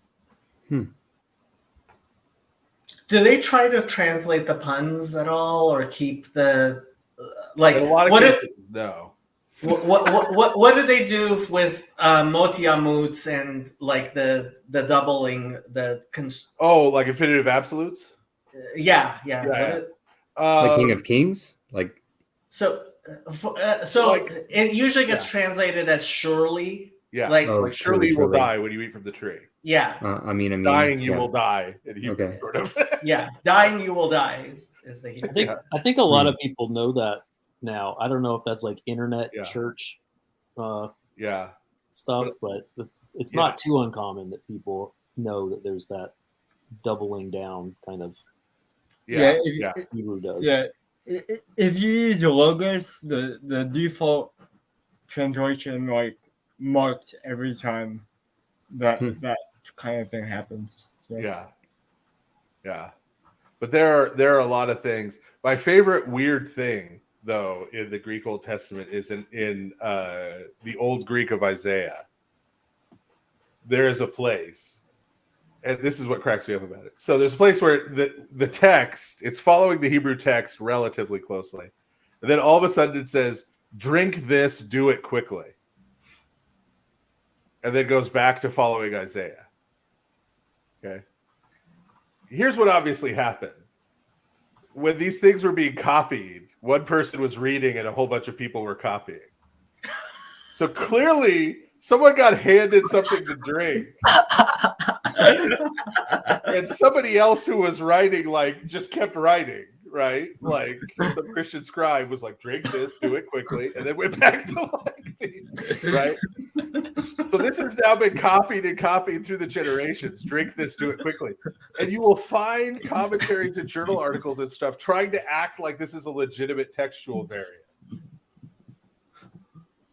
Like, oh, what are they drinking? Are they drinking the cup of wrath? Are they drinking? Like, I'm making all these suggestions. Okay, I have to ask. There must be. I can't imagine there is not some esoteric interpretation of Paul saying, bring my coat and my scrolls that I left by so-and-so's house in that. No, he just wanted to. That's one of the things I like about St. Paul is that they're just these amazingly, or like when he's like, I'm so glad I didn't baptize anybody there. Well, except for so-and-so. Well, and also so-and-so and so-and-so's family.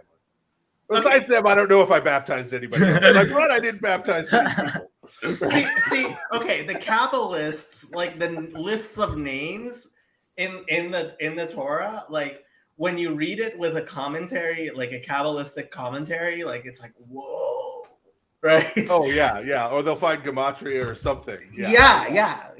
I was thinking somebody must have done that with Paul's coat. Come on.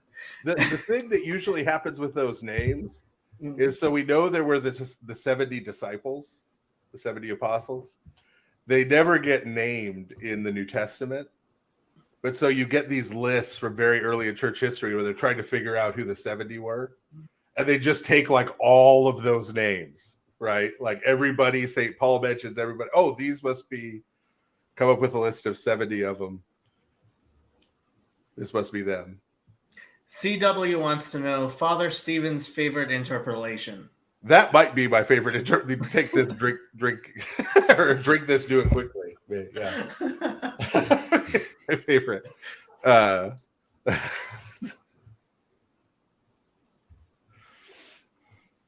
Yeah, that may be my favorite interpolation. The Kama Johanniums. What do you do with the adulterous woman? Well, so there are a few texts, the same thing with the longer ending of Mark, which the reason why nobody thinks they're original is that the first few manuscripts we have that have them in different places. So like the woman taken in adultery is sometimes in a completely different gospel. But here's the thing with New Testament manuscripts. We got about 6,000 of them. And about 2,400 of them are lectionaries. So they're divided up according to the reading cycle. So not in order. None of those lectionaries have been cataloged by textual critics. When you go get a critical edition of the Greek New Testament, there are only 2 lectionaries out of those 2,400 that have even been taken into account, like in the footnotes. Right. So I know where the longer ending of Mark is in the lectionary and how it ended up being the longer ending of Mark. But what it looks like to me is that the same thing is going on with the woman taken in adultery, is that you have a case where that story was preserved as a lectionary reading that was read at a certain time in the cycle. And so when people were making copies from a lectionary text into a continuous text, they just copied that story wherever it fell in the lectionary. So if the reading before and after it was Luke, they just stuck it in there in Luke. If the reading before and after it was John, they just stuck it there in St. John's Gospel because they didn't know where it belonged. Right? But okay, but you think it does belong in John? I think that's where it's turned up now. Ooh, very, very. I don't believe that there's an original text. Uh-huh. So to me, the Holy Spirit of God, is superintending the whole process. So every generation has the Bible God intends them to have. Yeah, so even the redacted elements are it's part of God's sovereign plan. Yeah. Right. Yeah. Yeah. I mean, to me, when you'd have like the Nashville Statement on Inerrancy, which is, we believe that the original autographs, whatever that means, since St. Paul didn't write any of his letters by hand, but whatever that means, the original autographs were completely inerrant and perfect, and we could reasonably reconstruct them using modern computer tools. I'm like, great. So like the whole church for all of history has had a Bible full of errors, but now we have our computer tools. And we can figure out what we've gotten wrong all these centuries. What's the point of that? Do you like scholasticism? That's the point. Yeah. Like, what's the... do you nuance? Because I have the same understanding of the Spirit working throughout time. Yeah. Do you nuance that at all with translations? Because obviously there's a lot of fighting about Jacob, especially has his worries, but how does that play out there? Yeah, I think that's even true of most of the translations. Once you get to the modern era, we're in a different situation, because I also believe we have the Bible God wants us to have now. That just means we have a lot more. Right. We have the Dead Sea Scrolls now. Right. And that means we're accountable for that. Right. Right. We have all these riches. We have all these things that no previous generations of Christians or Jewish people right, have had access to. The common person, today can get access to so much more. Right. Yeah. We look at cat pictures instead, but like we could right, have access to all these things.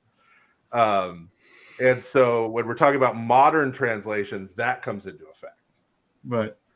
Right. I'm not some poor Christian who's lucky to be able to read and lucky to have some kind of Bible in a language I can read fall into my hands. Right. Right. I've got, I could go to Bible Gateway and read 57 different versions for free. Yeah.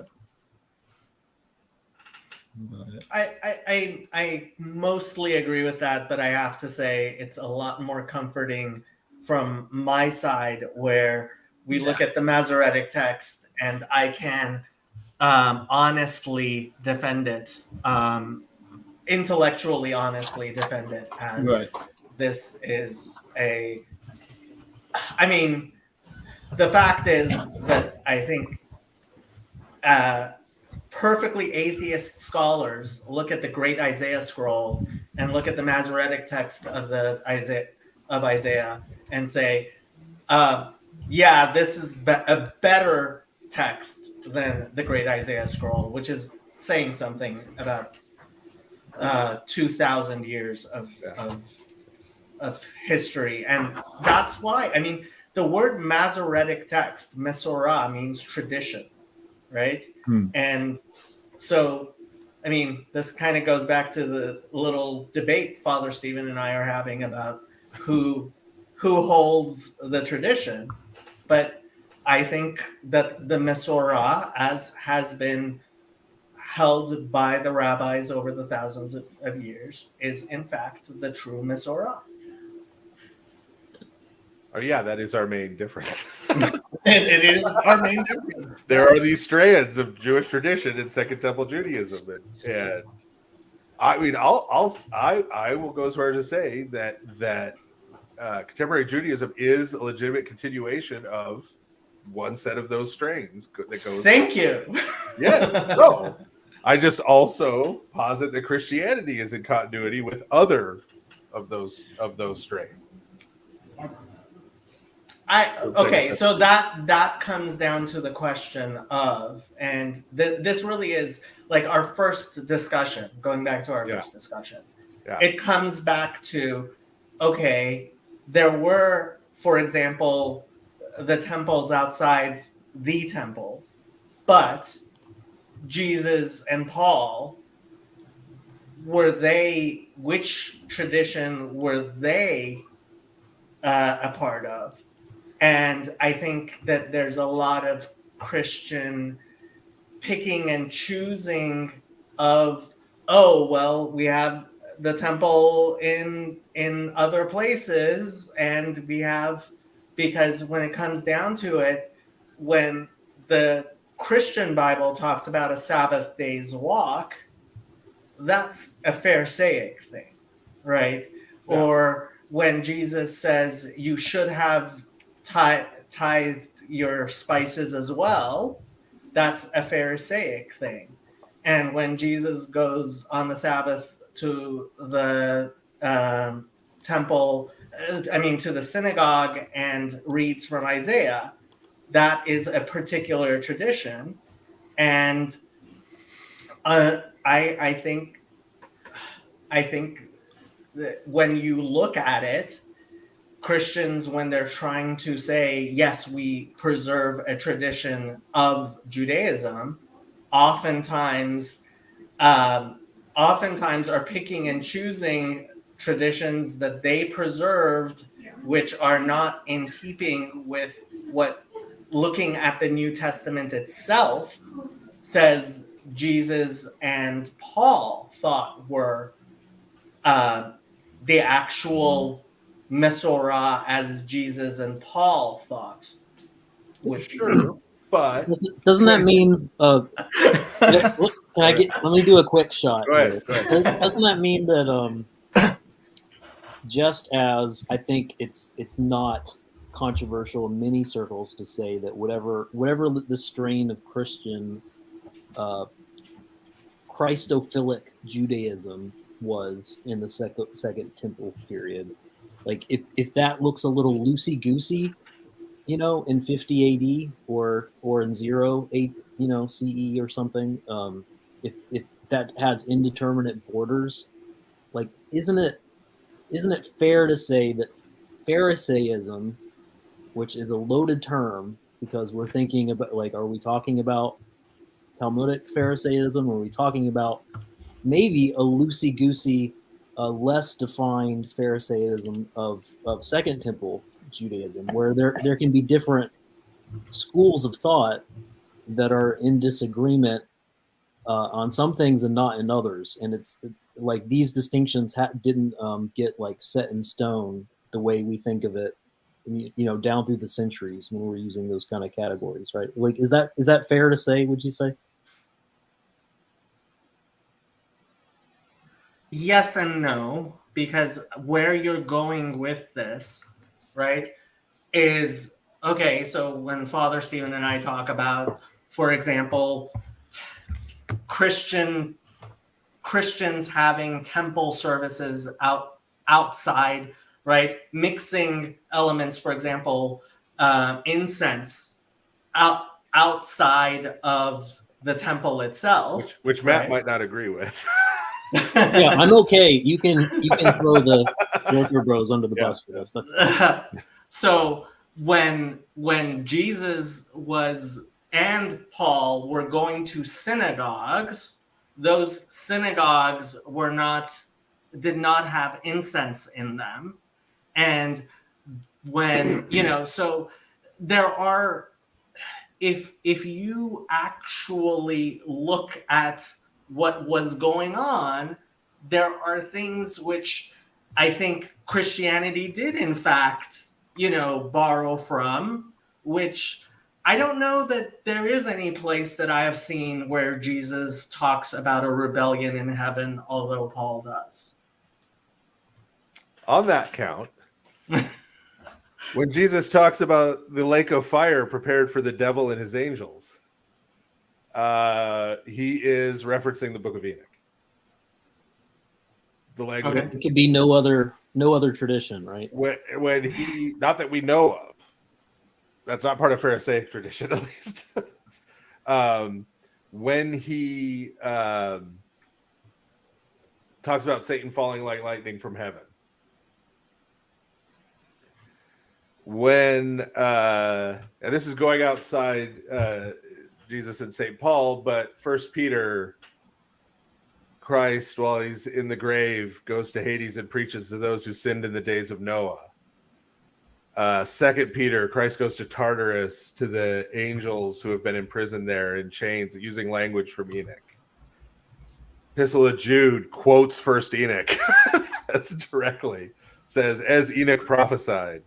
Book of Revelation has Enoch all over it. When Christ talks about the Son of Man coming with his angels and sending out the angels with reapers' scythes to separate the wheat and the chaff at the final judgment. There are a lot of, and I think, I don't think the walls were as firm in the Second Temple period as we may make them now, right? Because 4Q MMT is in the same cave as 4Q Melchizedek. And 4Q Melchizedek has Melchizedek coming to be the Messiah out of the sky with the righteous gods to wreak vengeance on Belial and the sons of the devil, right?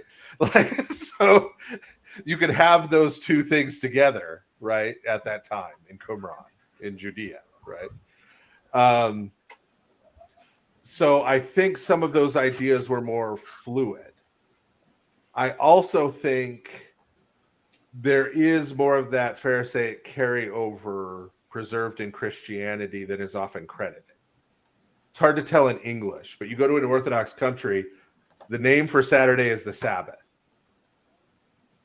It's the Sabbath, right?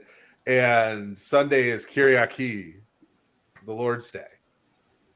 And for example, when the Council of Nicaea issues its canons about Lent, it says you can only celebrate the Eucharist on the Sabbath and the Lord's Day during Lent,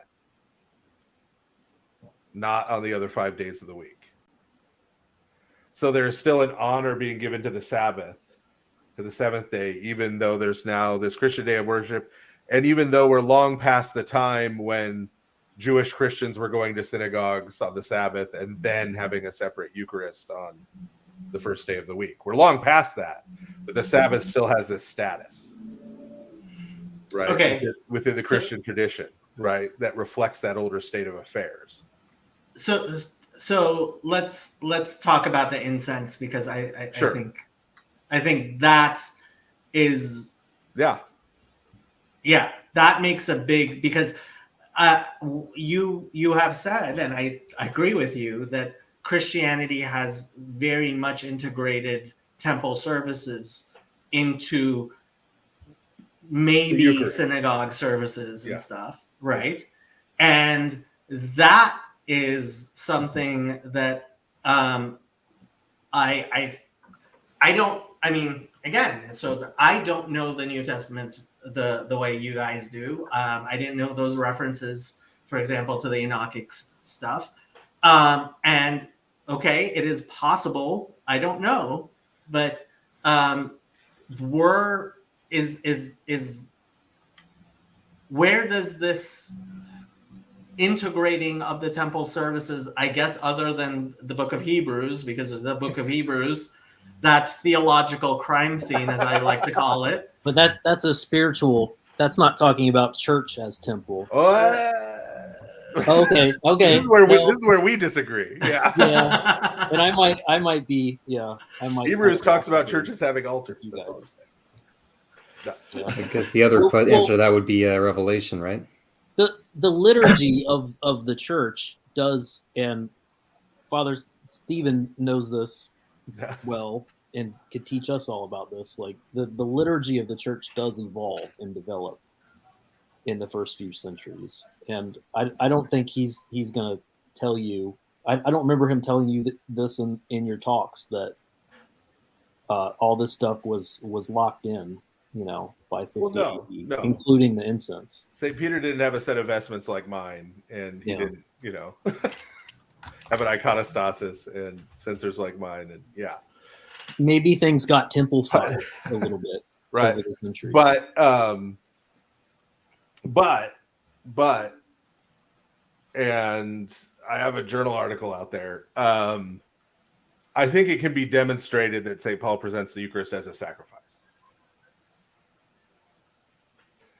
And so, that being the case, the understanding is that Jesus, as the Messiah, has instituted this new sacrifice, which, as I was talking about with Acts 21, Christians did not immediately see as displacing all other rituals. So, okay, now we're all just going to abandon the temple in Jerusalem. It's it's irrelevant now, right? But saw it as a new institution. And I think a lot of what Hebrews is doing, when rightly understood, is fleshing that out and trying to deal with the problematics of it, right? Because new sacrifice has a new priesthood. Well, what priesthood is this? It's not the Levitical priesthood. Jesus isn't a Levite, right? And so going back to Psalm 110, what does it mean to be a priest after the order of Melchizedek? If Jesus is the Messiah, he has a kind of priesthood. The Christian priesthood is... Okay. Hold on. Yeah. Order of Melchizedek, divrati, to take the most common word in the Hebrew language and suddenly turn it into something that's really I'm not strange. using it like monastic order. I'm not using it as like a monastic order. But that's how most Christians that's understand. the Mormons. Well, they may. I know the Mormons have a Melchizedek priesthood. No, yes, order. I understand order there to mean like pattern or type. Yeah, The or Melchizedek is the type, the shape. He's or like spiritual descendant, something like. Yeah, something he's like both that. priest and king, and he's not in the Aaronic priesthood, Right. right? After the pattern, Right. So I don't think that I, as a presbyter, right, English form priest, right? You got me excited. No, I'm not a Levitical priest, right? I am not in the Aaronic priesthood. I am not in that priesthood in any sense, right? And you will not catch me doing any of those sacrifices. You may catch me eating lamb, but not right. So the priest within Christianity whose task is to offer the Eucharist, that particular sacrifice, his priesthood is he in Christ sharing in Christ's priesthood. This is how I think, and this is part of what makes Hebrews Pauline, I think, is that for St. Paul, right, and this is why the priesthood is a special problem, because Jesus isn't a Levite.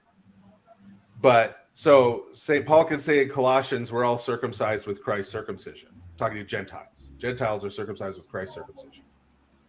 So you don't have to go get circumcised. Christ is circumcised, right? And therefore, if you are in Christ, right, the benefits of his circumcision in some sense are shared with you. So he's presenting Christ as the gateway for Gentiles to have a share in the people of God through Jesus, who is from this line, right? Who has this genealogy, who has, right, these forefathers. And so this particular priesthood is oriented toward this particular sacrifice, the Eucharistic sacrifice. Hebrews distinguishes the two. Right? He says the priests who celebrated the temple can't come eat of this sacrifice because they're not, unless they become Christians, part of the Christian community. Right? But they did prohibit Christians from going the other way.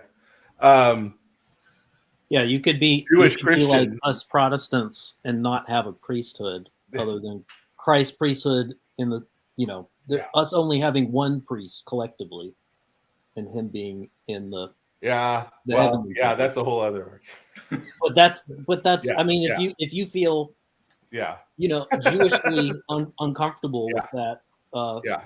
that So claim on the yeah. priesthood by So this some is traditions, there's other traditions that do it differently. yeah. My ongoing thing with Jacob is right. Yeah, is whether my priest is legitimate, right? And if the sense of that is, am I a priest in the sense that a Levite was a Right. priest? No, Right. I'm not. That's not my altar. Those aren't my sacrifices. I am not authorized, warranted with doing that. Right. I am a Gentile priest who has this offering, this sacrifice at a particular altar that I offer. And again, this hit me again going through Holy Week. How explicit, I sent an email at one point to Jacob, how explicit it is in our liturgics in the Orthodox Church that we are Gentiles who have been sort of let into this through Jesus at all, right? So Rabbi Breitowitz, in one of his recent videos, discussed a controversy within Orthodox Judaism because Rabbi Breitowitz, as a posek, so he is what he says is valid. So he has the authority to bind and loose on earth as in heaven. And so there is a question of, certainly Jews are not allowed to bring sacrifices outside the temple. But Rabbi Breitowitz was clear that he believes the halacha is that Gentiles today are allowed to bring sacrifices to God outside the temple. And there are Orthodox rabbis who oppose saying such things because they say that it could lead to all kinds of problems. And Rabbi Breitowitz has the fortitude to be like, no, that's not how I answer questions of Torah. The fact is that Gentiles are allowed to bring sacrifices outside on what's called bamot, which are altars outside. Yeah. Bema plural. Yeah. The only concern I would have there would be that does that mean a Jew couldn't participate in communion halakhically then? Well, okay, so I mean, there's no way that I would ever call anything which is in any way reminiscent of sacrificing a human being Sure. a sacrifice to the God of Israel. Okay. That's not ever going to happen. Okay. Ever. Okay. What about the Maccabean martyrs? Offering their own lives as they're being martyred as a sacrifice to the God of Israel. We say quite clearly that the martyrs are in fact themselves. They are korbanot. Yeah. We refer to martyrs as korbanot. Right. But there's something kind of like a human. But I would hate to be the person who brought that sacrifice. Right. Well, and so key to our understanding of the Eucharist is that, number one, Christ's death was a self-offering. Right. That's not martyrdom then. Well, he turned it into that. They were murdering him, but he turned it into a self-offering the same way the martyrs were being murdered. I'm sorry, you can't. No. You can't have it both ways. He didn't. Either he's a martyr or he's a suicide. What? No, he isn't a suicide. Just if like he's the God, martyrs were yes, being he murdered. is. If he has the power not to be murdered, then yes, he is. No one takes my life, but I offer it freely. Okay, so he's a suicide. No. So you have to fight back. What's the boundary there? Yes. It's The Well, Akum. It is one of the mitzvot. The well, Atatakum, The Maccabean martyrs are martyrs? Jacob. you are not allowed to self-sacrificially kill you, allow yourself to be killed. No. So the No. Maccabean martyrs You mean are allow martyrs. yourself? Well, hold on. Yeah. You have to remember the Book of Maccabees is not in my Bible. I know. But So I don't know the book Book of Maccabees the way you do, and it is specifically not in my Bible. I'm not exactly sure why not. So there was a Jewish shrine to them for centuries. Yeah.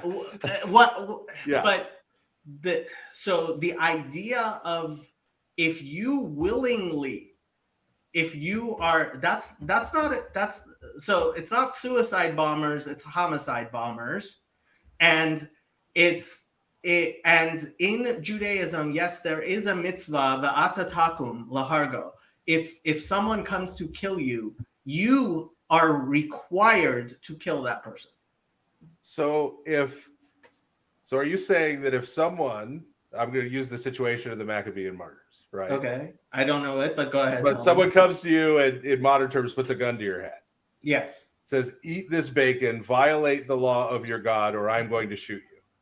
Okay, so there are three. You try to take the gun away? No. Or, well, hold on. If you can take the gun away, if you try to can, fight him, or do you? Hold on. So okay, we can talk about Yareg Val Yavor. This is in fact, according to Jewish law, the first laws you are supposed to ever explain to anyone.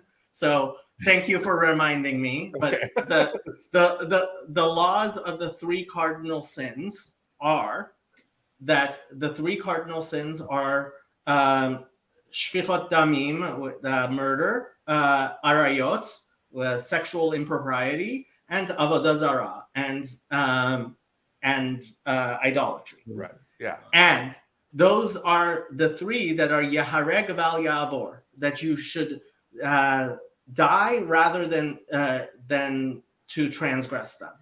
Other than those three, all others you can transgress.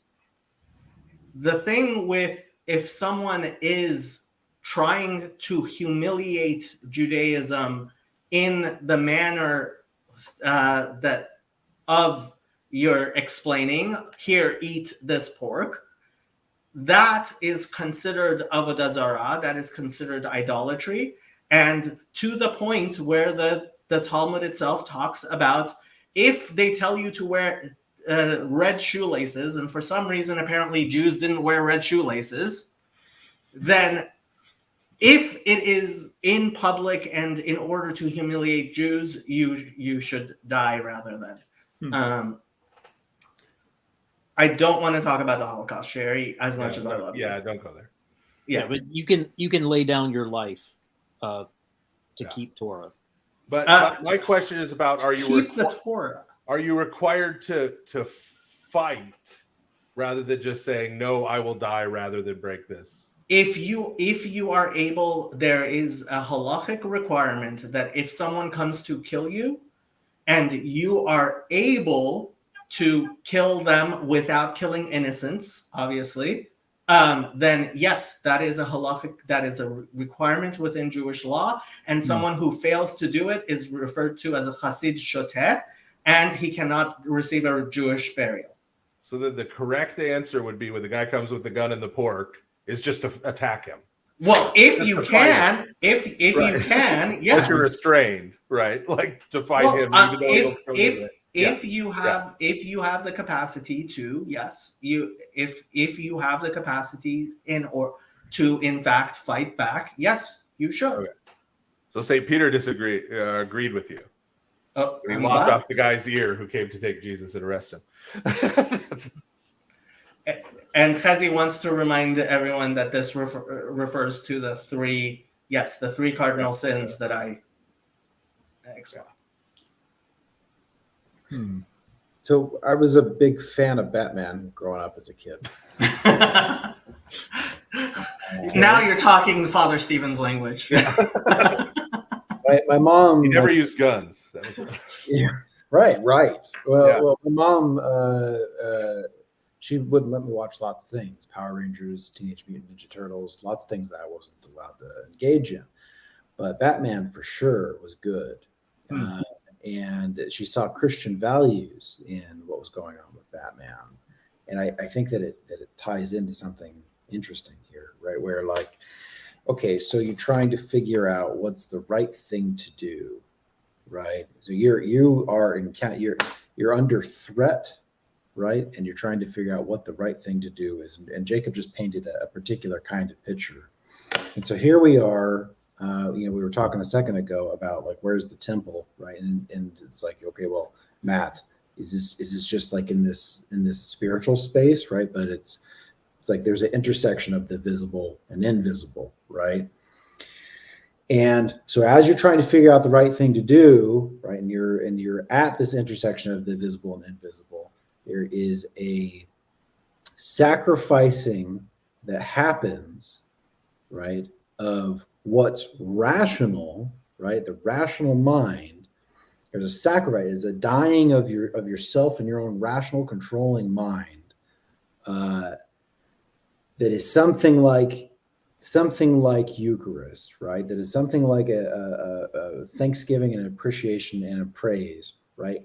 And that's a dying to your rational self that maybe allows you to participate in creation, sort of like, I don't know, the priesthood is the right word, but you are participating in creation, right? And that whatever is kind of corrupted here burns away almost like a baptism of fire, right? And so here's this path, and now you are participating in logos and from an emanation from above, right? That's beyond your own rationality of what the rule is or the law is to do, and you might just be able to forgive that person, right, that is trying to kill you, right? Now you can forgive Joker, right, and get him in Arkham Asylum, right, and not become him, not fall prey to becoming the villains that are coming against you, right? But and offering them a chance for redemption because you remember who Harvey Dent was. I know what you're saying. Yeah. I think part of this is tied up. It occurs to me in the very early, and this is in St. Paul, his sort of repudiation of zealotry, political zealotry, which is a piece that obviously in first century Judaism was loomed large, had kind of disastrous results, right? But which, even before those disastrous results happened, St. Paul kind of repudiated. And I think part of that, the book project I'm working on finishing up now is this big omnibus thing on St. Paul. I think part of that actually is from where he grew up in Tarsus and the history of the Jewish community in Tarsus, which is a fascinating thing in and of itself. Very early on, they sided with Julius Caesar in the First Roman Civil War. That's how he got Roman citizenship, and a number of prominent members of the Jewish community did. And that actually is what won the sort of sometimes, not all the time, tolerance that the Roman Empire had for Judaism, which wasn't stable enough for them to depend on, but like was at least sort of there some of the time. But so he grew up in a city where the Jewish community had taken the approach of there's certain things we can't do, right? We can't participate in the pagan feasts and festivals. We can't do that. We can't do that. But we can abide by the law, the general laws, right, of the city. We can pray for our Roman leaders, right, that God would guide them and grant us peace. We can do these things and we can kind of get along, right? We could be separate and left alone and get along. And that's the path we should take rather than any kind of political zealotry and action. I think St. Paul took that with him in terms of how the Christian communities ought to approach being under the Romans. even with the same kind of sporadic persecution that the Jewish community had suffered and that kind of thing. The best thing to do is say, hey, we're law-abiding citizens, right? We're trying to, if you were a citizen, we're law-abiding. We just want to carry on our way of life in peace. We'll keep our head down, leave us alone. We won't try to overthrow you. We'll pay our taxes. Well, I mean, I generally agree with that idea, but when you're talking about I don't think you're a zealot. Jesus, No. no, I am not a zealot.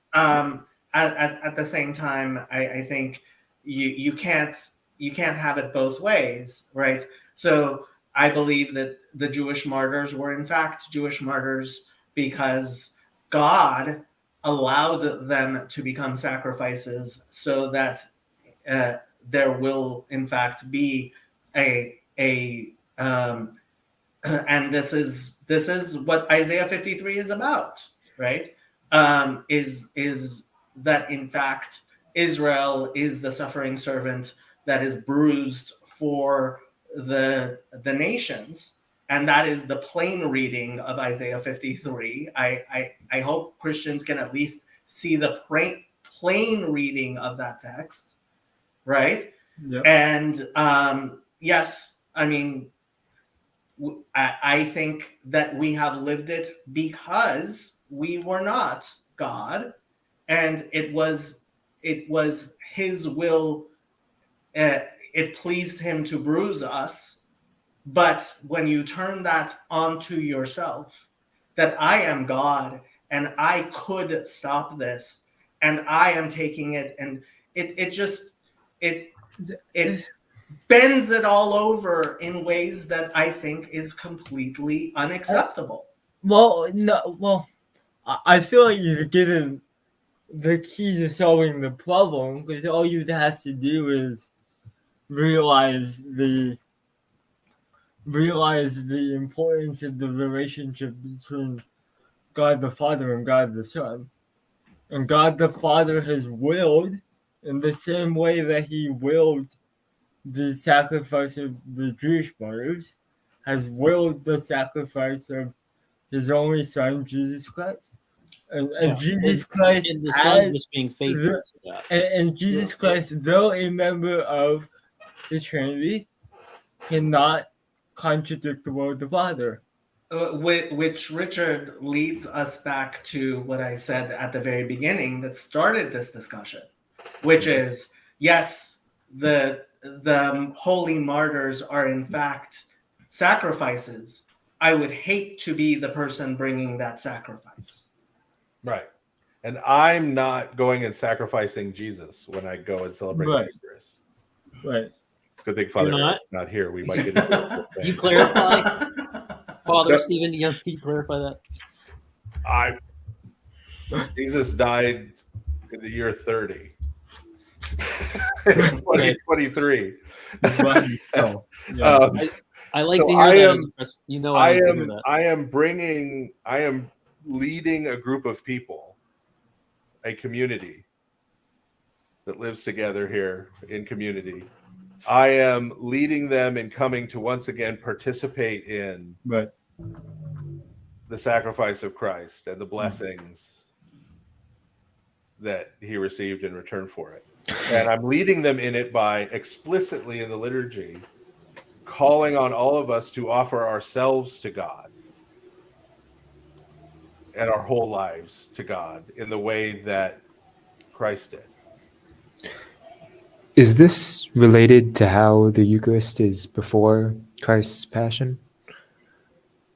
I think He institutes the Eucharist before Christ's Passion because the institution of the celebration of the Passover is given in Exodus before the Passover occurs. Wonderful. That's God comes and tells Moses, in the future, here's how you will celebrate this day, this thing that I'm about to do, and then He does it. Right? Okay. Hey guys, I'm gonna sign off again. Yeah. I was gonna give my plug real quick before you carry on, please. Greek Bible study next Monday, 5:00. The Philotimo Forum YouTube channel, and also probably be streaming on Jacob's channel as well. So hope to see y'all then. Drop by, Father. Thank you, I Tim. may Pretty well. great. That'd be awesome. I love it. I think yeah, it's gonna be awesome. So, all right, see y'all later. Thank you, Tim. Bye. Everybody, please take some time. Go to Tim's channel, Yep. Timo, which he just put into the chat, and do subscribe. I expect it to be one of our biggest channels in this little corner, because Tim's a really nice guy. By your prayers. Okay, so where do we see the blood of a sacrifice being consumed in the Bible? You don't. Thank you. So why do you do it? Right, you don't. So yeah, no, this is we talked about this in Eucharist. This should be more striking to people. I'm always amazed at how many Christians have never thought about this. Right? Yeah, fair like enough. you don't drink blood, right? Acts 15. Right? Like we still don't drink blood, right? Where were you during the blood libel? Where were you? Where were you?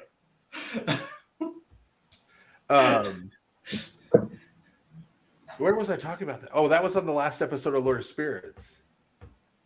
Yeah. Anyway, I don't know if we want to go there, but you brought up blood libel. That how nobody understands that verse in what St. Matthew is doing with that verse because they don't know the Torah. I don't get it either. So okay, go ahead. Wait, what verse is this, Father Stephen? The whole thing. It let his blood be on us and on our children. Oh, got it. Yeah. Now that was clearly weaponized in horrible, hideous ways, right? Yep. And me explaining that that's the wrong interpretation doesn't help bring anybody back to life, right? So, but what St. Matthew's doing in his account of Christ's death, and he does this in subtle ways all over the place, is he's taking all kinds of sacrificial language from the Torah and using it in the descriptions of Christ's death to give this impression. And he's also doing this thing where people say things and they mean one thing by it, right? Like the high priest comes and says, well, it's better for one man to die, than for the people, right? To be wiped out by the Romans, right? It's better for one man to die for the people. He means that one way, right? Of course, the others say, but really, right? Like that this other thing that he didn't realize. And so, for example, when he describes Christ, they put the reed in his hand, and then they take the reed from him and hit him with it, and they spit on him. If you read in the Epistle of Barnabas, their description of what they did with the scapegoat, right, when they drove it out of the town, he uses the same word for reed that the Epistle of Barnabas does. Like it's the same Greek vocabulary. And they spit on it and they hit it with the reed, right? So as he's doing this poetic, symbolic thing of, see, Jesus is taking upon himself the sins of the people. Got it. So his blood be on us and on our children is referring back to the covenant ratification. When Moses sprinkled the people with the blood of the sacrifices. Sure. He's trying to say that Christ sacrifices the new covenant. The people say it meaning this one thing, but really see there's this other thing happening. Sure. Can I suggest from now on you sprinkle the Eucharist instead of actually? Well, okay, back to that.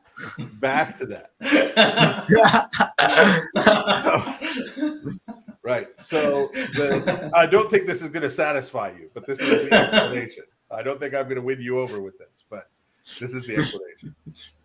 So the first time the commandment against drinking blood is given, it's given to Noah. Correct. Right. After the flood, when he's given permission to eat animals.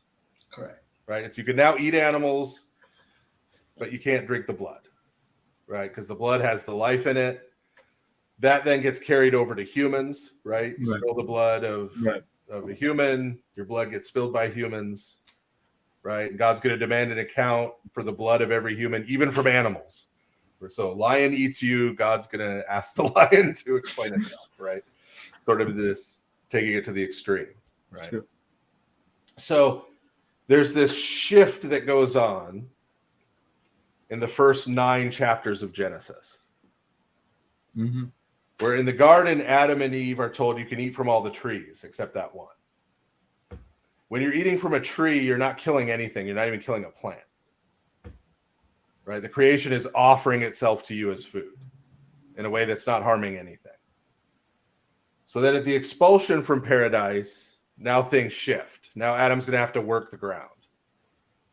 Sweat of his brow, right? To get food out of it. He's going to have to kind of work, apply his labor, get food out of the ground to eat, right? And that's what he's allowed to eat. Cain, after he commits the first murder, is cursed worst, right? Adam is told, cursed is the ground because of you. Cain gets told, you are cursed from the ground. The ground will not bring forth food for you.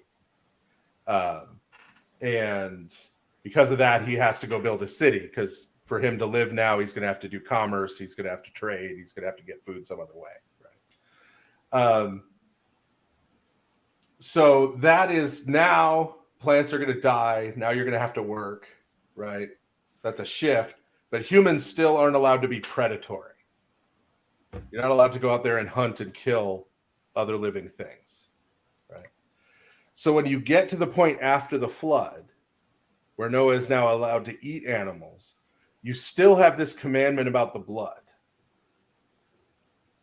aimed at preventing human beings from again becoming fully predatory. Because now, yeah, you can go and hunt and you can kill the animal, but now you're going to have to take it back. You're going to have to prepare it in a very particular way, right? You're not just going to be like an animal. You can't go and take an animal you found dead and eat it. You can, later in the Torah, right? You still have to prepare it in this particular way that is sacralized, right? To prevent that kind of predatory nature, right? So the Christian understanding with this is that Christ's blood is his life, right? But we don't take his life from him. He offers his life to us, right? And that is eternal life and divine life that he offers to us to partake of. Like I said, I know that hasn't convinced Jacob. It hasn't convinced me to that symbolically, like, I can never, ever symbolically do something which, like, to me, the idea that symbolically I could do something which the Torah itself forbids is like telling me, oh, spiritually you can do things which materially you can't. And it's like, how are you, the Torah, like, is the foundation of my symbolism. Materially, it's bread and wine. So what's the problem? Again, like if you're having, that doesn't solve the problem, because Jacob's, like, it's a misalignment between the spiritual and the material. Yes. Is his concern. Right. And so from my perspective, and this is a difference, I think, it may be. I shouldn't say I even think. This may be a difference in terms of Jewish interpretation, right? And I don't know from Jacob, from your perspective, how much what we might call nominalism comes into this, right? As in, does God command not drinking blood because there's something wrong with drinking blood, or because it represents something evil, or is it wrong and evil because God commands against it? Okay, so this gets into where I think Paul is such, like, off his rockers. Okay.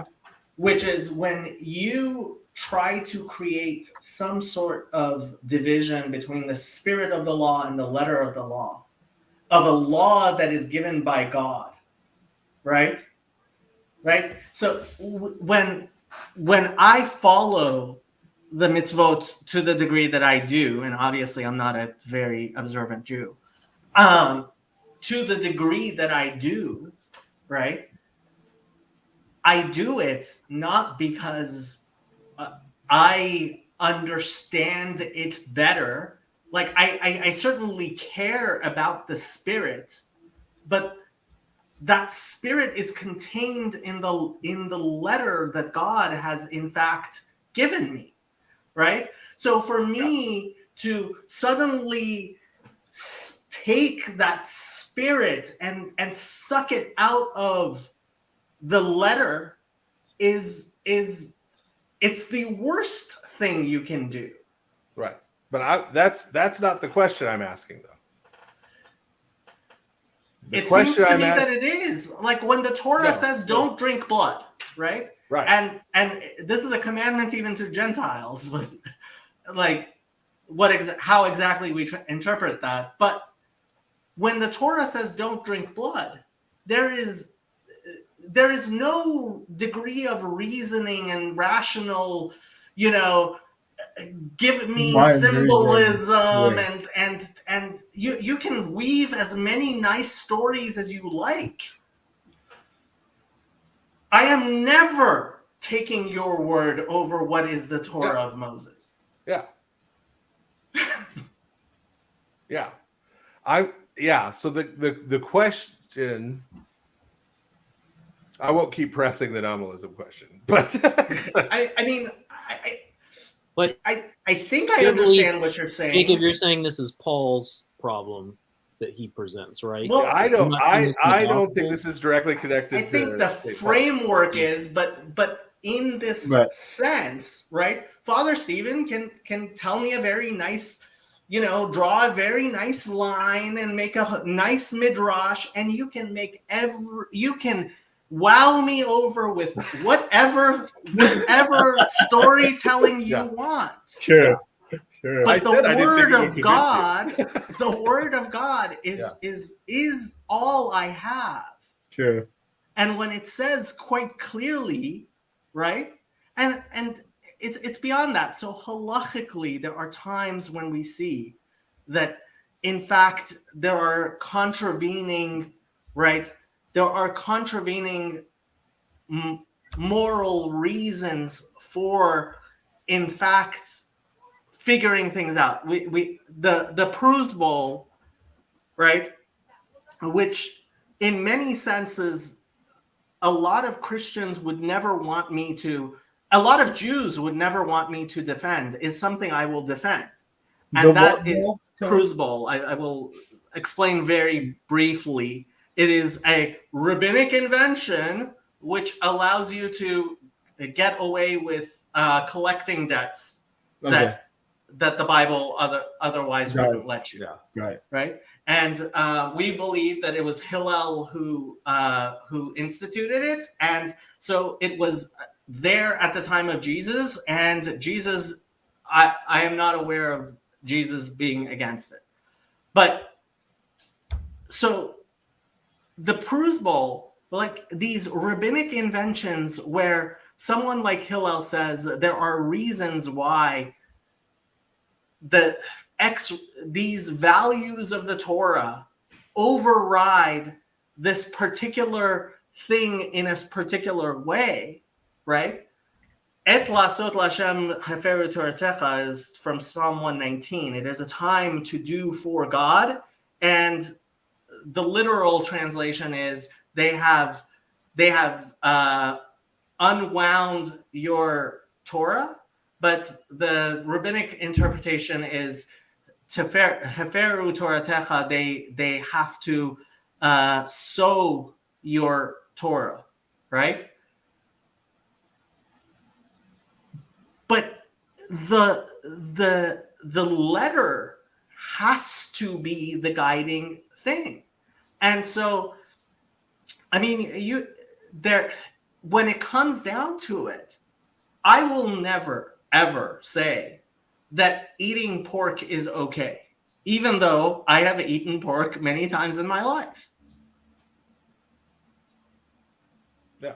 No, I agree with that. I think the core here, right? So before God gave Noah permission to kill and eat an animal, right?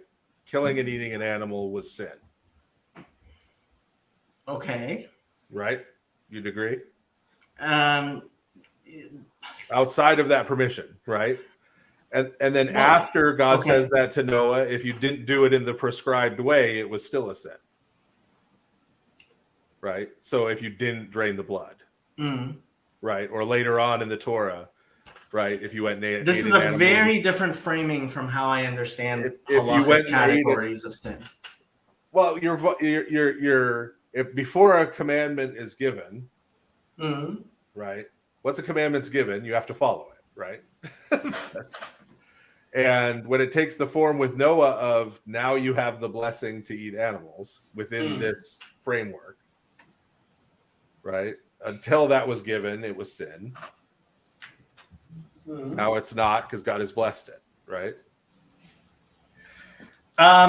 Okay, so this is a very different framework from how we see the eternal nature of the Torah. It's the Kalta Baraita Ubarata Alma. You peered into the Torah and you created the world. And so I don't have a temporal view where there was a time when the Torah itself was different. And this goes into the type of discussion I was having with Chazi, right? So did Isaac wear tefillin, right? Did he wear phylacteries? Well, the phylactery in it says Shema Israel, hear, O Israel. Guess what? Israel was not only not born yet, he wasn't named Israel yet. Yeah. Right? And I forget where exactly I read this, but he explains that the Avot, Abraham and Isaac and Jacob, would dig wells because in digging wells, they were performing the same spiritual labor that we do with putting on tefillin. So for me, the shift in the Torah from before creation, before there was a man named Moses, right? As it was given to Adam, and I do believe it was given to Adam, as it was given to Noah, as it was given then to at Sinai, and this actually may be the hardest thing to explain to Noahides, and we haven't really catechized Noahides on it well, is that while we say that the covenant of Noah is that same covenant that was given to Noah, as Maimonides makes very clear, and basically all the rabbis make clear, and I think it's even in the Talmud. At Mount Sinai, the covenant of Noah did in fact change. And that gets into why, for example, actually by halachic standards, right? Blood pudding is not the same problem as Rocky Mountain oysters is. Please, if you are Jewish or Gentile, do not eat Rocky Mountain oysters not for the reason you're thinking, but because they come from living animals. Yeah. And ever minachai is the actual prohibition, is to eat of a live animal. Yeah. And it's not lost on us that this is in character somewhat different from what was literally said to Noah, but that's because there was a fundamental change in creation, we believe, at Sinai. There was a fundamental change in creation at Sinai.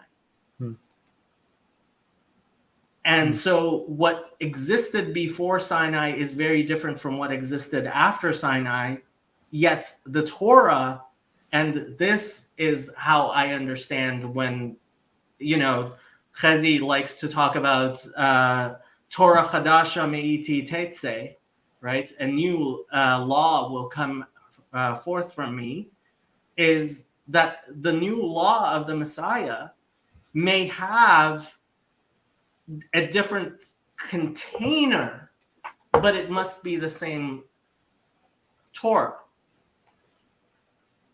Yeah. Right. Yeah. So And I think that's where this is going. Is I think there's a renewed covenant that's already started, and you don't. right.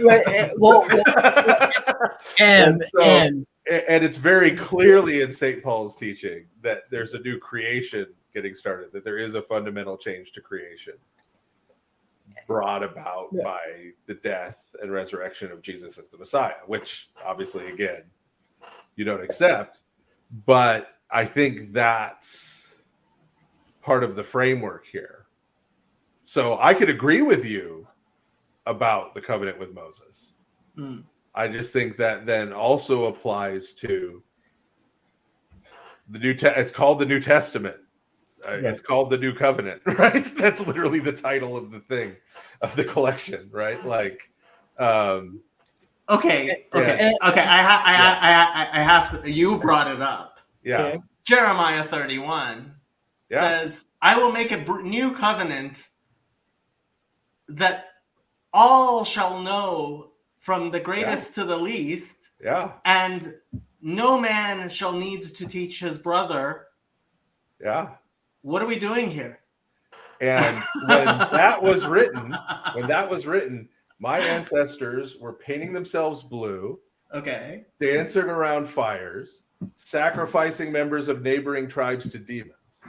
Okay. And now I'm sitting here arguing with you about Torah. I am very glad that you are arguing with me about Torah, but so while you may think not much has changed, not much for my people, a whole ton has changed. Well, hold on. I have to say, nothing has been as crazy to me as looking at that verse in I believe it's Zechariah, that 70 men from each tongue will grab a Jew by his kanaf, however you want to translate that, and say to him, we will go with you in the plural, because we have heard that God is with you in the plural. And the fact that in our lives today, Jews are literally getting people coming up to, like Rabbi Skobach says, he receives an email a day of someone saying literally, I just want to hold on to your tzitzis. There's and now I'm going to cry again, but there's this guy who contacted me, and he was a Hebrew, like the Christians who keep the Torah, try to keep the Torah, right? Those people, and he had bought himself tzitzit, and a Jew told him he's not supposed to wear it, and he carries those tzitzit around with him.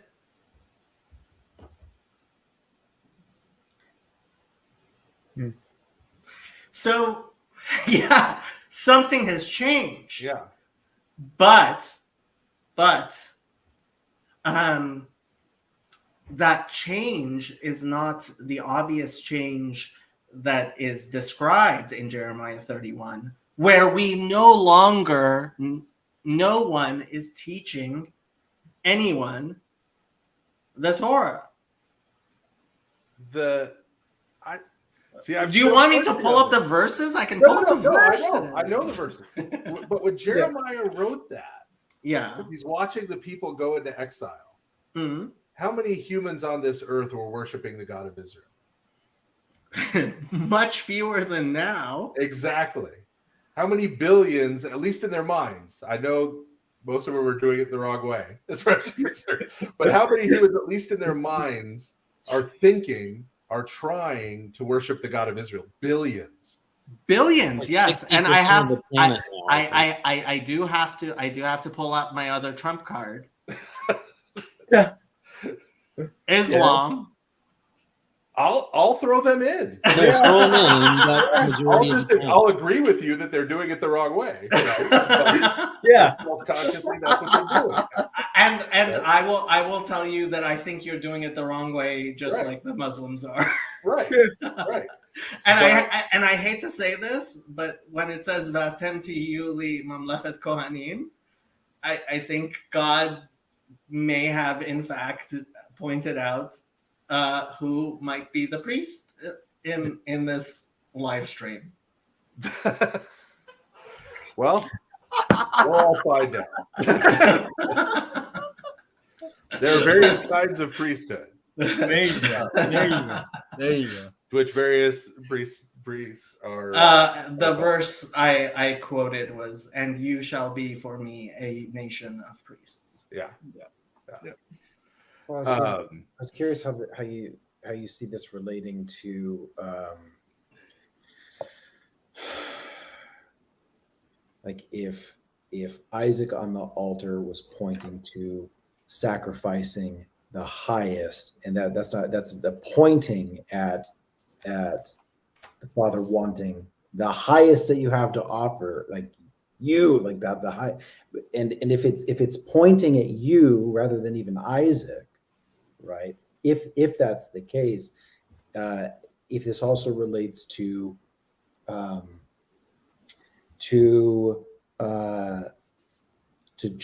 1:1 and a breaking of time of Alpha and Omega.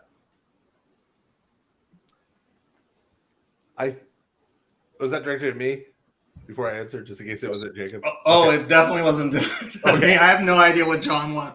Like, oh yeah, John 1:1 is yeah, okay, that one I do know. Yeah.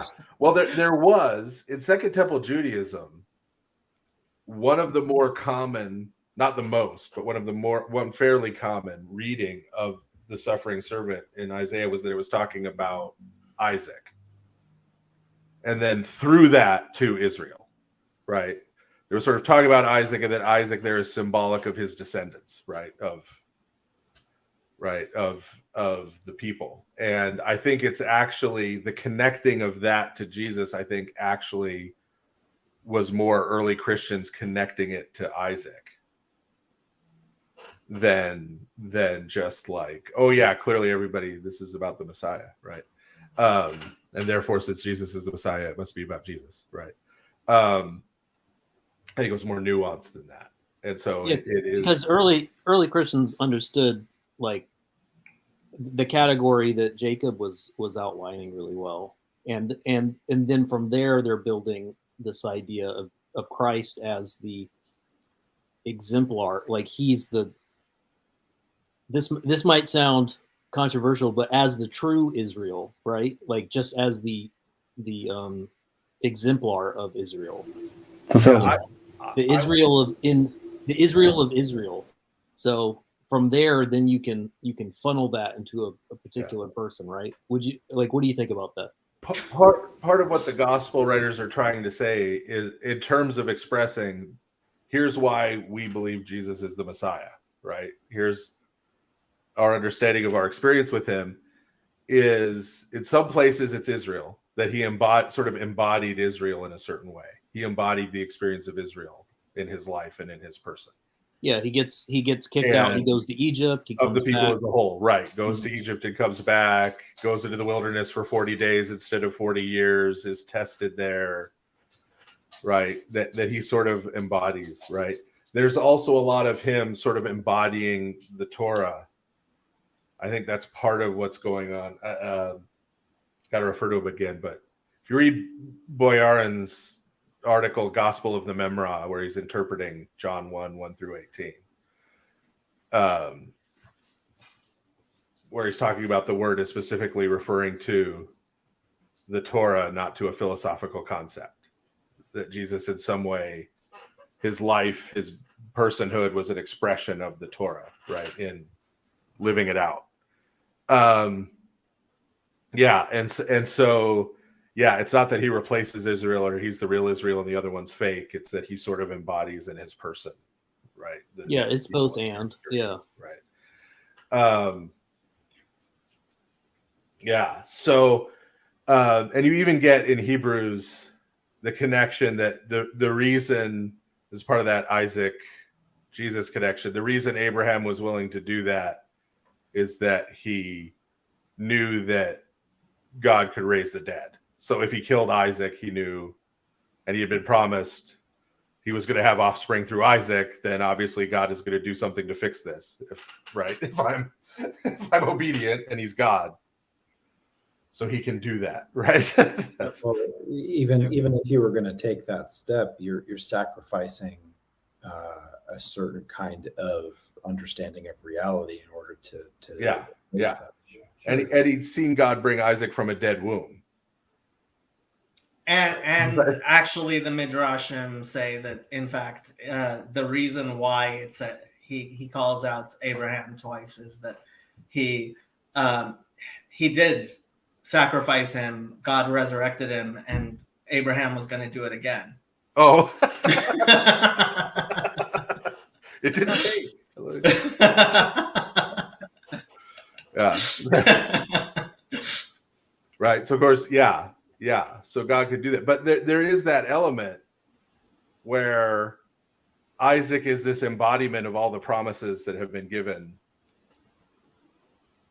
to Abraham, right? And God says, "Go sacrifice everything," right? The whole package. Yeah. So there is that there. I think it's important from an Orthodox Christian perspective that we be careful about how we express inter-Trinitarian relationships in terms of Christ's self-offering. Okay. Right? We're not going to veer into penal substitutionary atonement, right? Yeah. Oh, come on, just this once. Me genito, right? Okay. That was for all you folks who love. This is the Greek Bible study stream still, technically, right? There you go. Optative mood. Anyway,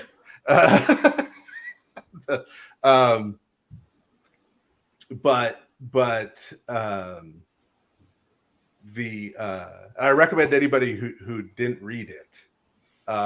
Last week during Holy Week, they posted on the Antiochian Archdiocese website, our new Metropolitan Saba, a meditation he had on Holy Week, basically slagging penal substitutionary atonement. Oh, I didn't see that. Oh, that's too bad. Oh my gosh, I missed that.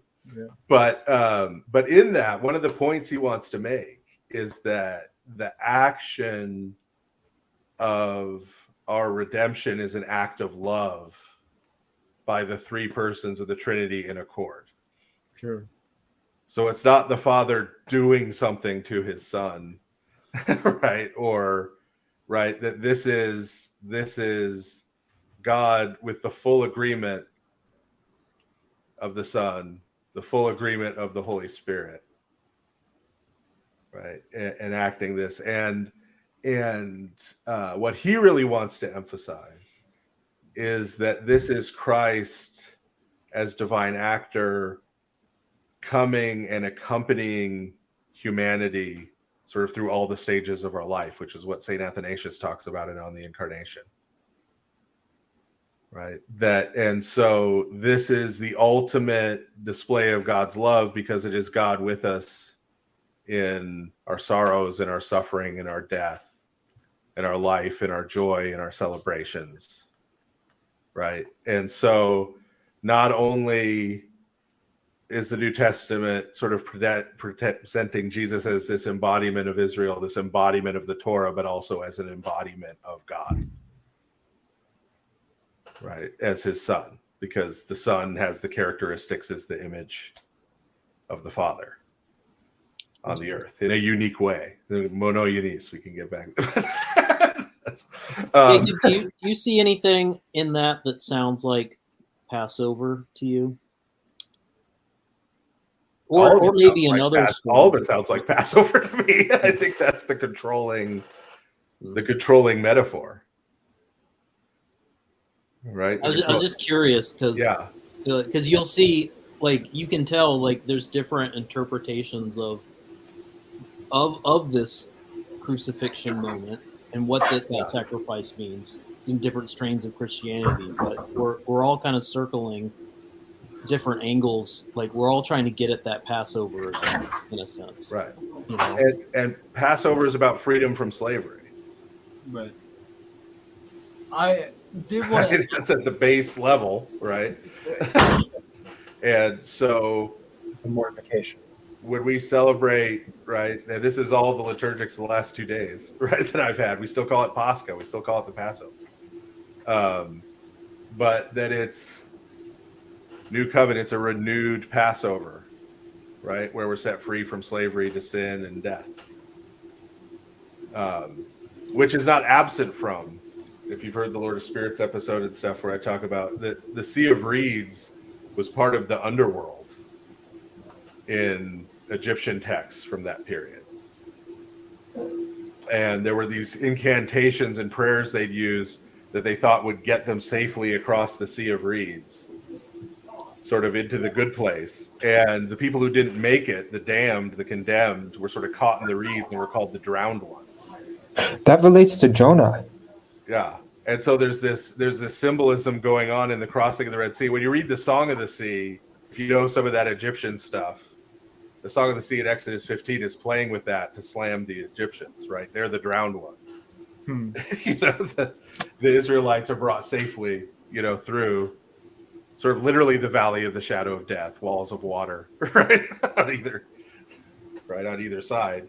And the Egyptians are the drowned ones, you know. They're the losers. And there's all the right arm stuff.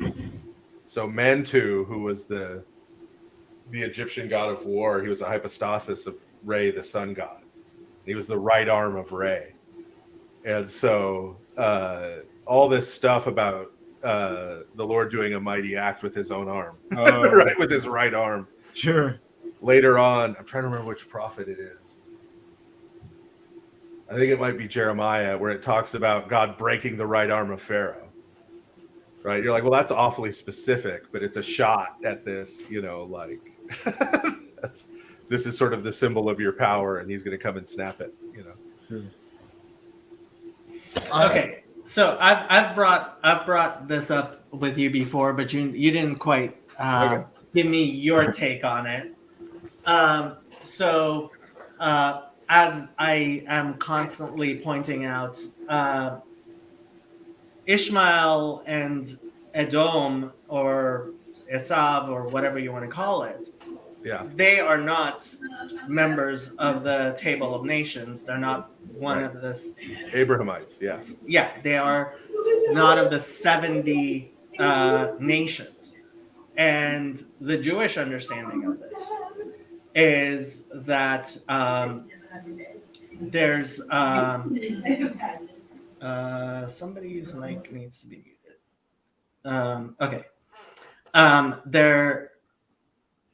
The Jewish understanding of this is Abraham being the spiritual father of all nations, and we've always been very adamant about this. Is in fact, so there's Isaac and Ishmael, and then there's Jacob and Esau. And so Ishmael and Esau, in fact, encompass spiritually the 70 nations. And Israel is the nation of priests, whereas all the other nations, because the word Hebrew, meaning literally to cross over, and Abraham, Lech lecha me'artzecha me'moladecha mi'beit avicha, right, became a Hebrew by spiritually crossing over. And so our understanding is that Christianity being Edom and Islam being Ishmael will take over the world and spiritually represent the 70 nations as the nations, and Israel will be the nation of priests. I'm guessing you don't agree with this characterization. Yeah, I mean it's not totally remote. So I think that what St. Paul is doing with the Gentiles is influenced by something you see, like for example, in the Testament of Naphtali, in the Testament of the 12 Patriarchs. Okay. So Testament of the 12 Patriarchs has testaments for each of the 12, right? And some of them you've got a lot more material than others, right? To meditate on, right? Yeah. Like Reuben, you've got some stuff, Levi, Judah, obviously there's tons, right? You get to somebody like Naphtali, there's not a lot of detail, right? In the Torah to work from. And so with some of those, so Naphtali becomes sort of this image of just the northern tribes. So that's what they deal with in that. It's like, what's going on with those northern tribes, right? Where are they? And of course, this is written well after they've ceased to exist, essentially, right? In a hereditary sense, at least. And there's sort of this mourning, right, about their destruction, right? It's sort of foreseen from the perspective of the text, right, that they're going to end up going off into Assyrian exile and kind of disappearing. But then there's this angel comes and says, well, but, yeah, this is bad, but through this, the Assyrians, the Babylon, lists all of these nations, right? The Kaphtorim, all these people. They are going to come and have a share in Judah through that exile. And I think that's kind of where St. Paul is going, like in Romans 9 through 11, that it's through them being dispersed into the nations. That's like seeds, right? Seed gets cast to the earth, it dies. And then this fruit gets brought forward later. That's going to come back, right? And I think he sees that as the mechanism for the incorporation of members of the 70 nations. So how does then around Judah, with Judah still being Judah and Levi still being Levi within the Testaments, for example. But I mean, a consistent certainly through for Edom, but also for Ishmael, is this idea that in fact Edom and Ishmael will be reintegrated, and if you're going to only do it through Israel, right? This is part of the thing that I end up like trying to explain to a lot of Christians who seem to have this idea that like, oh, Judaism believed that God belongs to us and the rest of you are going to hell. Yeah, no. That's not a thing. And this interpretation, which, I mean, obviously you're not taking it in the same manner that a lot of other people have, but there are certainly with the British Israelites and then the Black Hebrew Israelites, right? They've taken that beyond. Or the Mormons, yeah. Yes. And so that framework, I think, still kind of buys into this idea that the God of Israel is only the God of Israel, as opposed to the God of all of the children of Abraham. I don't think, this is where Romans 9 comes in. I don't think line of interpretation, whatever we want to call it, sees Esau or Edom and Ishmael as completely cut off.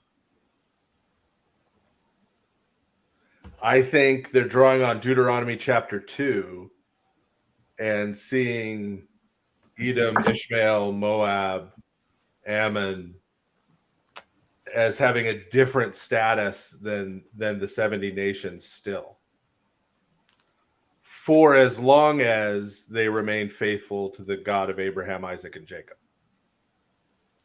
You mean Abraham and Isaac? Well, yeah. Well, he was still the God of Jacob. Yeah. I mean, Esau and Jacob originally worshiped the same God, right?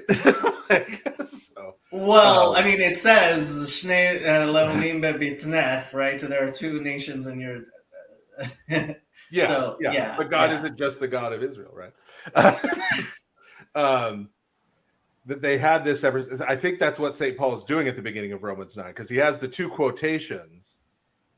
And one of the problems with a lot of Christian interpretation, I won't pick on anybody in particular this time, but a lot of Christian interpretation is that when the New Testament quotes a verse from the Hebrew Bible, they don't go back to the Hebrew Bible and read it in context to determine what it means and what the New Testament author might be saying by quoting it, right? They just kind of try to interpret it in situ, right? It's just like, well, what does it seem to be saying here in the New Testament? Because when he quotes first, the older shall serve the younger, that's from the time when Jacob and Esau were born, the people. And when he quotes, Jacob I have loved, Esau I have hated, that's way down the road, right? And that's talking about the two nations, right, that have come out. And so when Edom was in a vassal relationship with Israel, right, mm-hmm. they prospered and they had a share in this land that had been given to Abraham. When they turned on Judah and broke that covenant relationship they had with Judah, they were cut off from that. Okay. I just want to make sure that we're not we're not infringing on your time or anything, Father Stephen. I know it's like 30 over there. Fine. Okay. And then you should probably introduce Hezi. Have you guys met? Hezi and I have met. Oh, okay. We met. I don't want to disturb this fantastic conversation. While my kids were eating breakfast and I was listening with my earpod, they see me just shaking my head. They're like, "What's wrong?" I'm like, "Nothing." But when I'm forgetting the verse, but when the Israelites, when God is talking to Moses, and when the Israelites are on their way back to Israel, God says, "Edom, your brother." Right? You got to be. He uses the term brother, and you're not going to be going into his land because this is very much their land and this is their story. Yeah, it's something that people. Yeah. Right. So people often forget that they're like God. There are other stories and other screenplays being played out for different people. Yeah. And so the Torah is a Moab, Ammon, even the Philistines are in there. The Kaftarim are in there. Yeah, I've been mentioned this in the stream before, but in the prophets, we are later told that it's called Mitzrayim, Egypt, my people, right? These are not about the Edomites, but they're called my people, which is usually only used for the Israelites, and Ashur, the Assyrians, Maaseh Yadai, the creations of my hands. So there is a sense of the prophets that God is very much interested in making sure that it is that all are aware that all are his sons and all are his people. And what happened to Egypt? It became, well, it adopted 5 of the councils, at least, right? Uh-oh. And the Assyrians adopted all 7. Now you're calling out the Copts? A wild Andrew. Really? You're calling out the Copts? That's fruit. That's that fruit that Stephen's talking about. That's that messianic age, I guess. Only the three important ones. I think we forget sometimes that Egypt, first of all, in Hebrew, right, the Exodus of Egypt could be read not only as the Israelites being freed from slavery, but the whole Egyptians themselves being freed from the Egyptians experiencing the Exodus as well. So while the Israelites perceive it as miraculous, that miracle is obviously experienced by the Egyptians as plagues, but it's supposed to be sending a global message.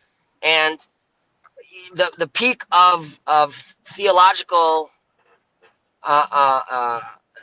theological practice at the time was Egypt, and we know that their wizards were fairly well versed in their own versions of their dark arts, like Allah Bilam, and we are told that they're very aware of Moses, right, and they are trying to incorporate him inside to their into their story. When Moses leaves and he looks right and left, or when he goes out to sea and his brother's suffering, that could be read he's trying to determine whether he's part of the Israelites, the son of Amram, or is he part of the Egyptian court, which are also his brothers. So the Exodus of Egypt is really also in a certain way trying to redeem Egypt itself from you guys have gotten as far as you have with your own version of understanding what God is. However, at that point, there was a new phase. So, yeah. And That's do I recall correctly also, just to add on to that the Passover is also extended somehow to the Egyptians as well? Or am I misremembering? It's introduced with God saying, "Tonight I will render judgment against all the gods of Egypt." Right. Not now I'm going to smite all the people Right. of Egypt. Right. Now I'm going to wipe out all the filthy Egyptians. Right? I'm going to render judgment on the gods of Egypt who were enslaving them. Right? So there's also the mixed multitude that comes out. There's a lot of people with Egyptian names running around in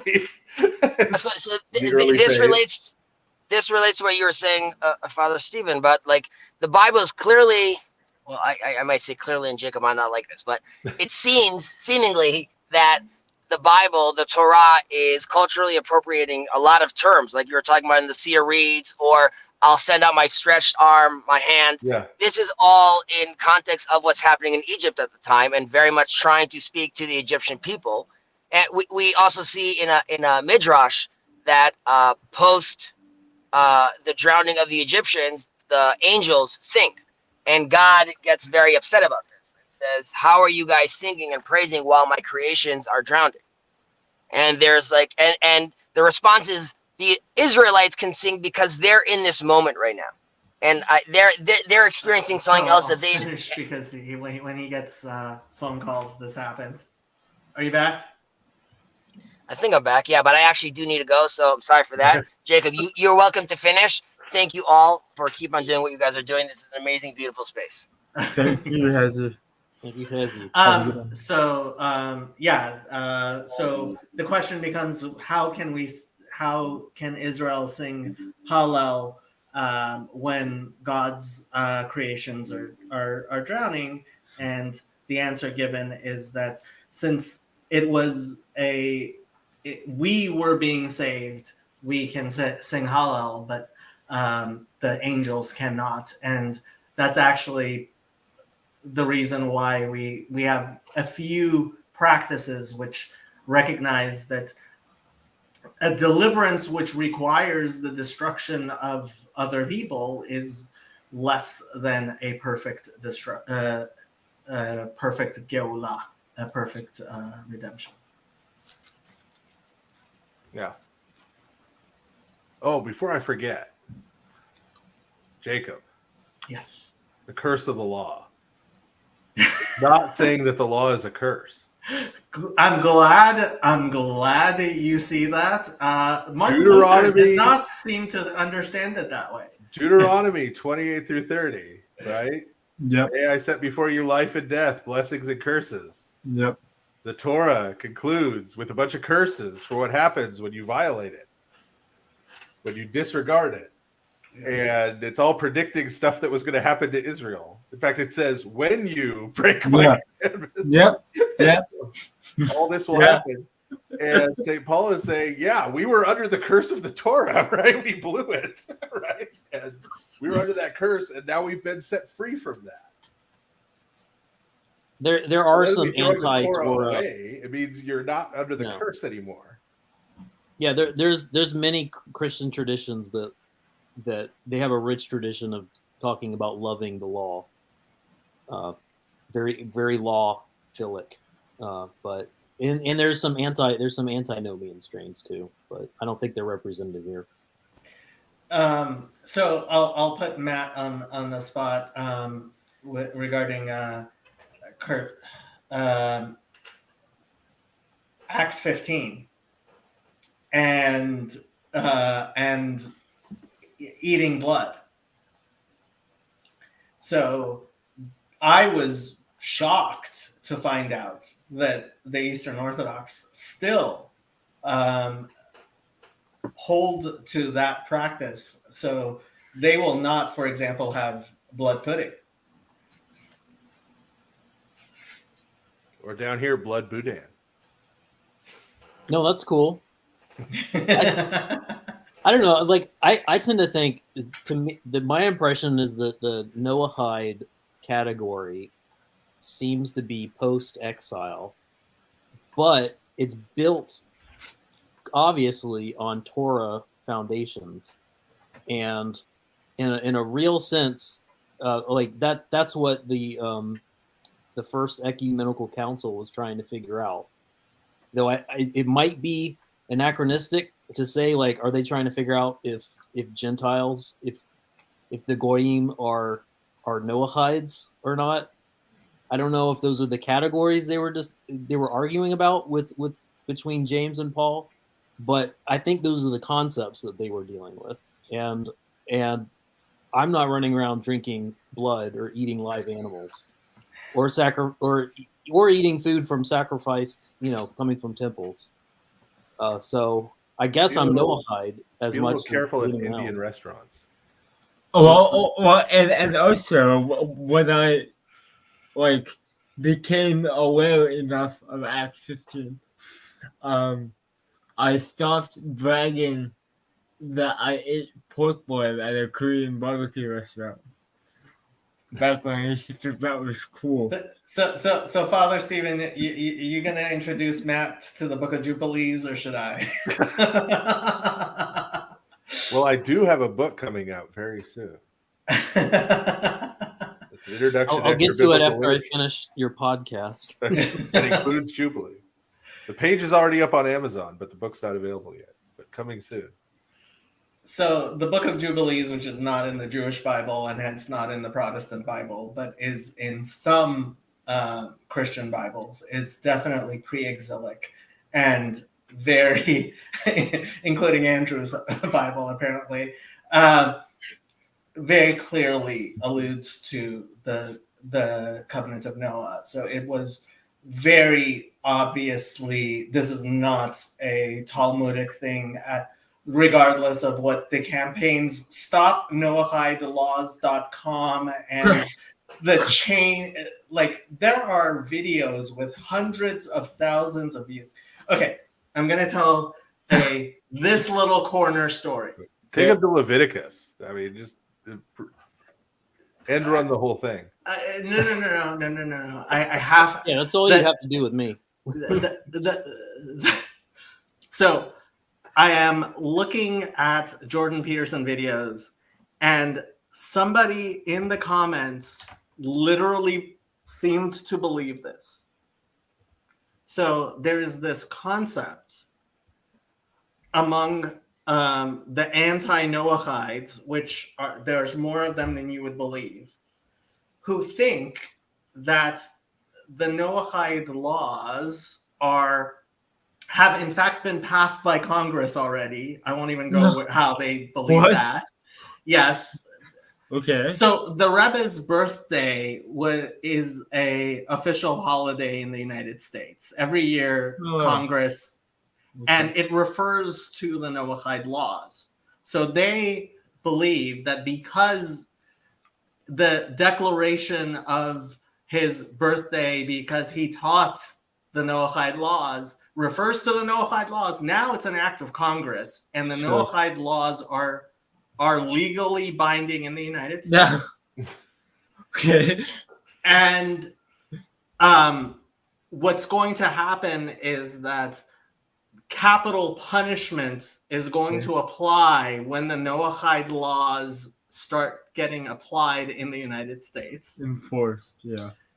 And so this strangest law in there is Ever Minachai, right? Eating of a live animal. And the Rebbe actually did, in fact, tell people to not to kill the lobster before you boil it, because he thought that was cruel and applicable within the Noahide laws. Yep. And this guy thought that the reason that Jordan Peterson is blowing up with these lobsters is because it is a campaign to make people think that lobsters are so important that people should be put to death if they ate lobsters. And that is how the rabbis are going to kill all the Gentiles. First, they tell me I'm going to have to eat bugs. Now they tell me they're going to kill me for eating bugs.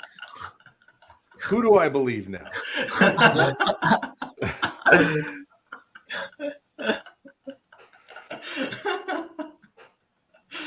And I was just like, wow, the internet is filled with many wondrous things. Yeah, because that's a work of art.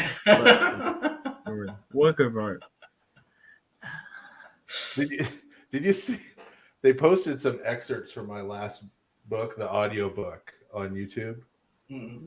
And some random person posted this wall of text under one of them that goes on and on. I mean, you got to scroll and scroll through this thing. And it's all these weird quotes, mainly from modern Greeks, about how the Greeks are better than the Jews. That the Jews are not really God's people, the Greeks are. Okay. Right? And so it goes on and on and on, just this weird rant. And so I replied to it and just put no. With a period after it.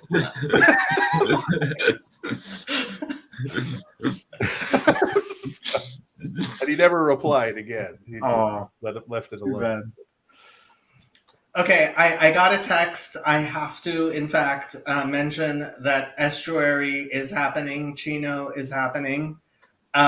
We are having a little conference in Chino in May.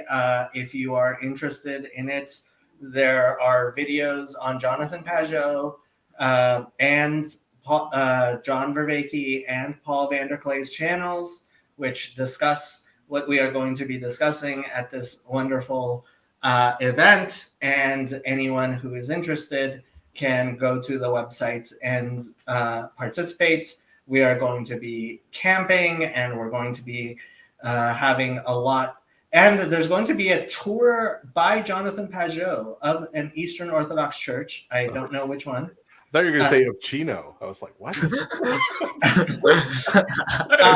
And seating is limited at that event, where he is going to be explaining the icons and imagery at that church. So I don't know if you know this. I grew up in Redlands. I did not know that. Oh, wow. Yeah. And my wife is from Westminster. Okay. Like in Orange County. Like Okay. Garden Grove, Anaheim. Right. So you're coming to Chino? No, I didn't go to Chino when I lived there. Okay. I didn't say it, but I did say it. I told John not to have it in Chino. I literally begged him to let me have it at USC, which I think I could have accomplished, and it wasn't up to me. I used to be a professional event organizer, and it's like, John, please let me help you. And John is John. It is his thing. This is John's baby. John gets to do what John wants. Yeah. Yes. It's like our National Archdiocese Convention several years back was held in Van Nuys. Well, that makes more sense than Chino. But still Van Nuys. Like, I think Adam Carolla once described Van Nuys as a bunch of Mexican people walking in circles waiting to die. I went to Van Nuys High School, okay? I went to Van Nuys High School, which and actually Reseda is the armpit of the valley. That's yeah. And rough. I mean, I did not find this out until after high school, but apparently 50% of the San Fernando Valley's economy is pornography. Yeah. Okay, I was right next to Riverside, and like our area that I grew up in the Inland Empire was the world's leading producer of methamphetamine. So. Nice. Victorville is still pretty rough that way out there. Yeah. Actually, there are direct flights to Chino. So Ontario Airport is, I believe, an international airport. So whereas Burbank is not. Although still lots of people are flying into LAX because they have to. But if you are flying in, yes, you should fly into Ontario if you can, because it will cost you probably like $100 to get from, because it's like a 2-hour drive. Very far. Yeah. Chino's out in the middle of nowhere, and it was like, John, please. But one off-topic personal question for Jacob. Yes. You live in Los Angeles. I do. You came from Iran. I did. Yes. Do you have any chandeliers in your house? What?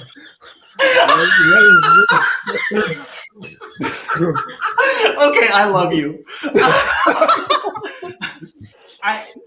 Have you context, please? Okay, so you have to understand that Iranian. I actually have Louis I have like French whatchamacallit, French couches that my parents bought right there, which like they are the most Persian thing in the world. Okay, yeah. So you have to understand Persian culture, and being a fashionable person in Iran, especially during the time of the Shah, was to speak French and to have French things. Okay. And so when people came to the United States, one of the things that they did very much was to use a very French decor, which was similar to what was incredibly fashionable in Iran here in the United States. And that it is very distinctive, including with chandeliers. And believe it or not, the chandelier in the first house we bought when we came to the United States may have been the most expensive single thing in our house. Yes. Wow. Yes. So while the chandeliers have certainly gotten less, and the fact is my parents bought those couches when my sister, when suitors were coming to see my sister when she was dating to get married. and I've considered just throwing them away. If anybody in Los Angeles wants antique French furniture, I feel bad throwing them away, but they're in such a state of disrepair that, like, yeah. And if anybody wants to come and play Magic here, should I bring my Magic cube to the Lord of Spirits conference? I don't think you'll have time. Okay. By the way, Richard Rowland has agreed to be our dungeon grand master. Wow. Oh, okay. So he is actually prepping the adventure and copies of the adventure. I'm going to be DMing one group. There's going to be a few other people. I was That's promised. awesome. I was promised that if I come, I get to be a bard. Yeah, this is a first edition tournament module we're going to be playing. One of the old RPGA tournament modules from the classic period. Wow. So I'm just going to be watching the look on Archbishop Alexander Golitsyn's face as he watches the rest of the conference unfold that he was invited to speak at. And ever since he agreed, there's been these like Lord of Spirits fans like taking selfies with him, like when he goes to visit churches and things, asking him what he's going to talk about. I think he's very confused by the whole process.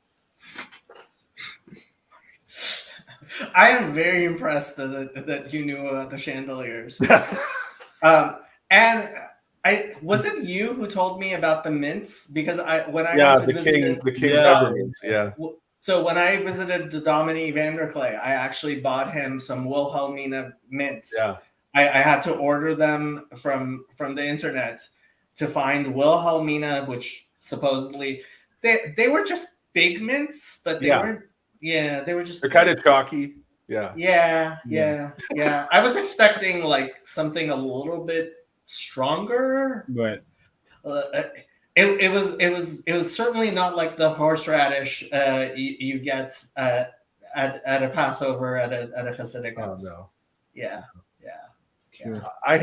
We had a couple of Serbian people who were at our Pascha vigil and the ensuing festivities who just kept telling us, "You people know how to party." And when you hear that from a Serb, because they fire guns in the air like to celebrate things. So, yeah, the vigil. So, some people, it's mostly a Hasidic thing, but and somewhat Sephardic thing. But on the seventh night of Passover, there's a vigil.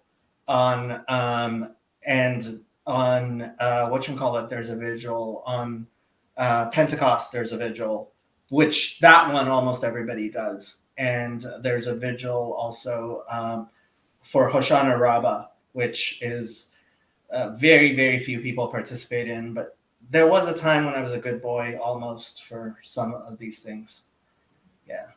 Yeah. So our service started at 10 p.m. That service started at 10 p.m. And I left at 3 a.m. from the party, which was all the stuff we weren't allowed to have for about 50 days. So it was meat, cheese, cheesy meat, foods. And when I left at 3 a.m., most of the men were collected outside. They had a couple of acoustic guitars. They were smoking pipes and cigars. Nice. They had liquor with them. They were still going outside. So I think it went till 4:30 in the morning. And then so I'm guessing they actually fasted during Lent. Yeah. Which means they wrecked themselves by eating all that meat. But and then we had another service, sort of the epilogue service that's a little shorter at noon. And then we had everybody out to our house, my wife and I, for an open house that we always do. So that was another 3 hours of drinking and eating meat and cheese and cheesy meat. I got a couple of bottles of good Arak out of it. So hey, you can't beat good Arak. So feel free not to answer, but do you have kids? We do not. Oh, yes. This happens to be yeah, not having kids seems to be a blessing that God gives to people who are able to write books faster than I can read them. Because there are certain rabbis, including the rabbi who never had kids, while I mean, hopefully everyone who can have kids will have kids, and God bless them with their kids. But we have piles of kids at the church, so that's, yeah. I mean, really, they're all like there's like 30 kids under age 8, like in our parish. Father Eric said that they have 300 in their Wednesday night, like catechesis. Oh, wow. Kids. Yeah. 300 in their parish. You mentioned you lived in Riverside, Father Stephen. I grew up in Redlands, so I was smushed in between San Bernardino and Riverside. Yeah. Got it. Yeah. So I visited St. Andrews when I first Yeah.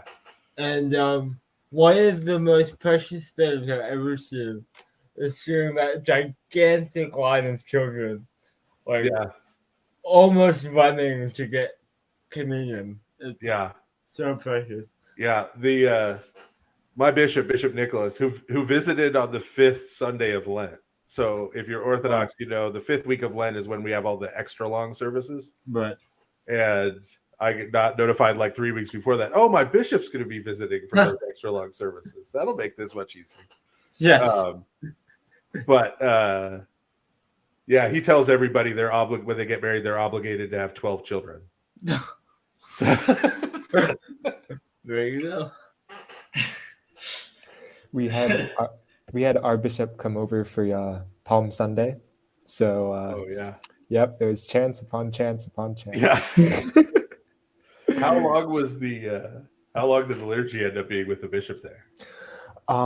So we had a liturgy in the morning, and then that went till about started at 7:30, went till I want to say 12, and then right after we had funerary prayers, which I did not stay for. That was way too much for me. 4.5 hours sounds about right. Yeah.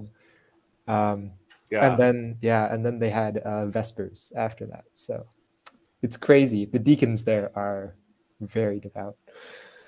Yeah. Well, you guys have a lot. It seems like in Coptic churches, every adult able-bodied man becomes a subdeacon. Yep. Definitely. Yeah. Apparently, people are already asking Andrew before he gets charismated, whether he's going to become a deacon. Yeah. When my younger sister lived in West Virginia, she came to the cathedral I was at all the time, but she never became Orthodox. But she went so much, they tried to make her the head of the president of the women's group. She's like, I'm not actually Orthodox. That wouldn't stop you from being head of the women's group.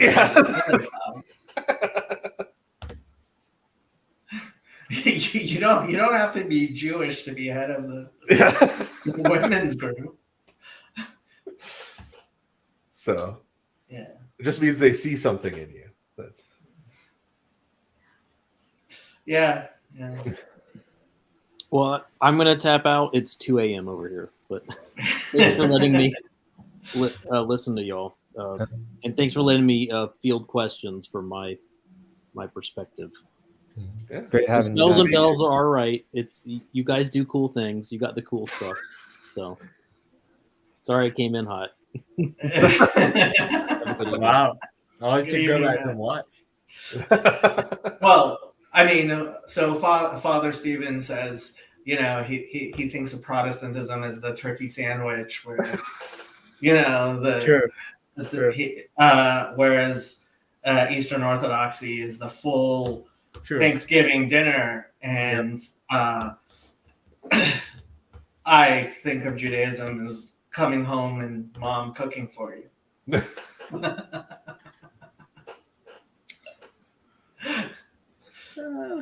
See, my mom made the Thanksgiving dinner, so both worlds. I'm going to tap out too. Before I go, we were talking, Jacob, you've been having that ongoing conversation about love, potentially being an idol or what have you. And the way that we were talking about love earlier, I just, it seems to me that, and I understand what you're getting at, but that the love that's being pointed at is something that smashes idols. So, Good I hope point. that's. What's that, Richard? That's a good parting thought. Yeah. Thank you for everything that you folks do hosting these, and thank you, Father Steve, for joining us. Good night.